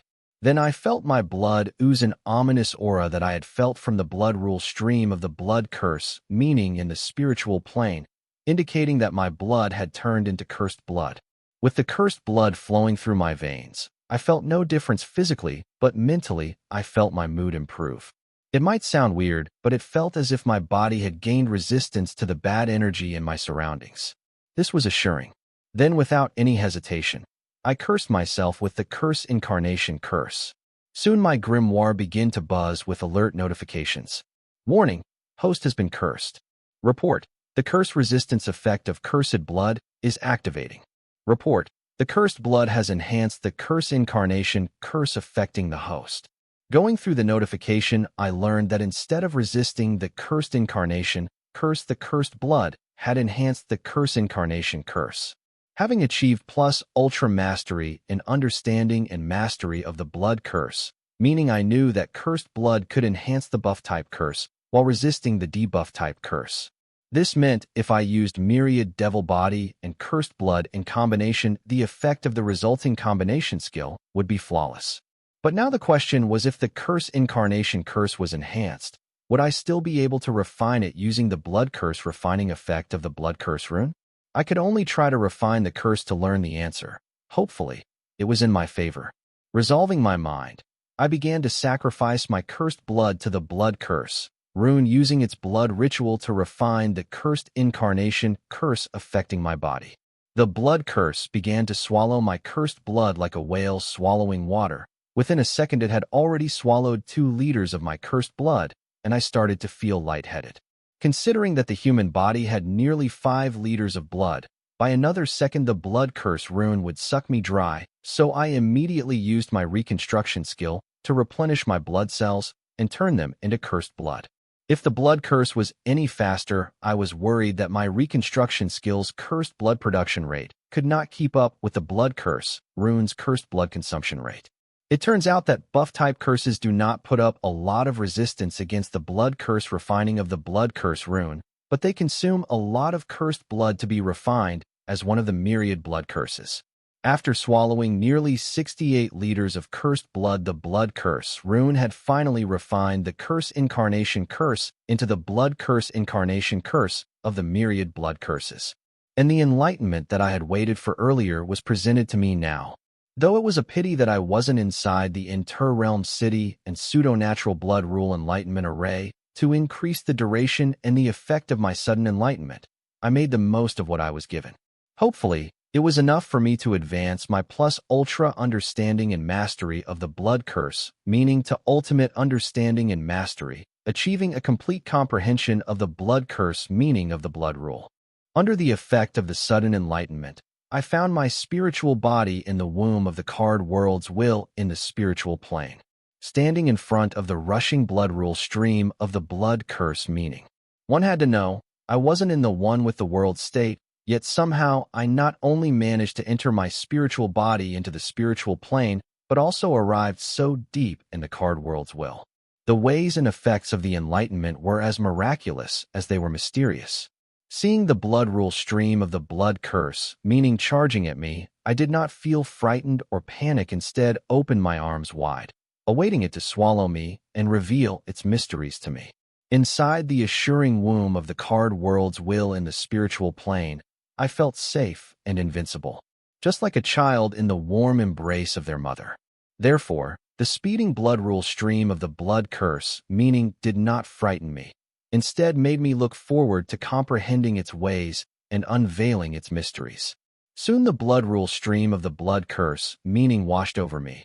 I used my plus ultra understanding and mastery of the blood curse, meaning, to avoid drowning in it. However, I let my spiritual body follow the flow of the blood rule stream of the blood curse meaning. Just by letting my body flow with the blood rule stream of the blood curse meaning, I started to comprehend the ways of the blood curse meaning. Back in the inter-realm city, even with the boost of the pseudo-natural blood rule enlightenment array and the absolute focus of self-hypnosis, my comprehension rate of the blood curse meaning was slower than a snail's pace. It was barely moving forward.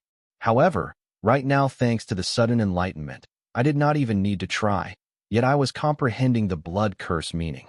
Inside the blood rule stream of the blood curse, meaning, my comprehension of the blood curse meaning had become natural to me like breathing air. I could feel my understanding and mastery of the blood curse meaning increase at an incredible pace. The huge gap that I felt earlier between the plus ultra understanding and mastery of the blood curse meaning and the ultimate understanding and mastery of the blood curse meaning was no longer there. The grimoire notification prompt that I just received was proof of that. Your plus ultra mastery of the blood curse, meaning of the blood rule, has advanced to ultimate mastery. After achieving completion in the comprehension of the blood curse, meaning of the blood rule, I did not pause to celebrate, but immediately began to advance my ultra rune of the blood curse, meaning to the ultimate rune, using the fumes of the enlightenment. I felt that it would vanish any moment now, so I took action and made the most of what I had. Your ultra rune of the blood curse, meaning of the blood rule, has advanced to the ultimate rune. After receiving the grimoire notification informing me of the advancement of my ultra blood curse rune to an ultimate rune, I finally took a breather to celebrate my achievements by going through the blood curse ultimate rune info. Your comprehension of blood rule has advanced from unique mastery to super unique mastery. Achieving super unique mastery in blood rule, you have arrived at the blood rule bifurcation point once again. Please choose one meaning of the blood rule to continue your comprehension of the blood rule. Caution: once you choose a meaning of the specific rule, there is no turning back until you gain complete mastery over that meaning. Notice, due to the host's mutated soul, the host can choose different meanings for each of his consciousness. Recommended: the host is advised to choose the same meaning for each of his consciousness to avoid complications. When I had created the blood curse rune, my blood rule mastery had advanced from super rare master to unique master. Now that my blood curse rune has advanced to the ultimate tier, my blood rule mastery has advanced to super unique mastery. Ignoring the grimoire prompt, I continued to go through the changes in the blood curse rune after it achieved the ultimate tier. Rune name: blood curse. Rune tier: ultimate. Rune rule: blood. Rune spirit: unborn. Rune info: blood curse is an ultra-tier rune forged using the blood rule and the blood curse meaning. Blood curse gives the host the ability to curse their enemies by using their blood or the host's blood for the blood, sacrificing them or oneself in a blood ritual to the rune. Requirements: cursed blood, myriad blood curses, blood curse refining, blood curse immunity, cursed bloodline. Restriction: the authority of the rune's ability is restricted to the highest realm of the host's grimoire grade and the host's will. Blood curse immunity: host's blood can no longer be used as a medium to curse the host. Cursed bloodline: host can share his blood curse rune and its effects with his bloodline. However, the effect of the rune will vary based on how directly the bloodline is connected to the host. Note: the host can use the cursed bloodline to give his baby blood curse abilities in their mother's womb. However, this rule meaning is very demanding, and if the bad is not strong enough to carry the burden of the blood curse rune, the pregnancy will lead to miscarriage. I like the blood curse immunity as I love the fact that my blood can no longer be used to curse me. However, the same was not true for the effect cursed bloodline. I was an orphan and single. I currently had no use for it. Just when I was about to consider the cursed bloodline effect of the blood curse rune useless, my grimoire rang with a series of notifications. Your mutated ego gem's parent and daughter gem ability are compatible with the cursed bloodline effect of the blood curse rune. Your ultimate blood curse rune is compatible with your calamity soul gem's transformation skill. Your ultimate fate plunder rune is compatible with your ultimate blood curse rune. Going through the grimoire notifications, I was surprised because the parent and daughter gem ability did not make use of blood, so how was it compatible with the cursed bloodline effect of the blood rule? However, the parent and daughter gem in its unique way showed a resemblance to a bloodline. As for the ultimate blood curse rune being compatible with my calamity soul gem's transformation skill, I was not surprised. I had comprehended the blood curse meaning just for this. However, the compatibility between the blood curse rune and fate plunder was a pleasant surprise. Does this mean that I can create a hybrid rune using my ultimate blood curse rune and ultimate fate plunder rune? Just imagining this, I was overwhelmed with excitement. Without giving in to the joy of the possibility of creating a hybrid rune, I focused my mind and gathered the refined blood rule power of the blood curse meaning and began to create 3 duplicate ultimate blood curse runes. One of the duplicate ultimate blood curse runes solely focused on its cursed bloodline effect for my calamity soul gem, and other 2 duplicate ultimate blood curse runes were for the transformation skill and the ultimate fate plunder skill. After creating 3 duplicate ultimate blood curse runes, I began to create a duplicate ultimate, Fate Plunder, rune gathering the refined blood rule power of the Fate Plunder meaning. For the hybrid rune creation, having created the duplicate runes, I wanted to choose which advancement to proceed with first. I was too excited about the hybrid rune, so I wanted to try it first. The reason being what I have heard and learned about the hybrid rune and its prowess. And mostly because Anna has a hybrid rune which allowed her to be recognized as one of the strongest card emperors who were capable of fighting card apprentices above their realm. However, when I brought the duplicate Blood Curse rune and the duplicate Fate Plunder rune together, there was no reaction between the two duplicate runes. Before I could contemplate why my attention was caught by the grimoire notification. You have created a duplicate ultimate Blood Curse rune.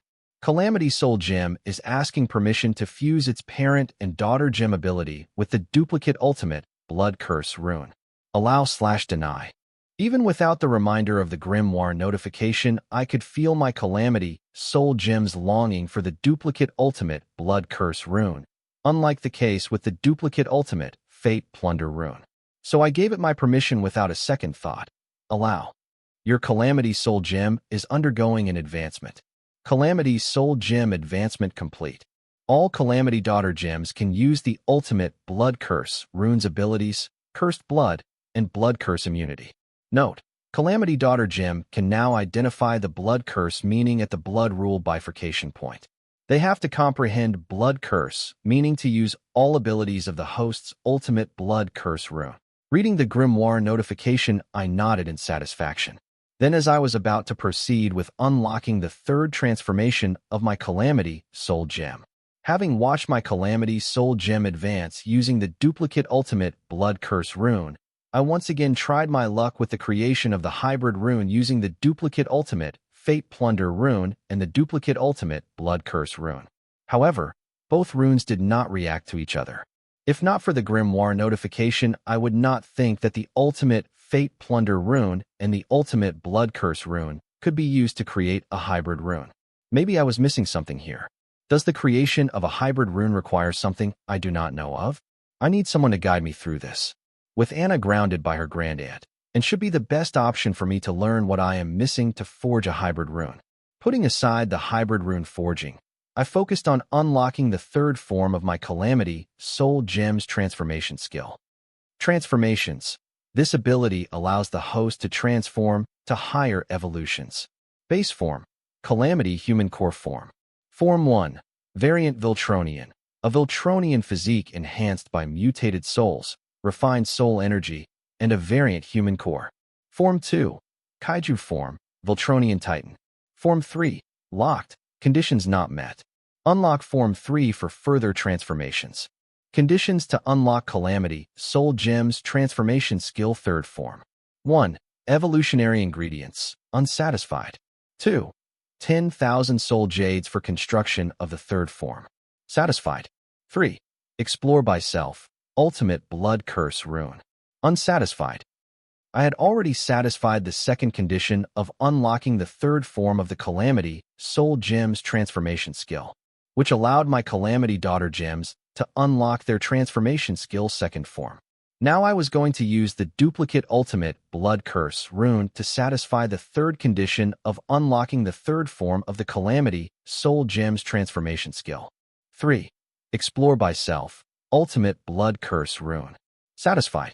With two conditions of unlocking the third form of the Calamity Soul Gem's transformation skill satisfied, I had one remaining condition to satisfy for the big finish. However, I had no idea what I should use as evolutionary ingredients. Devil Grade ingredients, maybe? No, I cannot use the Devil Grade ingredient as an evolutionary ingredient to unlock third form, as only the realm-appropriate ingredient can be used as an evolutionary ingredient to satisfy the first condition to unlock the third form of the Calamity Soul Gem's transformation skill. How do I know this? The first time I got my hands on a Devil Grade ingredient, I tried to use it as an evolutionary ingredient to satisfy the first condition of unlocking the third form of the Calamity Soul Gem's transformation skill and failed. This discovery sucks, but instead of complaining about it, I would rather find a realm-appropriate evolutionary ingredient to finally unlock the third form. Considering the fact that the third condition to unlock the third form was the ultimate blood curse rune, I think I should use a curse or a curse-type ingredient as an evolutionary ingredient to unlock the third form.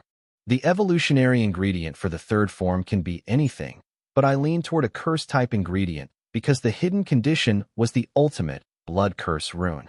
I just think there would be better synergy between a curse-type ingredient and the ultimate blood curse rune when unlocking the third form. I believe the synergy between the soul pathways of the ingredient used was more necessary than using a high-grade ingredient. My experience as a card creationist told me that I was right to think so. Now the question was, what kind of curse-type ingredient should I use as an evolutionary ingredient? It can't be of a higher realm and has to be a realm-appropriate curse-type ingredient. I have seen the curse market in the inter-realm network of the Devil Merchant Code. There were a lot of tempting curses which would serve as a proper evolutionary ingredient, but the problem was I could just refine these curses into myriad blood curses using blood curse refining. So I did not feel like wasting a once-in-a-lifetime opportunity over some common curse that I could refine. I thought hard and finally, one curse came to my mind which would fit the bill: Myriad Devil Body Rune card. Even though it was a rune card that I had created using the Fate Plunder rune, I believe that it would go well with the Blood Curse rune, especially considering that the Fate Plunder rune and the Blood Curse rune can together forge a hybrid rune. Myriad Devil Body rune card was very important in my arsenal. It allowed me to turn Calamity Daughter gems into pseudo-Calamity Soul gems, giving me an ability that practically turned me into an immortal. I believed Myriad Devil Body would make a good addition to my origin card Calamity Soul Gem. This way, Myriad Devil Body would also receive the boost from the baptism every time I break through to a higher realm. Having decided on the Myriad Devil Body rune card as the evolutionary ingredient, I took out the rune card and fed it to my origin card as an evolutionary ingredient to satisfy the only condition remaining for me to unlock my Calamity Soul Gem's third form. Soon I received the grimoire notification I was awaiting. You have unlocked the third form of your Calamity Soul Gem. Transformation, third form, Elder Kaiju, Elder Voltronian Titan. Your Calamity Soul Gem has awakened its true meaning as a calamity. Note: the user is advised to be cautious when exploring the changes. Reading the notifications, I was disappointed and as well shocked.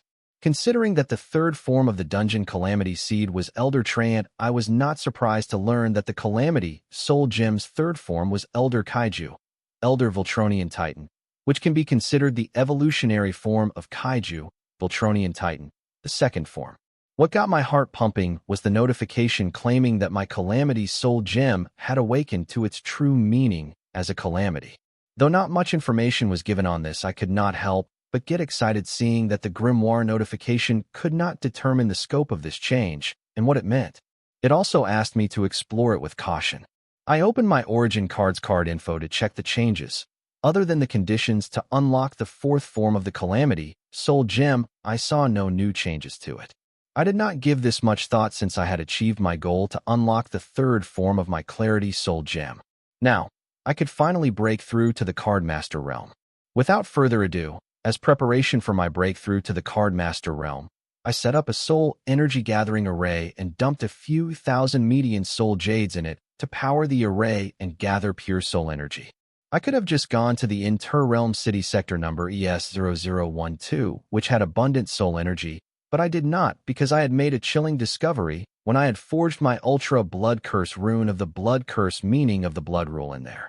This chilling discovery was also the reason why I did not gain enlightenment in the Blood Curse meaning of the Blood Rule after having forged a Blood Curse rune, but gained enlightenment in the Blood Curse meaning of the Blood Rule after refining Curse Incarnation Curse into myriad blood curses using Blood Curse refining of the Blood Curse rune. The chilling discovery was obvious to me when I compared what changed between when I tried to gain enlightenment and when I got enlightened. It was the location. I learned that it was impossible to gain enlightenment in the inter-realm city, but easier to gain enlightenment in Card World. Turns out that what I considered enlightenment was the blessing of the Card World, which I can only gain in the womb of the Card World's will in the spiritual plane. Though the Devil Merchant Code could replicate the rules of the Card World in the sector ES0012, it could not replicate the Card World's will. This was why I failed to gain enlightenment when I forged the Ultra Blood Curse rune using my plus Ultra understanding and mastery of the Blood Curse meaning of the Blood Rule. When I made this discovery, I did not regret my decision to comprehend the Blood Curse meaning of the Blood Rule in the Interrealm City Sector S0012. Mostly because if not for the aid of the Interrealm City, I do not think I would have been able to comprehend the Blood Curse meaning of the Blood Rule to plus Ultra level in understanding and mastery in such a short time. Because I could not operate the pseudo-natural Blood Rule Enlightenment Array formation at full throttle in the card world, and without it I would not have comprehended the Fate Plunder meaning to completion. Without achieving completion in the Fate Plunder meaning of Blood Rule, I could never have been able to comprehend the second meaning of the Blood Rule. This was not about what I lost, but what I prioritized and gained. Now I know better than to completely depend on the Interrealm City. From now on I plan to use the Interrealm City only for minor breakthroughs, and for any major breakthroughs I plan to do it on the card world, as its will was very generous to its overachieving children. Considering that I would be baptized after breaking through to the Card Master realm, I did not want to risk my baptism by trying to break through to the Card Master realm in the Interrealm City. I could afford to lose rule enlightenment, but not baptism. If I was to lose my chance to baptize my cards, physiques, and traits, I would not only regret it, but never be able to forgive myself for being that dumb. If that were to happen, then I would be the only dumb card apprentice in the card world to ever lose the chance to baptize after breaking through a realm. Not planning to risk the baptism that came with every major realm breakthrough, I sat at the center of the soul energy gathering array formation and began to cultivate my active soul control percentage using the soul energy gathered in the array formation. Over the past few days, my active soul control percentage had already reached 29.7%. All I was missing was another 0.4% of active soul control, and I will be able to break through from the Card Soldier realm to the Card Master realm. With the aid of the Soul Energy Gathering Array, I began to pump high-quality soul energy extracted from Median Soul Jade into my Calamity Soul Gem and began to excite my active soul control. Since I had forced the active soul energy control to not increase any further, it was easier for me to excite it with high-quality soul energy. My active soul control was starting to rise at an incredible speed. 29.7%, 29.8%, 29.9%. I had not set up the soul energy gathering to help me break through to the Card Master realm, but to help me stabilize my realm after breaking through to the Card Master realm. When one breaks through to a realm, it's like a dam breaks open. It's the moment when one can easily raise their active soul control percentage with enough soul energy before it settles again. If one doesn't have enough soul energy during this period, the active soul control percentage will not be able to grow. Even if it somehow manages to grow, then it will not be stable. To avoid this, one has to have made prior preparation. However, not every card apprentice has such luxury, so they give up on this opportunity to increase their active soul control percentage and instead use it as an opportunity to stabilize their realm. With a stable realm, the card apprentice could easily display the maximum power of their realm and even compete with the immediate higher minor realm, while with an unstable realm, they could barely display the power of their realm, let alone compete with the immediate higher minor realm. It would not be wrong to say that the stability of a card apprentice's realm determined the quality of the card apprentice. Therefore, it was very important for a card apprentice to stabilize their realm. This was why some card apprentices steeled their hearts and let go of the opportunity to increase their active soul control percentage after breaking through to a realm, and rather use the opportunity to stabilize their realm and erase all the accumulated flaws in their realm so far. This way, even if they could not increase their overall active soul control percentage, they could erase dangers to their future breakthroughs. An unstable realm not only affects their overall strength, but also affects them when they try to break through to a higher realm. An unstable realm is like the unstable foundation of a building. The risk of the building falling increases the more you build on it because of its unstable foundation. Similarly, the risk of nothing being able to break through to a higher realm increases with an unstable realm. This was why it was a smart move for the card apprentice to focus on long-term gains with realm stability over small-term gains with a temporary boost to their active soul control percentage cultivation rate. It was only logical. However, I had the wealth and means to pursue both stability in my realm and also a fast rise in my active soul control percentage. That was what the soul energy gathering array formation was for. 29.9%, 30%, 31.1%. Boom. My active soul control percentage finally broke through to 30.1%, but it did not stop. It only picked up pace, swallowing the soul energy gathered by the array. 30.3%, 30.7%, 31.2%, 32.6%, 33%, 33.3%, 33.5%, 33.6%, 33.7%, 33.8%, 33.9%, 34%. Breaking through to the Card Master realm, I directly stepped into the mid-level of the Card Master realm. Average Card Masters struggle to make minor breakthroughs for months, sometimes even years. However, I managed to not only make a major breakthrough into the Card Master realm, but a minor breakthrough from the low-level Card Master to the mid-level Card Master in a single day. As for the stability of my realm, it couldn't be more stable. Having completed my breakthrough, I felt an incredible power coursing through my soul pathways and felt invincible. Not letting the sudden increase in my active soul control percentage get to my head, but then like I was the center of the world, I felt as if the world was solely focusing on me. My grimoire summoned itself and hovered in front of me. Soon a blinding, brilliant white light showered over my body and the grimoire, forcing me to close my eyes. I did not panic, realizing this was the baptism I have been looking forward to. As the shower of bright white light stopped, I began to feel a quantitative change in my soul and body alike. I immediately opened my grimoire to check the changes to my origin card info after baptism. Card name: Calamity Soul Gem, Awakened. Card type: Origin card. Card rank: Unique grade. Card rating: //. Card durability: //. Card effect: the host gains a monstrous physique of a calamity and the ability to communicate with the world based on the limit to which he can harmonize with the world. Additional effect: 1. Cursed bloodline. 2. Blood curse immunity. 3. Myriad devil transformation. 4. Myriad devil hex. 5. Soul pupils. 6. Voltronian physique. 7. Immortal core.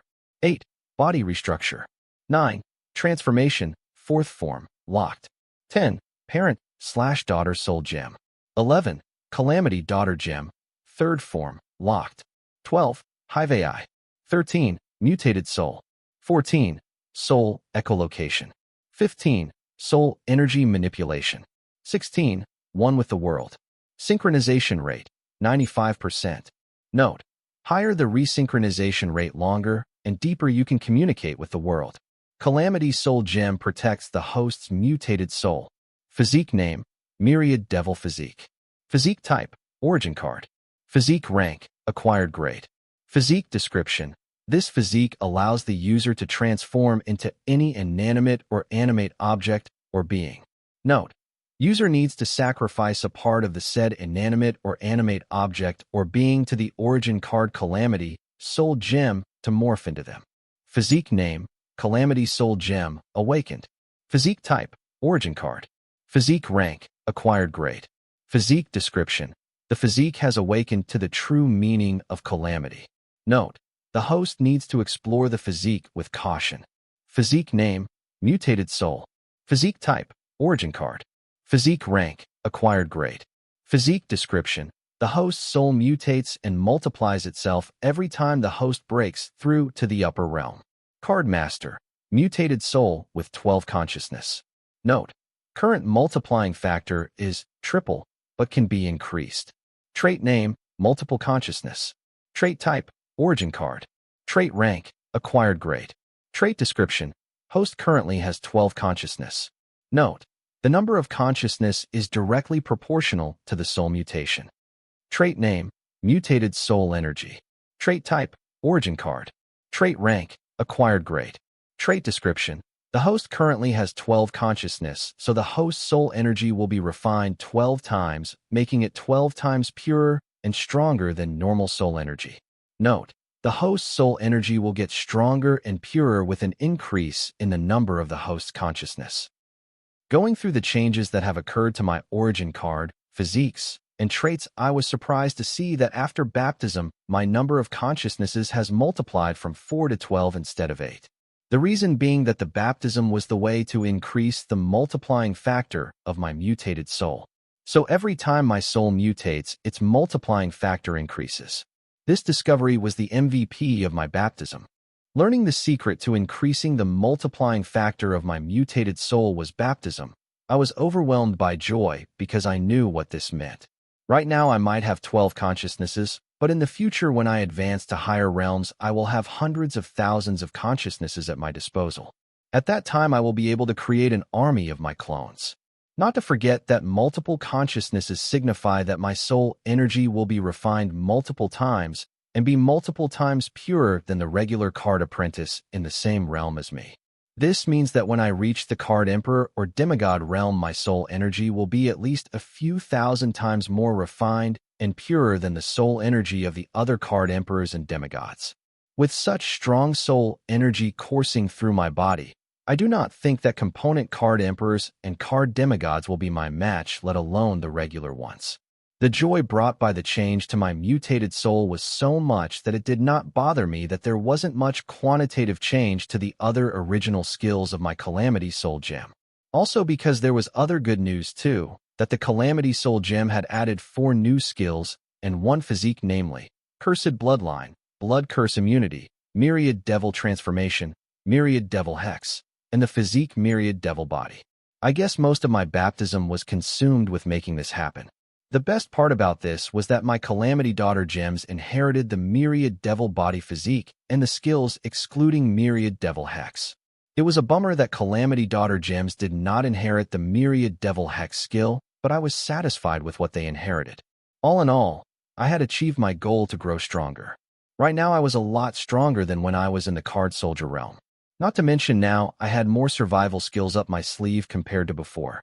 Now that I and my Calamity Daughter gem had Myriad Devil Body physiques and Myriad Devil Transformation skills, the creation of the Pseudo-Calamity Soul gems was a lot easier and more efficient than before. Not to mention this opened up new possibilities and ways for me to use my Calamity Soul and Daughter gems, increasing my chances of survival against my powerful enemies. Date: April 11th, 2321. Time: 2045. Location: Central Region, Central Capital.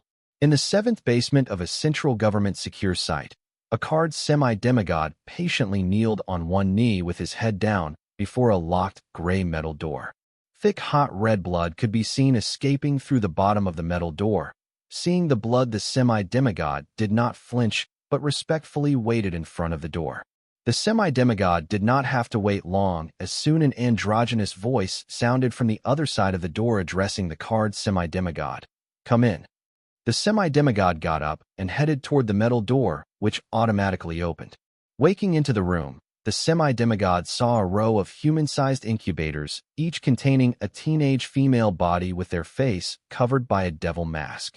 The semi-demigod was not surprised to see this. Nor was he surprised to see that all the teenage female bodies in the incubators resemble each other, as if they were all clones of a single person. If not for the numbers inscribed on the devil mask covering their faces, it would have been impossible to distinguish one from the other. "You right. The girl's origin created from Brood Nun Devil's ingredients fits well with the Trinity Immortal physique. Together, they seem to be forming a stronger variant of the Trinity Immortal physique. The girl has already refined 12 clones as part of her physique.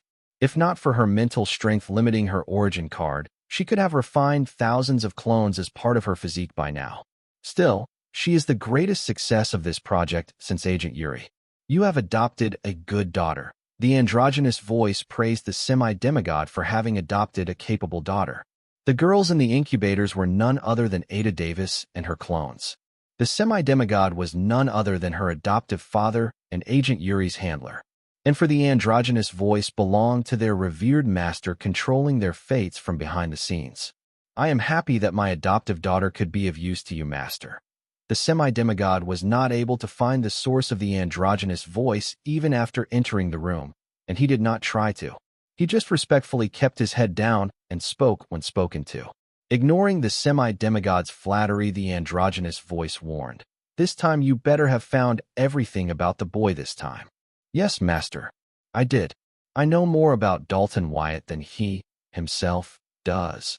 The semi-demigod said with great confidence despite knowing that if fails to answer any question about the boy and his origin, his master would not hesitate to kill him.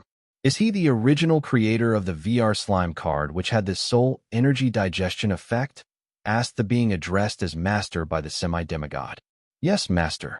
The boy is indeed the creator of the card with the soul energy digestion effect. Other than him, nobody knows the recipe of the card. Not even the Southern royal family who are sheltering him. The semi-demigod replied. His answer wasn't just some blind claim of what he felt, but a thorough research done by his spy network in the southern capital. I see. What about the current whereabouts of the boy? The master inquired. Since the auction, he has holed himself up in the Southern royal family's royal guest palace number 01, trying to break through to the card master realm. The semi-demigod answered his master politely. From his answer, it was clear that his spy network wasn't just limited to the southern capital, but the southern royal palace itself. So the boy has yet to apply for a copyright for the recipe of the card with the soul energy digestion effect? The semi-demigod's master asked him. His tone seemed to be annoyed that the boy had not applied for the copyright of the card recipe till now. No, master. He hasn't. And from the information I have gathered, it seems he doesn't plan to apply for copyright for the card with this soul energy digestion effect anytime soon. I think he has no intention of revealing the card recipe to the world.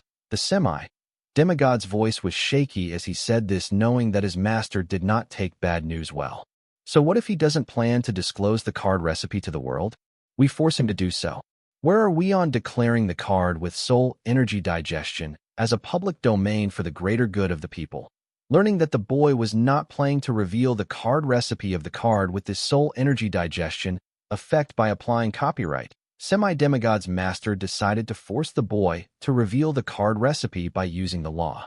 Master, I have already tried that, but the princess of the Southern royal family has strongly protested against it when she came to increase the privilege rank of the boy. Unable to give his master even one good news, the semi-demigod was cowering in fear, worried that his master might lose patience and take his anger out on him. He was not afraid of corporal punishment, but of death, which was a very likely possibility, as when in anger his master likes to kill. So what if she protests it? The Southern royal family is not above the law. How dare she try and stop the greater good of the people? The semi-demigod's master sneered as he said this. To the outsiders, it might seem like the royal families and the government were on equal footing, but only the royals and the world leaders knew that they were not. Master, she did not just protest against it on a whim, but she said that there was no need to declare the card with soul energy digestion as in public domain, yet as the boy planned to give away the cards for free. She said that this year the boy planned to give away the card to every university student and high school student who has contracted a grimoire across the world for free. She then added that once that was achieved, they planned to give away the cards to card apprentices under the poverty line. As for the rest of the card apprentices, if they can't wait their turn, they can buy the card for its original price directly from the boy's online store. From the way she made these points against our proposal, it seemed like she was waiting for us to bring this matter up. She also managed to get the nobles of the central region and the royals of the other region, who never agreed on anything, on her side. According to my spies, she was able to get them on her side by promising to supply each of them with a few millions of VR slime cards. The semi-demigod explained how the princess of the Southern royal family managed to successfully counter their ploy.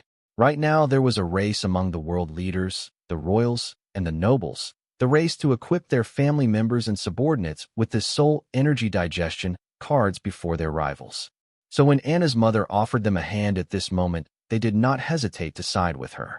And also because they knew once the card with the soul energy digestion effect gets pushed into the public domain, the central government will do everything in its power to use the card with the soul energy digestion card to strengthen its power first before allowing them to grow their power. The government was already stronger enough to face them individually, but not strong enough to face them together. If the government gets its hands on the card recipe of the card with the soul energy digestion effect, then it will be able to achieve that. Therefore, when Anna's mother reached out to them for cooperation, they did not hesitate to agree to her proposal. Were they not worried about the Southern royal family monopolizing the card with the soul energy digestion effect? Well, the Southern region was considered the bottom of the 5 regions if not for their hereditary, unparalleled bloodline single-handedly carrying them. They would have been swallowed by the other regions long ago.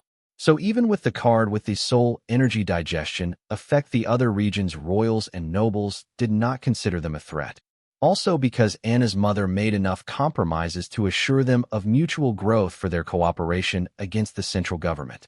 What is she doing here anyway? I heard she left in search of finding her way to achieving transcendence. Was all that a lie? The semi-demigod's master asked him in frustration. While Anna's mother was busy manufacturing the parts of the dungeon relocation apparatus, the world believed that she was traveling in search of her path to transcendence, as that was what the Southern royal family had let them believe, having lost the Durrank Silver Beach Gate dungeon to freedom fighters. About that, the princess was called back to negotiate with the Western region over the dual gate dungeon connecting Southern capital to Western capital. The semi-demigod answered. It seems his spy network was not as capable as he thought it to be because he had no idea what Anna's mother was up to. Wait, I thought Field Marshal Heatsen was overseeing that. No, she was only holding the fort till the princess returned to start the negotiations. This changes things. We have to stop them before the Western region and Southern region reach a compromise over the dual gate dungeon. Trade can be one of the fast ways for a region to develop and earn money, and for that a reliable trade route was necessary. This was why the dual gate dungeon connecting the Western capital to the Southern capital was important. Not just for the Western and Southern regions, but the entire world. There have been previous cases of dual gate dungeons, but none of them were as strategically located as the one found connecting the Western capital to the Southern capital. Western capital and Southern capital were the economic hubs of their respective regions. A reliable trade route between them would lead to a lot of trade between the two regions, adding to their economic development. How did this impact the rest of the world? Due to geological reasons, a region, despite its advanced transportation means because of the dungeons, had to adhere to trading with neighboring regions. But now, thanks to the dual gate dungeon, the Western and Southern regions had other options to explore. This meant that if the Western and Southern royal families sign a treaty over the dual gate dungeon connecting their capitals, then the economy of the entire world will change. This was bad news for the central government, which was secretly controlling the world economy from the shadows. They had placed their bets based on their deduction of the future world economy. If the Southern and Western regions were to start to trade among them, then they would lose big time, which will directly affect the economy of the other 3 regions, causing them to face a small-scale economic crisis that will take them years to recover from. Therefore, it was paramount for the central government to stop this from happening, to maintain the balance between the 5 regions, and to fulfill their agenda. Master, both the Western and the Southern regions have been at each other's throats for centuries. It will not be difficult to use that to our advantage and stop the 2 regions from entering a treaty over a trade route. The semi-demigod added to his master's nefarious plan to sabotage the negotiation between the Western and Southern regions. That is not enough to stop this negotiation, as there are no permanent enemies and no permanent friends, only permanent interests. The Western and Southern royal family will do their best to see this negotiation ends on a successful note despite their strained past relationships. The semi-demigod's master knew that in the face of their interest, people forgive their father's killer, so the Western and the Southern region reaching a compromise in face of economic growth and development would not come as a surprise. Master, then how do we stop the negotiation from concluding on a positive note? The semi-demigod asked his master in confusion. The only way for us to stop the negotiation between the 2 regions is by destroying the dual gate dungeon. The semi-demigod's master answered with a sinister tone. Right. If there is no dual gate dungeon, what will they negotiate about? Master, what do you have in plan? What can I do? The semi-demigod asked, hoping to use this opportunity to please his master. You? With the Field Marshal Heatsen and the Chase royal family ancestor personally guarding the gate of the dual gate dungeon in their respective regions, someone of your caliber will be of no help here. I will get another team to handle this matter. The semi-demigod's master blatantly stated. Yes, master. The semi-demigod had no choice but to politely agree to his master's agreement. I have another task for you. The androgynous voice of the master sounded. Listening to it say that it had another task planned for him, the semi-demigod's face brightened, and he excitedly said, "Your wish is my command, Master. While this chaos ensues, I want you to do whatever it takes to kidnap Dalton Wyatt.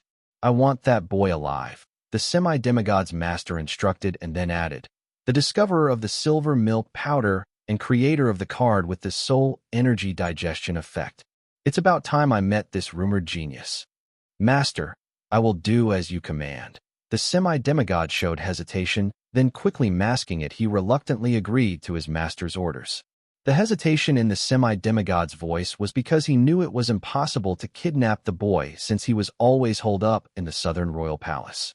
Yet, the semi-demigod accepted his master's orders to kidnap the boy without expressing his incapability of doing so, because his master did not like to hear no. Good.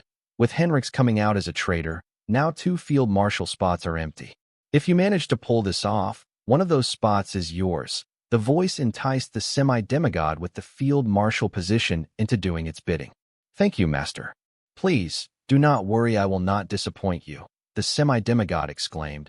But then he remembered his previous worries about how difficult it would be to kidnap the boy who was holed up in the southern royal family, so he added, "Master, if I may." "Proceed." The voice gave the semi-demigod permission to speak his mind. "Master, I have heard that Dalton Wyatt plans to attend Morning Star University this fall. If we plan it right, we will be able to kidnap him between his commute from the southern region to the university." The semi-demigod was aware that the southern royal family was doing everything in its power to stop the boy from leaving the southern region. However, he did not reveal this piece of information to his master because he did not want to invade the southern royal palace to kidnap the boy, as he knew that doing so will only end with his death. You decide how to kidnap the boy. Just remember to bring him to me alive." The voice compromised and gave the semi-demigod full freedom over this matter. All he cared about was the results. He did not bother with the means. "You may take your leave now," the androgynous voice ordered. "Yes, Master." The semi-demigod bowed in the direction of the voice and left the room. As soon as the semi-demigod left the room, a humanoid figure appeared in his place. This figure was having a hard time controlling her murderous intention toward the semi-demigod that just left. Barely suppressing her malicious ambience, the figure respectfully said, "Master, he lied to you. I know. Nobody would be more foolish than the southern royal family if they let Dalton Wyatt leave the southern region, let alone attend university in the central academic region. The southern princess I have met is smarter than that." The voice in the room seemed to be aware that the semi-demigod had hidden information from him.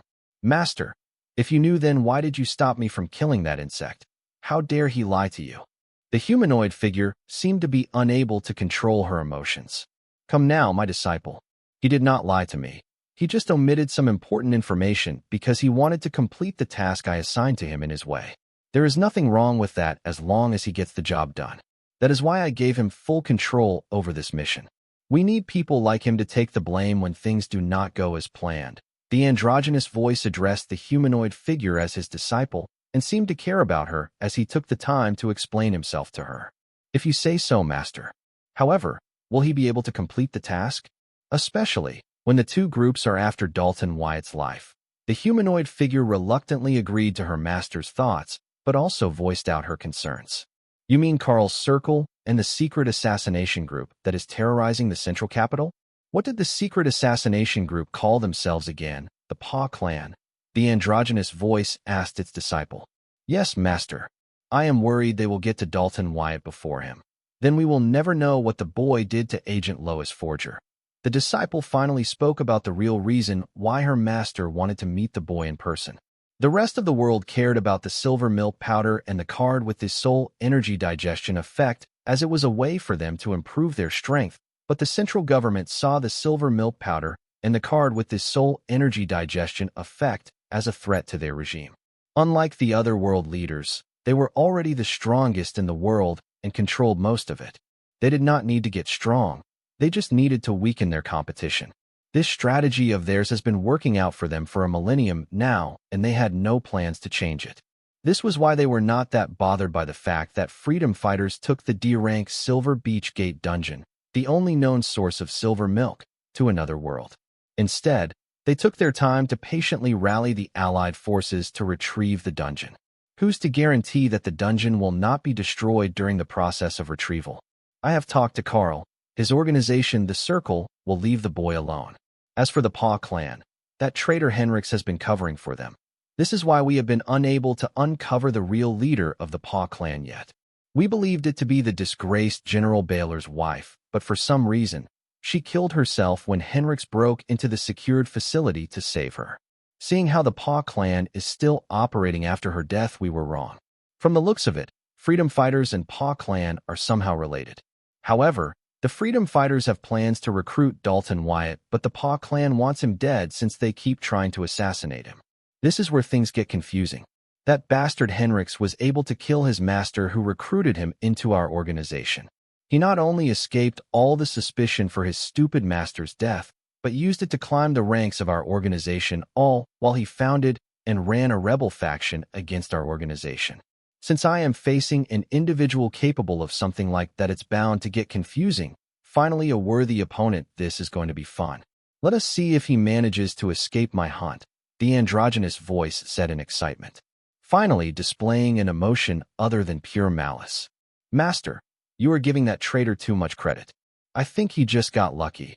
The disciple attempted to flatter her master. Do you think someone can kill me just based on luck? The androgynous voice asked his disciple. No, master. The disciple hurriedly answered. Henrix's master was one of us, the masters, the senior-most members of this organization.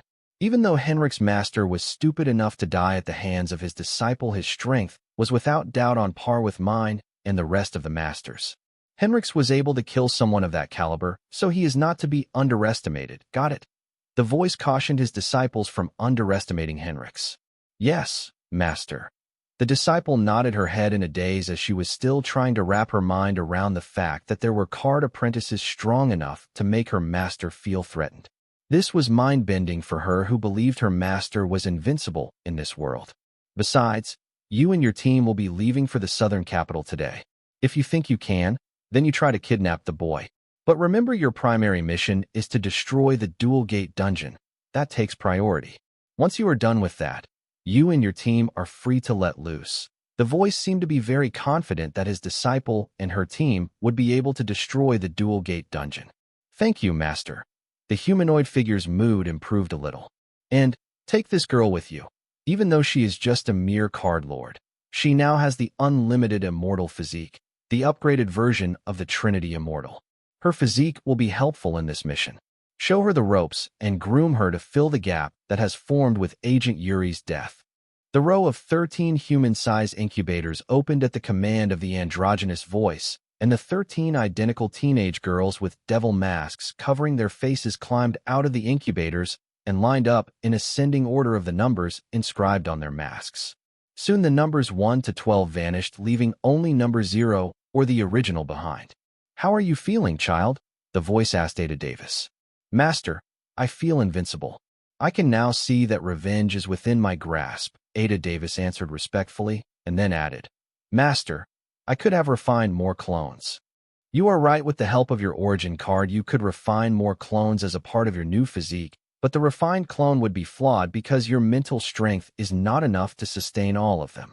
And I do not make flawed things. The voice agreed with Ada, but also reminded her that her origin card and mental strength were the pillars of her new physique, and one without the other would make physique flawed. And he has no interest in flawed things. Forgive my incompetence, master. I work hard to polish and develop my mental strength. In Ada's mind, she did not mind being used as long as they helped her get her revenge. Therefore, she quickly adapted to the fact that her adoptive father sold her to her new master for his career prospects. Don't pressure yourself. Just remember to make enough human sacrifice to the demonic card I gave you periodically, and your mental strength will grow drastically in no time. The voice advised Ada. Yes, master. Ada nodded in agreement. Child, this is your senior sister. From now on you will follow her and learn from her. Now, go about preparing for your upcoming mission. The androgynous voice asked his disciples to leave and focus on the mission assigned to them. Ada Davis and the female humanoid figure nodded. Then humanoid figure held Ada's shoulder and together teleported out of the room. Teleporting out of their master's lab, The humanoid figure brought Ada to the part of the secret facility assigned to her and her team. Go. Introduce yourself to the team. Saying that the female humanoid figure left Ada in the hall and entered her office. Locking the door behind her, the female humanoid figure sat on the leisure couch in her office, and getting comfortable, she closed her eyes. It appeared as if she wanted to relax after a stressful day, but in her mind, she was having a telepathic conversation with her master, her real master, the supreme leader Carl. The female figure, Arna's John, was one of Carl's incarnations. It was very rare for Carl to create female incarnations, but since the situation demanded it, Carl had no choice but to refine a female incarnation. Carl, I have gotten his permission to capture Dalton Wyatt. What should I do after capturing the boy? Kill him after getting Agent Lois Forger's whereabouts. Arna's reported to Carl and await further orders. Wait, how certain are they that the Southern royal family does not have the miracle but the boy does? Carl was surprised to learn that the boy who killed Mike and destroyed the Sun Blossom branch of the Circle had imprisoned the miracle. From Agent Lois's activity report, it is clear that the last person to fight against her was Dalton Wyatt before she suddenly vanished from the face of this world. Nobody knows where she went, but the Southern royal family believes that Dalton Wyatt traded her with a devil in exchange for a temporary power boost, which helped him defeat Agent Lois. However, the organization has a way to track Agent Lois's life and death. According to it, Lois is not dead and is somewhere in the southern region, most likely the Blossom District. So, the organization believes that when Dalton Wyatt borrowed power from the devil, he could not manage to kill her, so he chose to seal her instead. Arna's explained to Carl why the organization running the puppet government believed that the boy knew the location of Agent Lois Forger, aka the Miracle. I see. To think a mere card soldier could achieve this feat, Matron was right. This child is a problem. After capturing the boy, meet me at the border of the southern region. There I will refine him into my incarnation. Killing someone of his intellect would be a waste. Though the organization did not want to make use of the silver milk powder, soul energy digestion, and VR universe, Carl was happy to use them once he annexed them. Fine, and I need help destroying the dual gate that has formed connecting the western and southern regions. Are any of our people in the southern capital station near the dual gate dungeon? Arna's agreed with Carl's arrangement and asked for help with the completion of her mission. Arna's knew infiltrating the southern capital and destroying the dual gate dungeon will not be an easy task even for her team, so she turned to the supreme leader for help, knowing his incarnations were in every renowned organization and forces of the world, let alone the southern region, occupying important positions. This wasn't the first time Carl held her team complete missions to solidify her position next to her master in the organization controlling the puppet government. Don't worry, I had already predicted that the organization will send you to destroy the dual gate dungeon connecting the western capital with the southern capital. So I have prepared everything. You just have to follow the plan. Once you are done with that, use the chaos that ensues to capture the boy at any cost. We need the miracle on our side when the time comes. Carl had already figured out the way the government operated. They were so busy controlling the progress of others that they forget to make progress themselves. This will be their downfall. Listening to Carl mention the importance of the miracle for their plan, Arna's frowned and reminded him, Carl, don't get your hopes up. Odds are Dalton Wyatt might not have sealed Agent Forger. Something entirely different might have happened to her. Because if the boy had sealed Agent Lois, he would have informed the Southern royal family about the seal's location out of concern for the safety of his city and district, but he didn't. And the latter has no idea what happened to Agent Lois. They still believe that the boy sacrificed her to the devil. You don't think I have already considered that? However, circumstances surrounding the disappearance of Agent Lois dictate that her disappearance is related to Dalton Wyatt. As long as I refine him into my incarnation, we will know what transpired on April 5th. Carl calmly explained to Arnas that all the evidence pointed that the boy was at the center of Agent Lois's disappearance. So it did not matter if the organization's assumption was right or wrong. I understand. With Carl's explanation, it dawned on Arnas that as long as they capture the boy, they will know what happened on the morning of April 5th, which included the disappearance of Agent Lois. She was worried for nothing. The reason Carl wanted the miracle so desperately was because of her ability, which allowed her or others to break the oath they took in the presence of the world's will at immense cost. She was his ticket to escape his commitment to matron and emissary of light. Carl, aka Supreme Leader, was not willing to share the world with the matron and emissary of light. He wanted it all for himself. To quote him, "Greed is good, the more the better." Arnas, when you and your team reach the southern capital, report to me. I will give you further instructions to complete your assignment and use the chaos that follows to get close enough to Dalton Wyatt to kidnap him, Carl ordered. Okay, I had one more matter I want to report about. It is the unlimited immortal physique, a variant of the Trinity immortal physique. Arnas then went on to introduce Ada and explain her situation to Carl, and then suggested to him, "I think you should add her to your collection. I know your reluctance to refine opposite-sex incarnations, but her physique and origin cards are enough reasons for you to look past her sex. Ada Davis will make a good addition to our team, but it is obvious your master is not done experimenting with her yet. I bet it must be killing him to find out how many clones Ada Davis can add to her mutated physique and if she could ever live up to the term unlimited. So, it is best if we stay clear of her for now. There will be other opportunities in the future." Carl came up with a valid reason to deny Arnas's suggestion. Arnas could not argue, as she knew what Carl said was true. It wasn't clear what her master would find when he continued experimenting on Ada's physique, so she had no choice but to agree to his arrangement before they ended their telepathic communication. Date, /time, location, Reverse Dungeon, Yellow Plains Planet, Freedom Fighters Secret Base. Inside a stone hall, 7 figures were seated around an oval conference table carved out of a single polished stone. These 7 figures were the most influential and authoritative figures among the Freedom Fighters.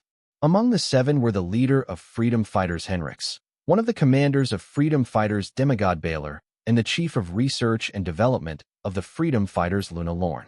You all have used the VR slime card along with silver milk powder, correct? So what are your first impressions? Henrix, as the leader of the Freedom Fighters, spearheaded the meeting. The other 4 figures in the meeting did not immediately answer Henrix, but hesitated while casting a side glance at Demigod Baylor, because they knew he was personally involved with the subject of today's meeting and did not want to offend him by stating the obvious. They wanted Baylor to say it first, then they planned to add to it. Feeling the glances of his colleagues, Baylor spoke up. I and some of my subordinates have used silver milk powder along with the VR slime card's soul energy digestion effect, and the results were far greater than consuming silver milk powder without the effect of soul energy digestion effect. I believe that if our soldiers are equipped with VR slime cards and supplied enough silver milk powder, they can not only meet the standards of the 4 royal family soldiers, but even surpass them.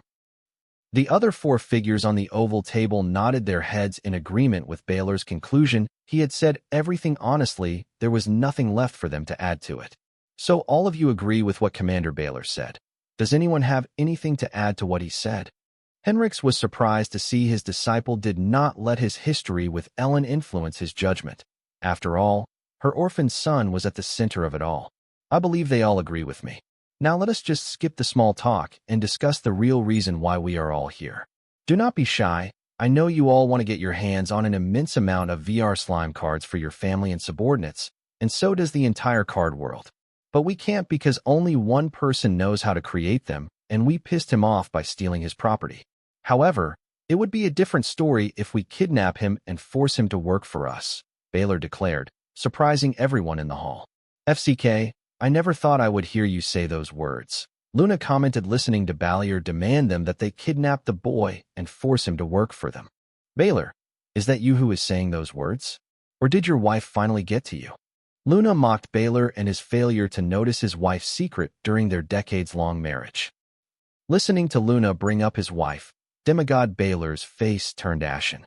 As promised, after returning from his unsuccessful attempt to kill Sansa, Henrix revealed everything about the matron and the Paw clan to Baylor. Then he went on to reveal how Sansa was involved in Ellen and her husband's death, and also has been tirelessly trying to assassinate Ellen's only orphaned son. Learning the miserable end of the love of his life at the direction of his wife, Baylor, who let go of his love for its happiness, regretted it. He began to hate the words, "If you love something, you have to learn to let it go." He let go of his love and helped her achieve her happiness even at the cost of his happiness, but look what happened. She was killed. If only he had kept her by his side, he could have protected her. He was not going to repeat the same mistake the second time.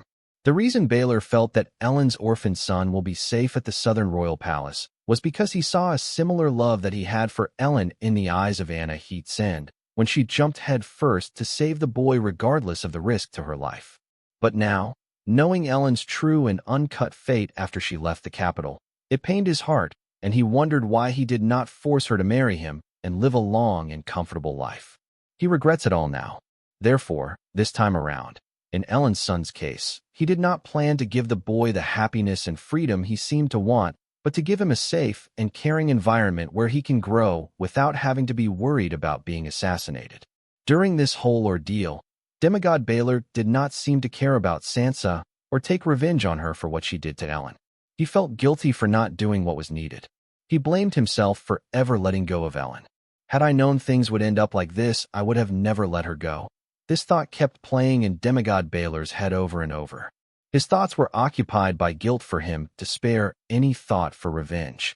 Rather than seek revenge, Demigod Baylor preferred to focus on not repeating the same mistake with his late love's only orphaned son. This was why when Henrix asked him about his stance on the VR slime card, Baylor did not hesitate to take the road he would never have chosen before. I appreciate how you are finally putting our organization before your love for Ellen, but step back. That is not how we operate. Henrix was indeed impressed to see his disciple put their interest above Ellen's orphaned son's interest, but he was also suspicious that this might be because his disciple has not digested the whole Sansa ordeal completely. Also, Henrix did not want to resort to kidnapping the boy and forcing him to slave for their cause until necessary, as doing so would be the opposite of their cause.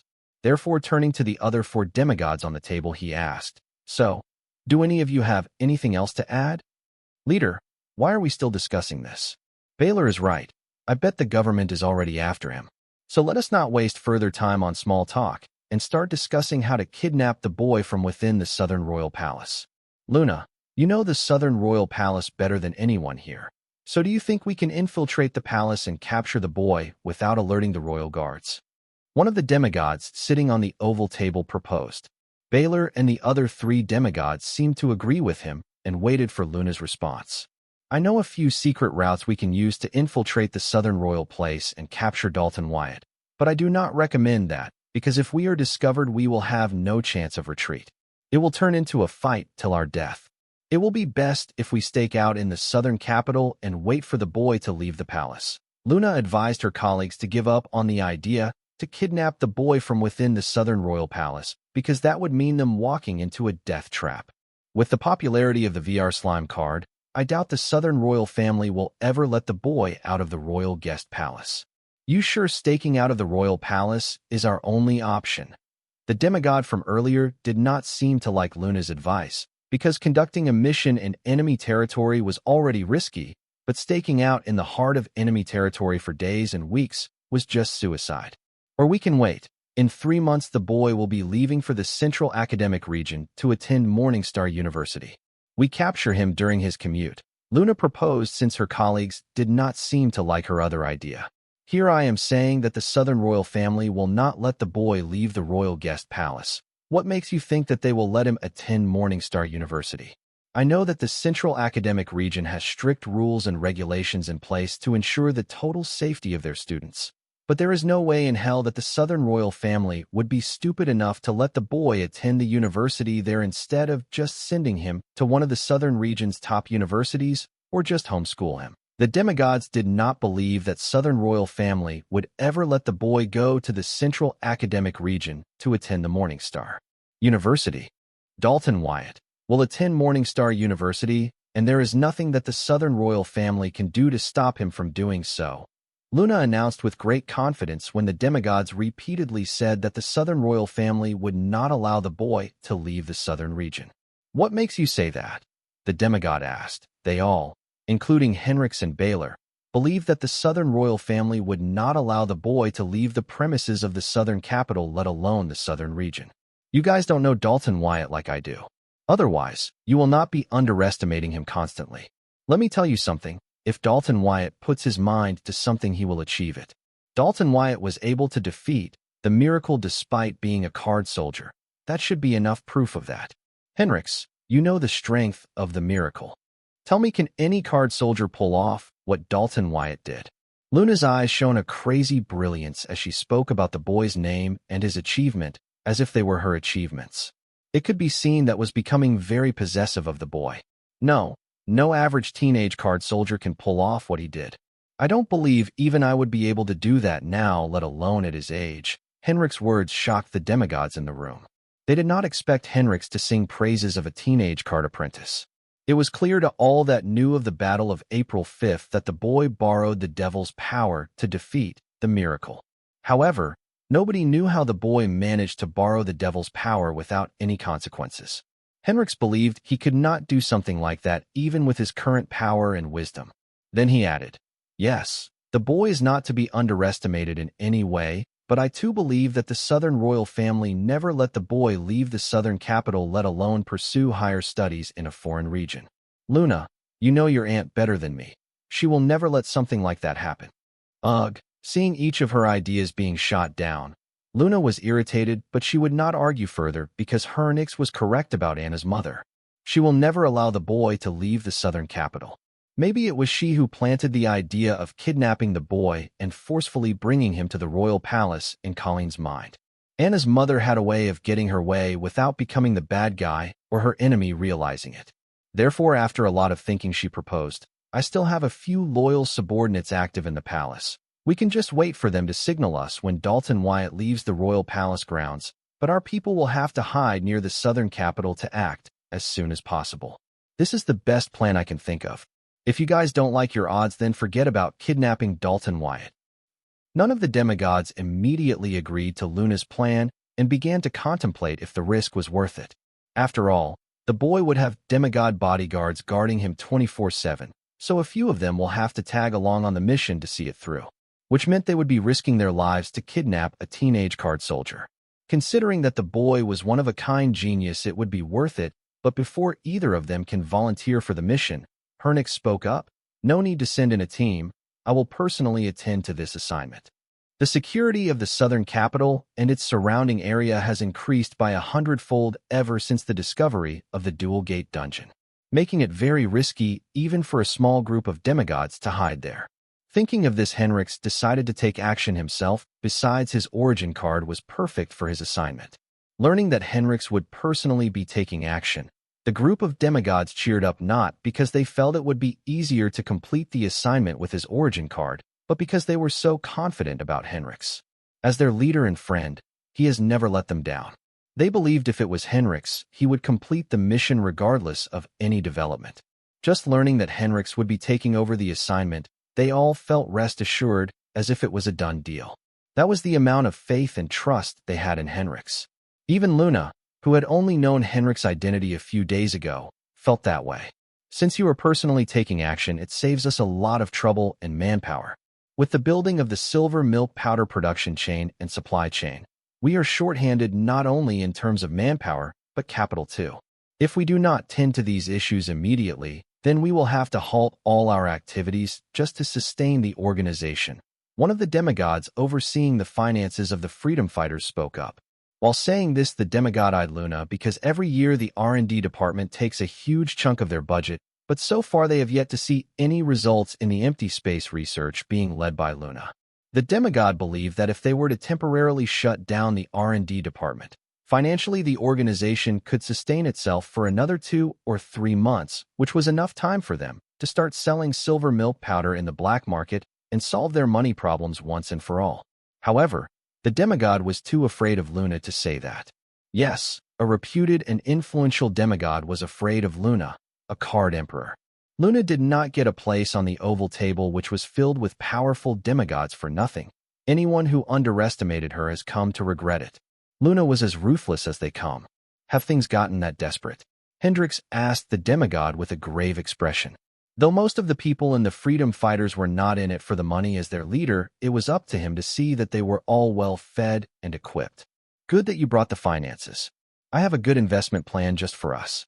Once we follow it, we will never have to worry about money ever again," Luna declared, trying her best to sound candid. Listening to her, the demigod who just spoke about finances felt goosebumps over her body. Wasn't the silver milk powder supposed to be our investment that takes care of the organization's financial needs? A demigod asked Luna. Yes, but this is supposed to be faster, Luna defended. Luna, before you argue any further, let me make it clear, I don't think the organization can afford to invest in another project.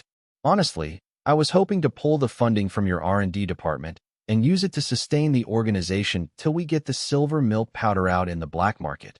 The demigod who spoke about finances earlier shot down Luna's investment idea without hearing it, and finally managed to convey to Luna that they will be defunding R&D department for the movement. Okay, since you are fighting so strongly with me on this, I will have you guys know that I have already used all the money the R&D department had to invest in it. Luna suddenly dropped a bombshell in the meeting. What? You're crazy. How could you? On whose authority? I have had it with her. I can't believe you did that. All the demigods seated around the oval table suddenly erupted upon hearing that Luna used all the money her department had on one of her investment plans. Even Henrix and Baylor looked at Luna pensively. However, Luna did not seem to care about the uproar. Instead, she said, now that you know, the sooner you stop fighting me on this and get on board the better. I am sorry, Henrix, it seems I have failed you. The demigod in charge of the finances apologized to Hendrix, believing that if he had dared to pull the funding of the R&D department earlier, it would not have come to this. Damn it, Luna. It was rare for Hendrix to raise his voice in a meeting, but today he not only raised his voice, but cussed. Seeing the demigod in charge of the finances of freedom fighters apologize, Hendrix immediately knew that things had gone beyond desperate. He then turned to look at him and inquired, tell me the truth. What are our damages? How long can we sustain? Considering that Luna has not lost all our money on her investment idea of hers, we have about a week or so before we will have to pause the silver milk powder project or consider selling silver milk from the Silver Beach Gate dungeon in the black market instead of the finished product silver milk powder. The demigod explained that their situation was so dire that they might have to resort to selling raw silver milk ingredients directly in the black market, which was not as profitable as selling the finished product, silver milk powder. The atmosphere in the hall suddenly turned grave, realizing how dire the organization's finances were. Then all 6 of the demigods simultaneously looked at the culprit who pushed the already desperate situation off the cliff, Luna. Being stared at by 6 demigods did not faze Luna. Rather, she confidently said, now that I have your attention, let me make a few things clear. First, R&D department funds are not our money, but my department's money. So it doesn't concern you guys how I see fit to spend it. Secondly, I did not lose money on my investment, but already grew my investment by 3 times. Everyone did not agree with Luna on her first point, but nobody called her out on that when they heard her say that she grew her initial investment by 3 times so fast. Now, they knew for sure that Luna had lost all their money in some kind of scheme. Noticing the stares of the demigods on her turned deadpan instead of one that of admiration and praise, Luna commented, well, this is not the reaction I expected. Say something, or are you guys too shocked to say something? Yes, we are shocked by your stupidity. Tell us the name of the scheme on which you waste all our money. Demigod Baylor inquired Luna, wondering if there was still time for him to salvage the loss. He planned to visit the scammers and demand a refund. I said it is not a scheme, trust me. I did grow my initial investment by 3 times. Luna defended her investment and stressed that she did not lose the money but grew it by 3 times. Sure, so can you give us our money back? You know we need it. Baylor asked Luna to return the initial investment to them since it would not be difficult for her to do so if she did grow it by 3 times. About that I can't. Not that I can't give you the money, but I don't want to because I believe my investment will continue to grow. Hearing Luna's words, Baylor and the other demigods felt like she was coming up with excuses to avoid giving them the money as there weren't any, and felt that if Luna had yet to fully lose their money, then they should pull the money out of every scheme she invested in. So the demigod in charge of finance immediately interrupted Luna and said, Luna, they are just baiting you to invest more money. Before they realize you do not have more money, I am begging you to pull your money out of whatever cockamamie scheme you have invested in. How many times do I have to yell at you guys before you get it through your thick heads that I did not invest in a scheme and my investment idea is a legit investing opportunity? Stop interrupting me and hear me out till the end. Then we can debate if I had wasted my department's money on a scheme or not, Luna yelled, asking the demigods to keep an open mind and listen to her investment idea before labeling it a scheme of some kind. Okay, what is this investment idea of yours? Henrik decided to give Luna a chance to explain and redeem herself. VR Universe Currency Exchange. VR Universe Currency Exchange, Luna announced proudly, only to hear one of the demigods ask, "What is that? You guys, did you even bother to enter and explore the VR universe of VR Slime card, or were you just too focused on the soul energy digestion effect of the card?" Luna should have known better than to expect praise from her audience, since they were all close-minded and short-sighted. VR universe? Luna, you wasted all the money we had on an illusionary world. Wasn't the VR universe thing supposed to be free? The demigod who was in charge of the finance exclaimed and inquired in confusion. Why would anyone bother to waste their time exploring an illusion? Another demigod scoffed, and then remembering the matter at hand he yelled, "That doesn't explain where our money went. Luna, you better have a good reason for this. What about the VR universe? Do we need to know something about it?" Baylor did not lose his calm like the others. He knew, though annoying, Luna could be considered the smartest person in the room after his mentor. And when it comes to research, no one in the room could match her intellect, observation, and insights. Baylor had to believe this was the case because his plan to get a refund directly from the scammer behind the scheme Luna had fallen prey to was not possible for now, since the scammer was in one of the most secure places in the world. Baylor, seriously, you guys are still willing to listen to her bullshit?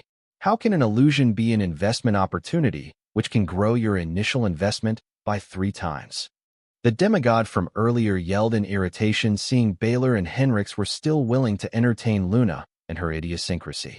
Why wouldn't he be? After all, he had invested all of his net worth to support the freedom fighters and their cause, only to find out that the last of their money was wasted on some kind of illusion. Henriks, you have given Luna too much liberty. I know the empty space project is important for our organization, but this has gone too far. I think it's time Luna was held accountable for her actions. Another demigod spoke up, supporting his colleague. The reason Luna was half as scary as she was that Henriks favored her a lot. They can't blame him for that, because once the empty space project was successful, they could turn the tables on the organization controlling the puppet central government once and for all, paving the way for their cause. However, giving Luna free reign of the Freedom Fighters R&D department and funding it with half of their entire budget was proving to be the push for their downfall. They had to rectify this before it was too late. Well, it was already too late. They have lost the last of their money. Everyone calm down. If worst comes to worst, we will sell the silver milk from Silver Beach Dungeon as ingredients in the market to pay our bills until the silver milk production line is complete. Now let us be patient and listen to what Luna has to say.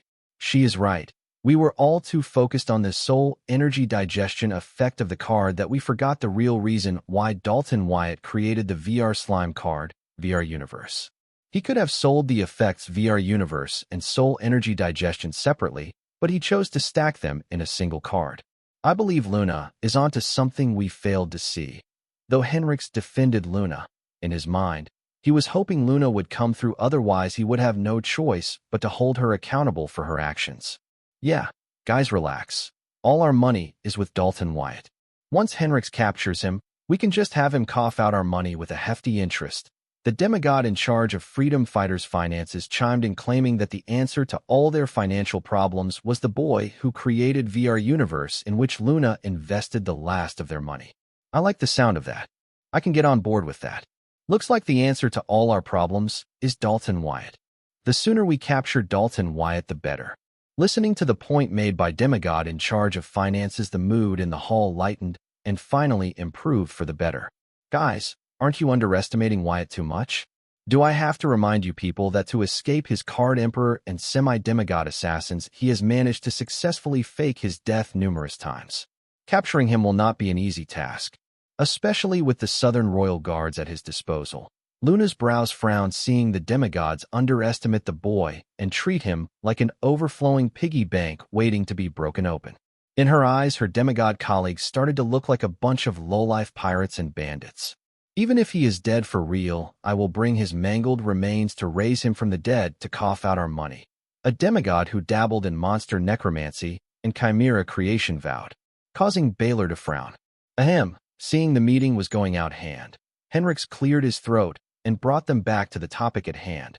VR Universe, saying, Luna, stop patronizing them and talk about what you have found out about the VR universe which made you believe that investing in it took priority despite fully being aware of the organization's financial conditions.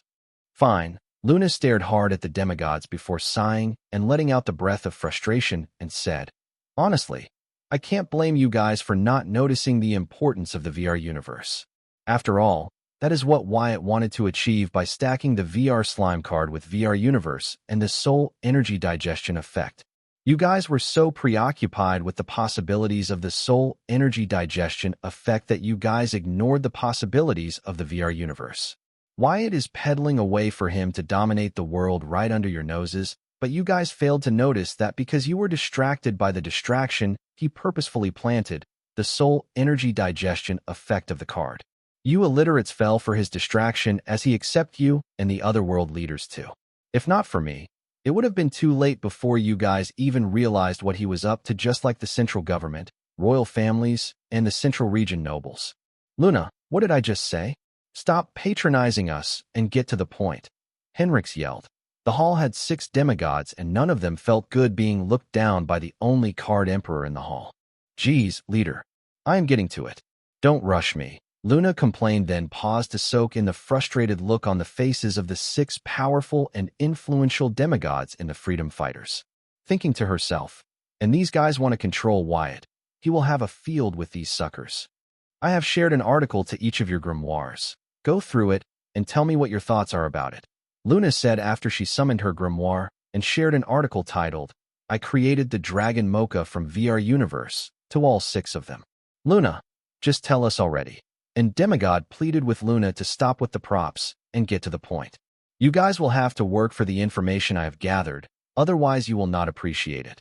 Luna felt that if she just told these close-minded and short-sighted people about her finding, most of them will not be able to understand the seriousness and importance of it unless they explored and experienced it themselves. Just do as she says. You're just drawing this on. Another demigod asked his colleague to go with it and get it done, as it was the only way to end this sooner. The article says that influencers are selling some kind of beverage called Dragon Mocha that is famous in VR Universe. So what are we supposed to gather from it? The demigod in charge of finances asked. First, you need to know that there is no beverage called or similar to Dragon Mocha in our world. It was first introduced in the VR Universe. The first users to explore the VR Universe came across the Dragon Mocha series of beverages, and thanks to the fully immersive effect of the VR Universe, they were able to taste it. It tasted incredible, and the card apprentice immediately fell in love with the Dragon Mocha series of beverages. Until that article was published, everyone thought Dragon Mocha was just an illusionary drink that existed in the VR universe. The author of that article went and got a job as a barista in one of the coffee joints in the VR universe where these Dragon Mocha drinks were sold. There she learned the recipe of the Dragon Mocha and recreated it in the real world, and it worked. Now she has already applied for copyright of the recipe of Dragon Mocha beverages, which has stirred up another controversial debate. But since it has nothing to do with our matter at hand, I will just leave it at that. Luna briefly explained the story behind the article. Some entitled influencer created drinks from the VR universe in reality. Big whoop. What does it have to do with you investing the last of our money in it? A demigod who was losing his patience with Luna asked. Everything. Don't you get what I am trying to say? There was no knowledge of Dragon Mocha in our world before the VR universe. An illusionary world gave rise to a series of popular beverages in reality. Have you seen any illusions capable of that? As Luna said this, a hint of crazy fangirl could be seen in her eyes. That is just a trick. Dalton Wyatt must have planted the recipe of the Dragon Mocha in VR universe and is using it as a marketing strategy to raise its popularity. The demigod in charge of the finance department disregarded Luna's crazy claims, saying that it was a marketing gimmick. I too thought that at first, but considering the soul energy digestion effect and the fact that he was literally giving the VR slime cards for free, Wyatt did not need a marketing gimmick which would cost him a copyright of which could be the next big beverage industry in our world. Besides, it goes beyond that. Just check the other articles I have shared to your grimoire. These ones are more honest than the last one.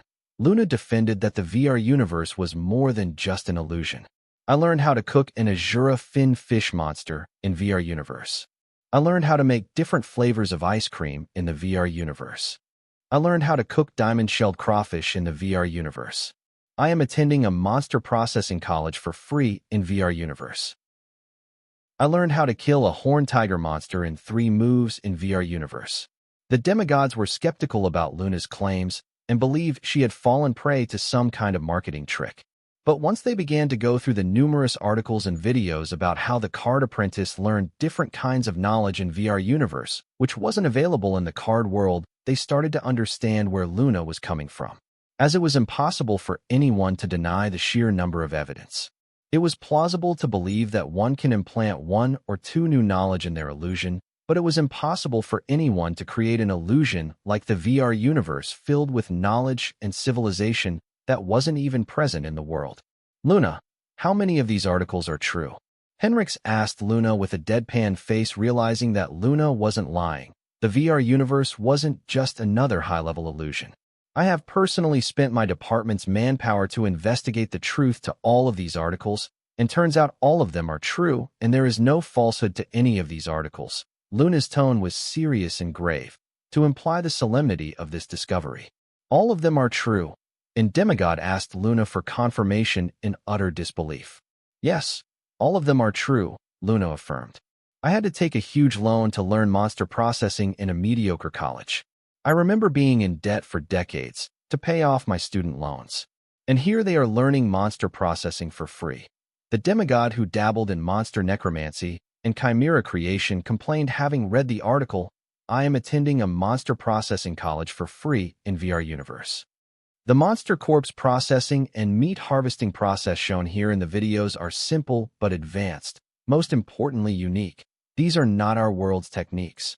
The demigod who dabbled in monster necromancy and chimera creation was impressed by the real-life monster processing videos listed by the author of the article, "I am attending a monster processing college for free in VR universe."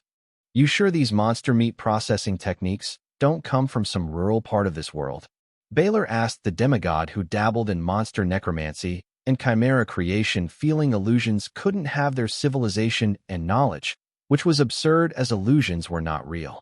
Trust me, I have explored every monster corpse processing and meat harvesting technique of this world when I was creating my divinity. I have even written a book on it. These methods shown in the video are not from our world. I wonder if Dalton Wyatt got these techniques from a reverse dungeon. The demigod who dabbled in monster necromancy and chimera creation assured Baylor and began to speculate where the knowledge in the VR universe came from. Knowledge from another world. That is the most probable reason, but Dalton Wyatt just became a card apprentice. I agree he has a great talent for active soul control, but his experience of dungeon raids is still very shallow. However, knowledge of other worlds would explain a lot about his discoveries, which are too profound for his age.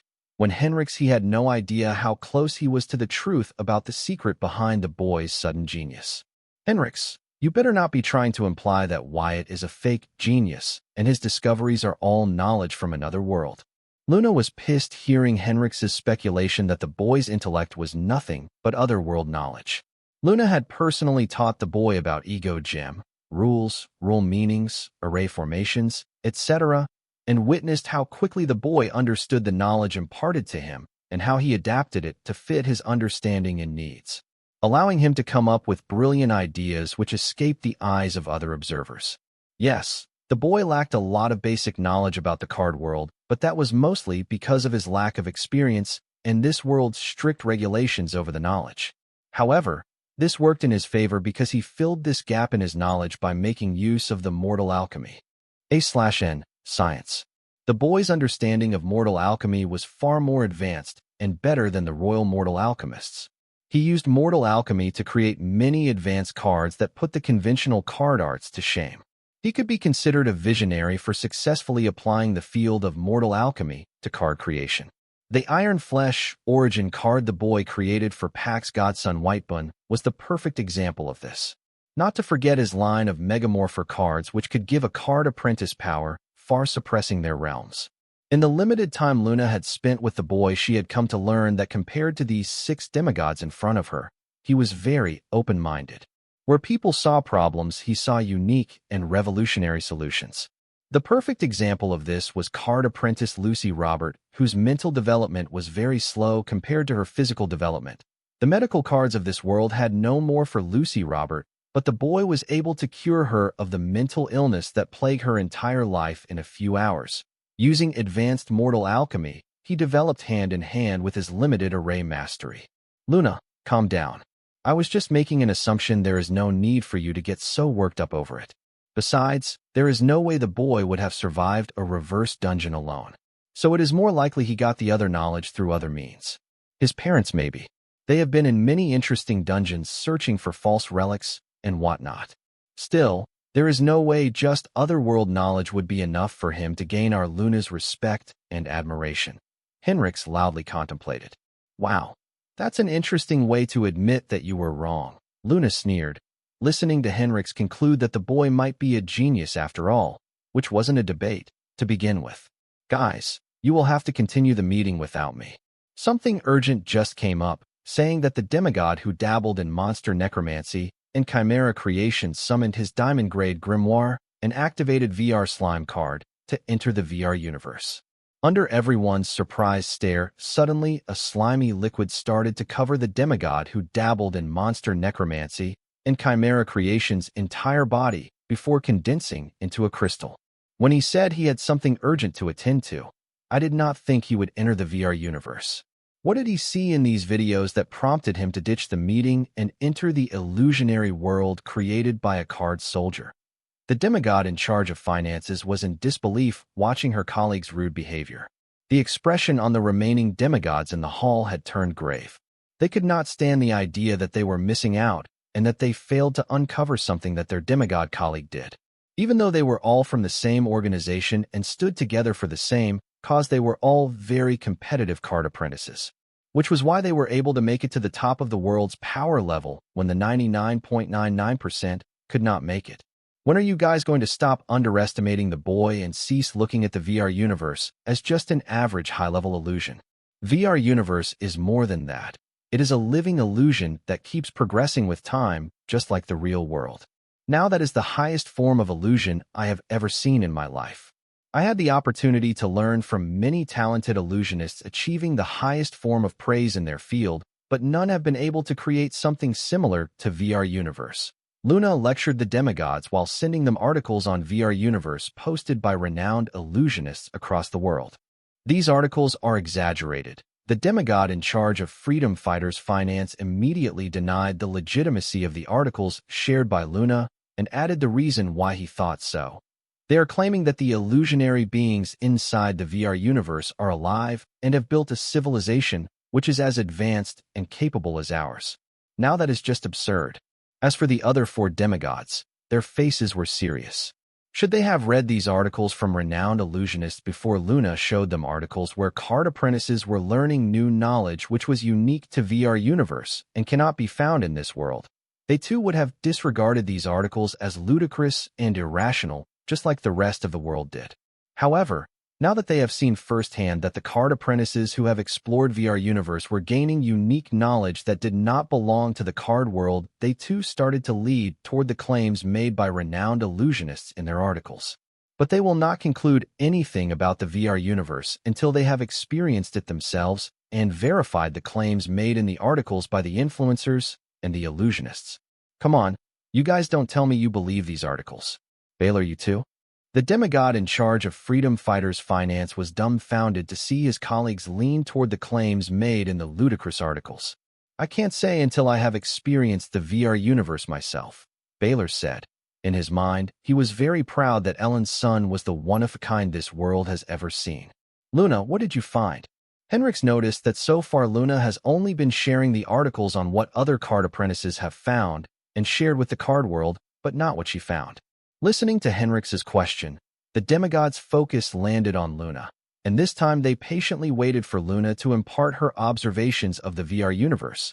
Unlike the last time, when they were frustrated with her for wasting the last of their money on VR universe.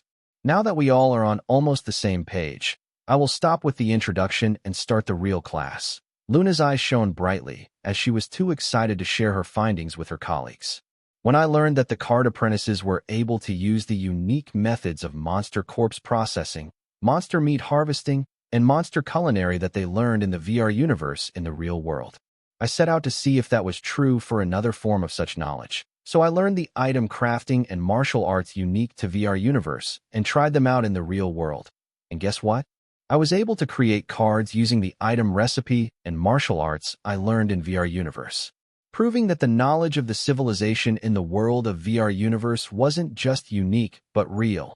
Luna paused after speaking part one of her big reveal to let the audience soak in the shock. It has only been a few days since the VR slime card was released on the market. Unlike Luna, who had an unparalleled bloodline that allowed her to learn item crafting and martial arts in VR universe with ease, the influencers who explored the VR universe weren't that adept in doing so. Therefore, they could not make articles and videos about using items and martial arts of the VR universe in the real world. However, this did not mean that the influencers weren't trying to do so. Given the time, within a month or so, the Grimoire network will be filled with articles and videos of influencers using items and martial arts from VR universe to create cards. By then, the world would already be aware of the potential and possibilities of the VR universe, and that it was far more worthwhile than the soul energy digestion effect of the VR slime card. Luna, did you really create cards using the items and martial arts that you learned in VR universe? Baylor asked Luna in utter disbelief. Yes, I did. However, due to my limited talent and the limited time, I could only learn some low-level items and martial arts. Not to mention, high-level item recipes and martial arts are difficult to find in the VR universe.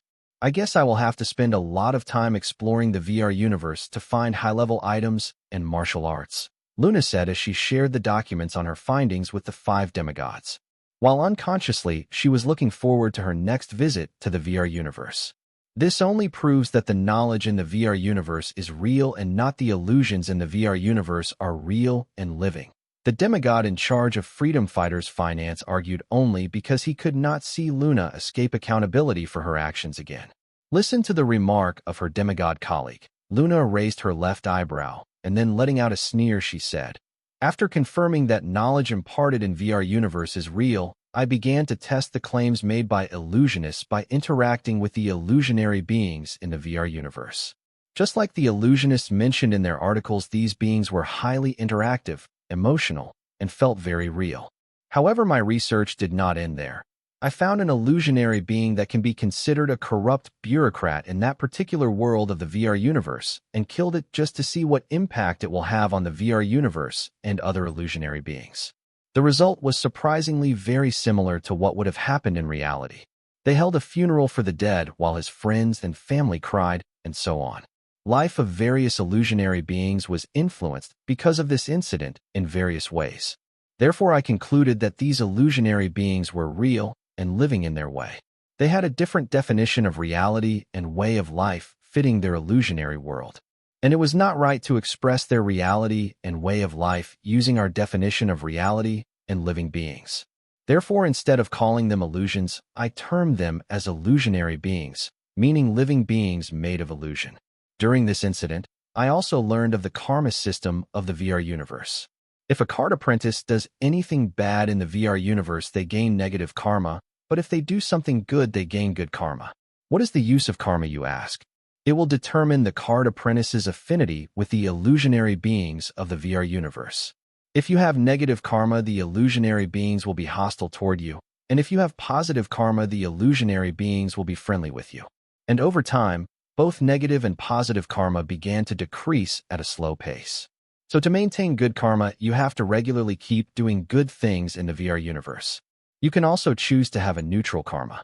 Clap, clap, clap. The demigod in charge of Freedom Fighters Finance began to applaud, and then with a sneer, he mocked Luna, saying, "Isn't this a hoot? You found a new way to spew bullshit.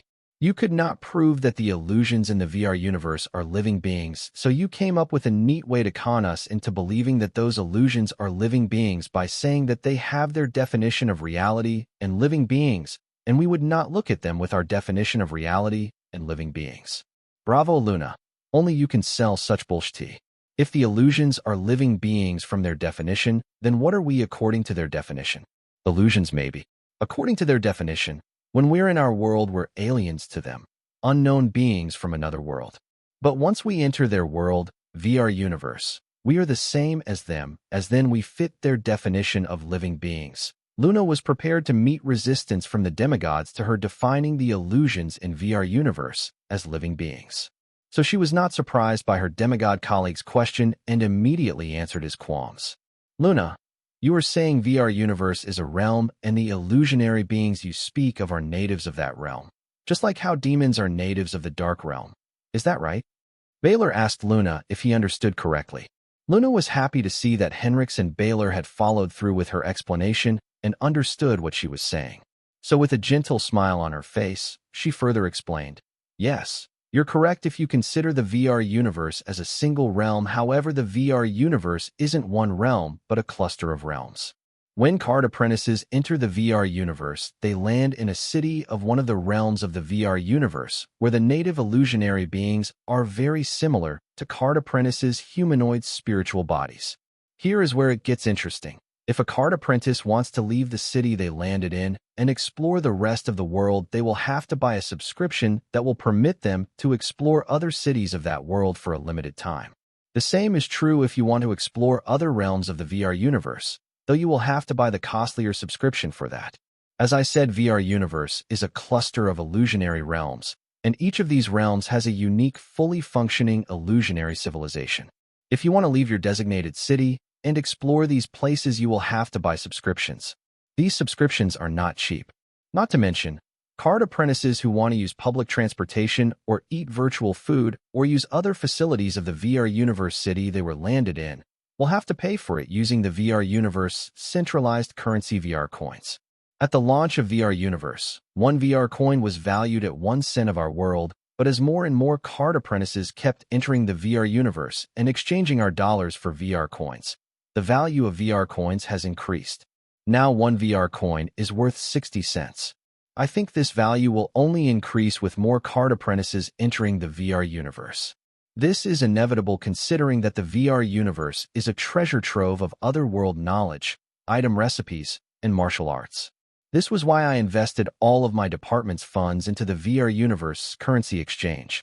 When I made my initial investment, 1 VR coin was worth 20 cents and now it is worth 60 cents, tripling my initial investment. I think VR coins will soon become more valuable than dollars. So I hope that we can salvage the last of the pennies and invest them in the VR coins. The best thing about VR coins is that the government cannot track them and nobody except Wyatt can steal them. Considering he is taking a hefty cut of our money as a service fee every time we exchange dollars to VR coins or vice versa, I bet he will not want to piss off his customers over short-term gains. And also because if he does something like that, it will negatively affect the economy of the illusionary civilization of the VR universe. So if he wants the civilizations of his VR universe to thrive, he will have to abide by the rules of the VR universe he created. What I am trying to say is that the rules of the VR universe not only bind us, but Wyatt, its creator too. However, he has more freedom than us. And if he tries to abuse his freedom, the beautiful thing he has created will start to fall apart like a house of cards. Are the VR coins the means of world domination that you said Dalton Wyatt is peddling under our noses? The demigod in charge of freedom fighters' finance asked Luna in utter shock and amazement. Because someone was able to create a currency that will be stronger and more stable than dollars. As for whether VR coins will be a stronger currency than soul jades, only time can tell. Yes, exactly. With card apprentices pouring their money into VR universe to access its otherworld knowledge, VR universe will become one of the strongest economies in this world. Wyatt, who is the sole creator and administrator of the VR universe, will become the uncrowned ruler in this world. People whose interests line with VR universe will gather around him and support him. Considering that the poor card apprentice will be gaining a lot from this, many will fight to protect and support Wyatt so that they can continue to use VR universe. Luna explained how the rise of VR universe will turn Wyatt into one of the rulers of this world. Wait. You just said that subscriptions to the VR universe are costly. So how will the VR universe benefit the poor card apprentices? A demigod asked Luna in confusion. VR universe subscription is costly, but it is cheaper compared to the real world. In our world, if a card apprentice were to join a monster culinary college or monster corpse processing college, they would have to take loans to do so, but in the VR universe, they can learn that for basically nothing. In our world, if anybody wants to learn new items, recipes, and martial arts, they will either have to have a small fortune or belong to a card apprentice family. But in VR universe, they can learn item recipes and martial arts for less than the 100th of what they would have to pay in the real world to learn similar item recipes and martial arts. If you look at it, our world's strong regulations on knowledge will become the driving force for poor card apprentices to choose VR universe for higher studies over the traditional colleges of our world. Luna explained why VR universe and Wyatt will become the messiah of poor card apprentice in the card world. Damn, I seriously underestimated the VR universe and Dalton Wyatt. To think one could dominate the world without bronze, but brains alone. This boy is playing on another level. What astonishes me more is that the world leaders are still not onto him and his plan. I think before they realize what he is up to, it will be too late for them to act. The boy would have already won. The demigod in charge of finance side, learning that by providing free knowledge and cheaper item recipes and martial arts, VR universe was winning over the love of the poor card apprentices. Yes, you couldn't be more correct. Luna agreed with her demigod colleague, believing they finally understood the brilliance of the boy. Great. All that will soon be ours and be put to a greater cause when we capture the boy. Another demigod chimed in. The other demigods cheered when they heard this. What the hell? Luna was baffled to see that colleagues continued to underestimate the boy because of his small age and realm.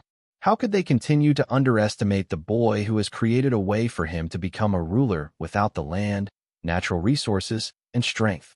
Don't they see if they failed to capture the boy, he will become their strongest menace? How are they still so recklessly confident about this? As these thoughts plagued Luna, she heard Henrix say, "You did good, Luna." This was when she realized that her demigod colleagues did not underestimate the boy, but their trust in Henrix was that strong. Henrix has never let them down, and logically the boy did not stand a chance against Henrix's origin card. It was well suited for these kinds of missions. Realizing this, Luna's nerves calmed down, and she began to aim for her agenda. Henrix, now that you know my investment plan is legit and shows promise, should you consider investing more in VR universe currency exchange? Why would we do that? Soon we will capture the creator and ruler of the VR universe. When we can have the entire VR universe, why struggle for loose change? The demigods felt that any further investment in the VR coins was moot, as soon the creator of the VR universe will be their puppet, and they will be the shadow rulers of the VR universe. Since Luna has figured out the true purpose of the VR slime card, it will not be long before the government and other world leaders figure out the same. Honestly, they might already have. This changes everything. Henrix, who knew how the organization behind the puppet government operated, did not underestimate them. What do you mean, Henrix? One of the demigods asked Henrix, seeing the expression on his face suddenly change. I don't know how, but considering the development of the VR slime card so far, I think the central government is already out to get to the boy. We have to get to the boy before them, Hernix speculated. Hernix believed the central government would kill the boy since they saw sliver milk powder and the soul energy digestion effect as a threat to their reign, but now things have changed since he understood what actually VR universe was and how the central government can use VR universe to solidify their reign with no effort whatsoever.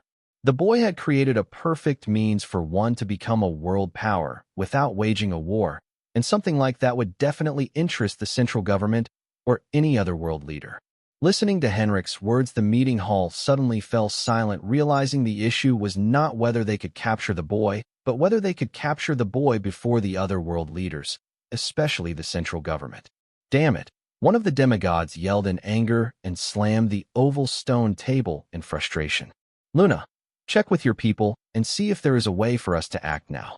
I want Wyatt in Yellow Plains as soon as possible, Baylor demanded.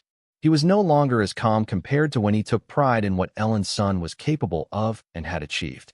Now, all he cared about was to get the boy to safety as fast as possible. That was next to him in the Yellow Plains.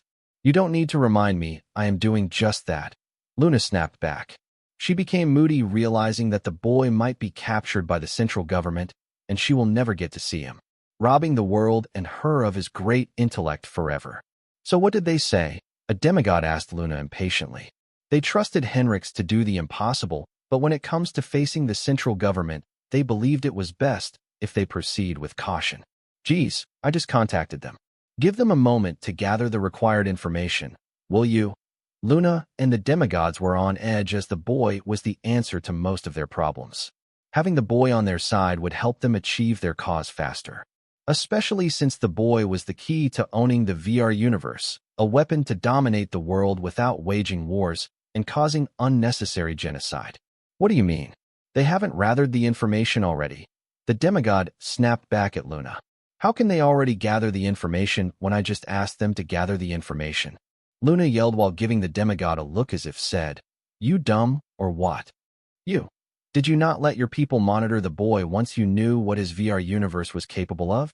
Honestly, you should have come to us with this information once you had figured out the secret of VR universe, yet you did not.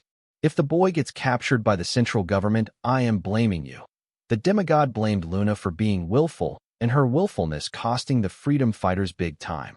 The demigod strongly felt that if Luna had come to them when she had gotten the information about VR universe, they would have been ahead of this than the central government.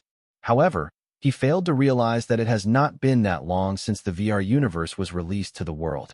Luna's expression suddenly worsened, giving the demigod impression that he had managed to shut Luna up, but his expression solidified when he heard Luna say, The central government has already made their move. They have sent Professor Orion from Morningstar University to give Wyatt early admission to their university with a full scholarship. However, there is a catch. Wyatt has to clear a one-on-one interview conducted by Professor Orion for that. I think this is their bait to lure Wyatt out of the Southern Royal Palace, giving them the perfect opportunity to capture the boy. This trap is so obvious. The Southern Royal family will not be stupid enough to let the boy attend the one-on-one interview with the Morningstar faculty member, right? Luna, tell me your family is smarter than that. A demigod asked Luna in distress, knowing that the central government had already made their first move to capture the boy using Morningstar University as bait. Meanwhile, they were still debating the wonders of VR universe. This development was too fast. Yes, the Southern Royal family should have seen through this trap of central government. They will not allow the boy to attend the university interview. The other demigod mocked how the central government's trap was too obvious and it will not work. If you guys have that kind of mindset, then we are already a few steps behind the central government. Why do you guys continue to underestimate Wyatt? What makes you think that the Southern Royal family dictates what Wyatt can and cannot do? Luna was tired of trying to make her colleagues understand that the Southern Royal family cannot control the boy. What do you mean, Luna? Henrix asked Luna, finding that she repeatedly stressed that the Southern Royal family did not control the boy and they should not underestimate him. He felt as if Luna was not telling them something, but kept hinting at them about it. I am telling you guys that Wyatt will attend his interview for early admission to Morningstar University, and the Southern Royal family will do everything in their power to help him since they cannot stop him from attending the interview. Luna stated without explaining why she thought so. Why do you believe that, Luna? Henrix noticed that it was unlike Luna to not explain her arguments. She was the type to give a lengthy explanation no matter the occasion.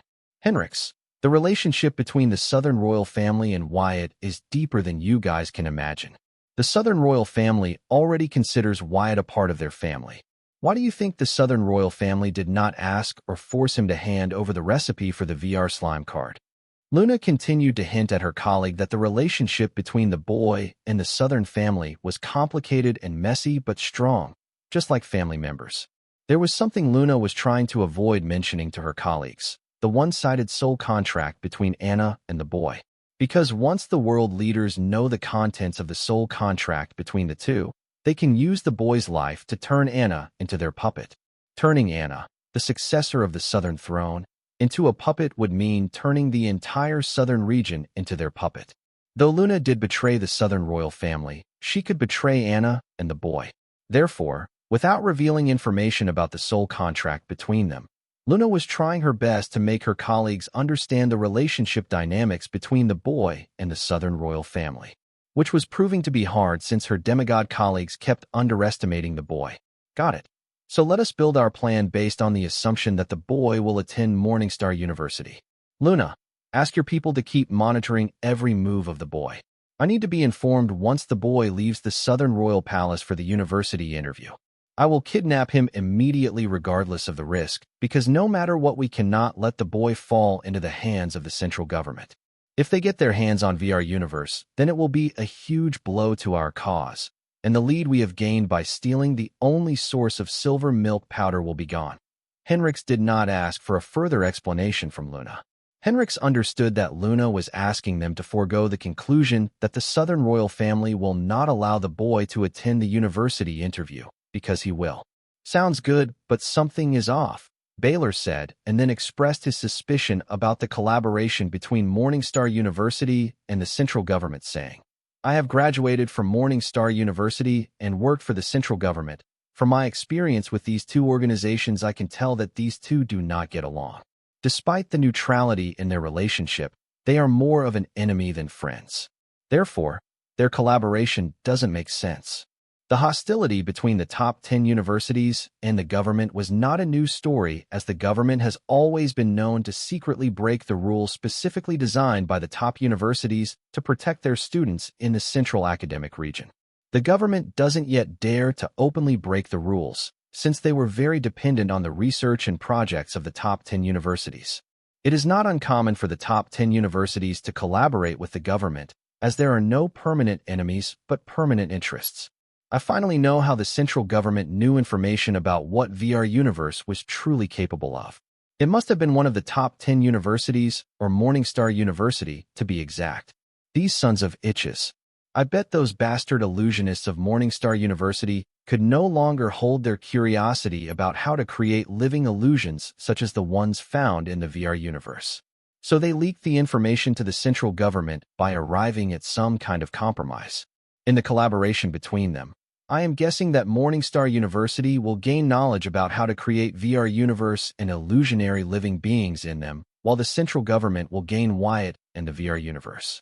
But the question is, what about the soul energy digestion effect? For a fact, I know that Morningstar University doesn't care about the soul energy digestion effect. This means the government plans to vanish the soul energy digestion effect from the face of this world with the disappearance of Wyatt. I'd love to hear from you. Thanks so much for watching. Did you enjoy this video? If you did, make sure to hit that notification bell so you never miss an update. And don't forget to subscribe and give this video a big thumbs up. Your support means the world to me, and I can't wait to see you in the next one. Thank you.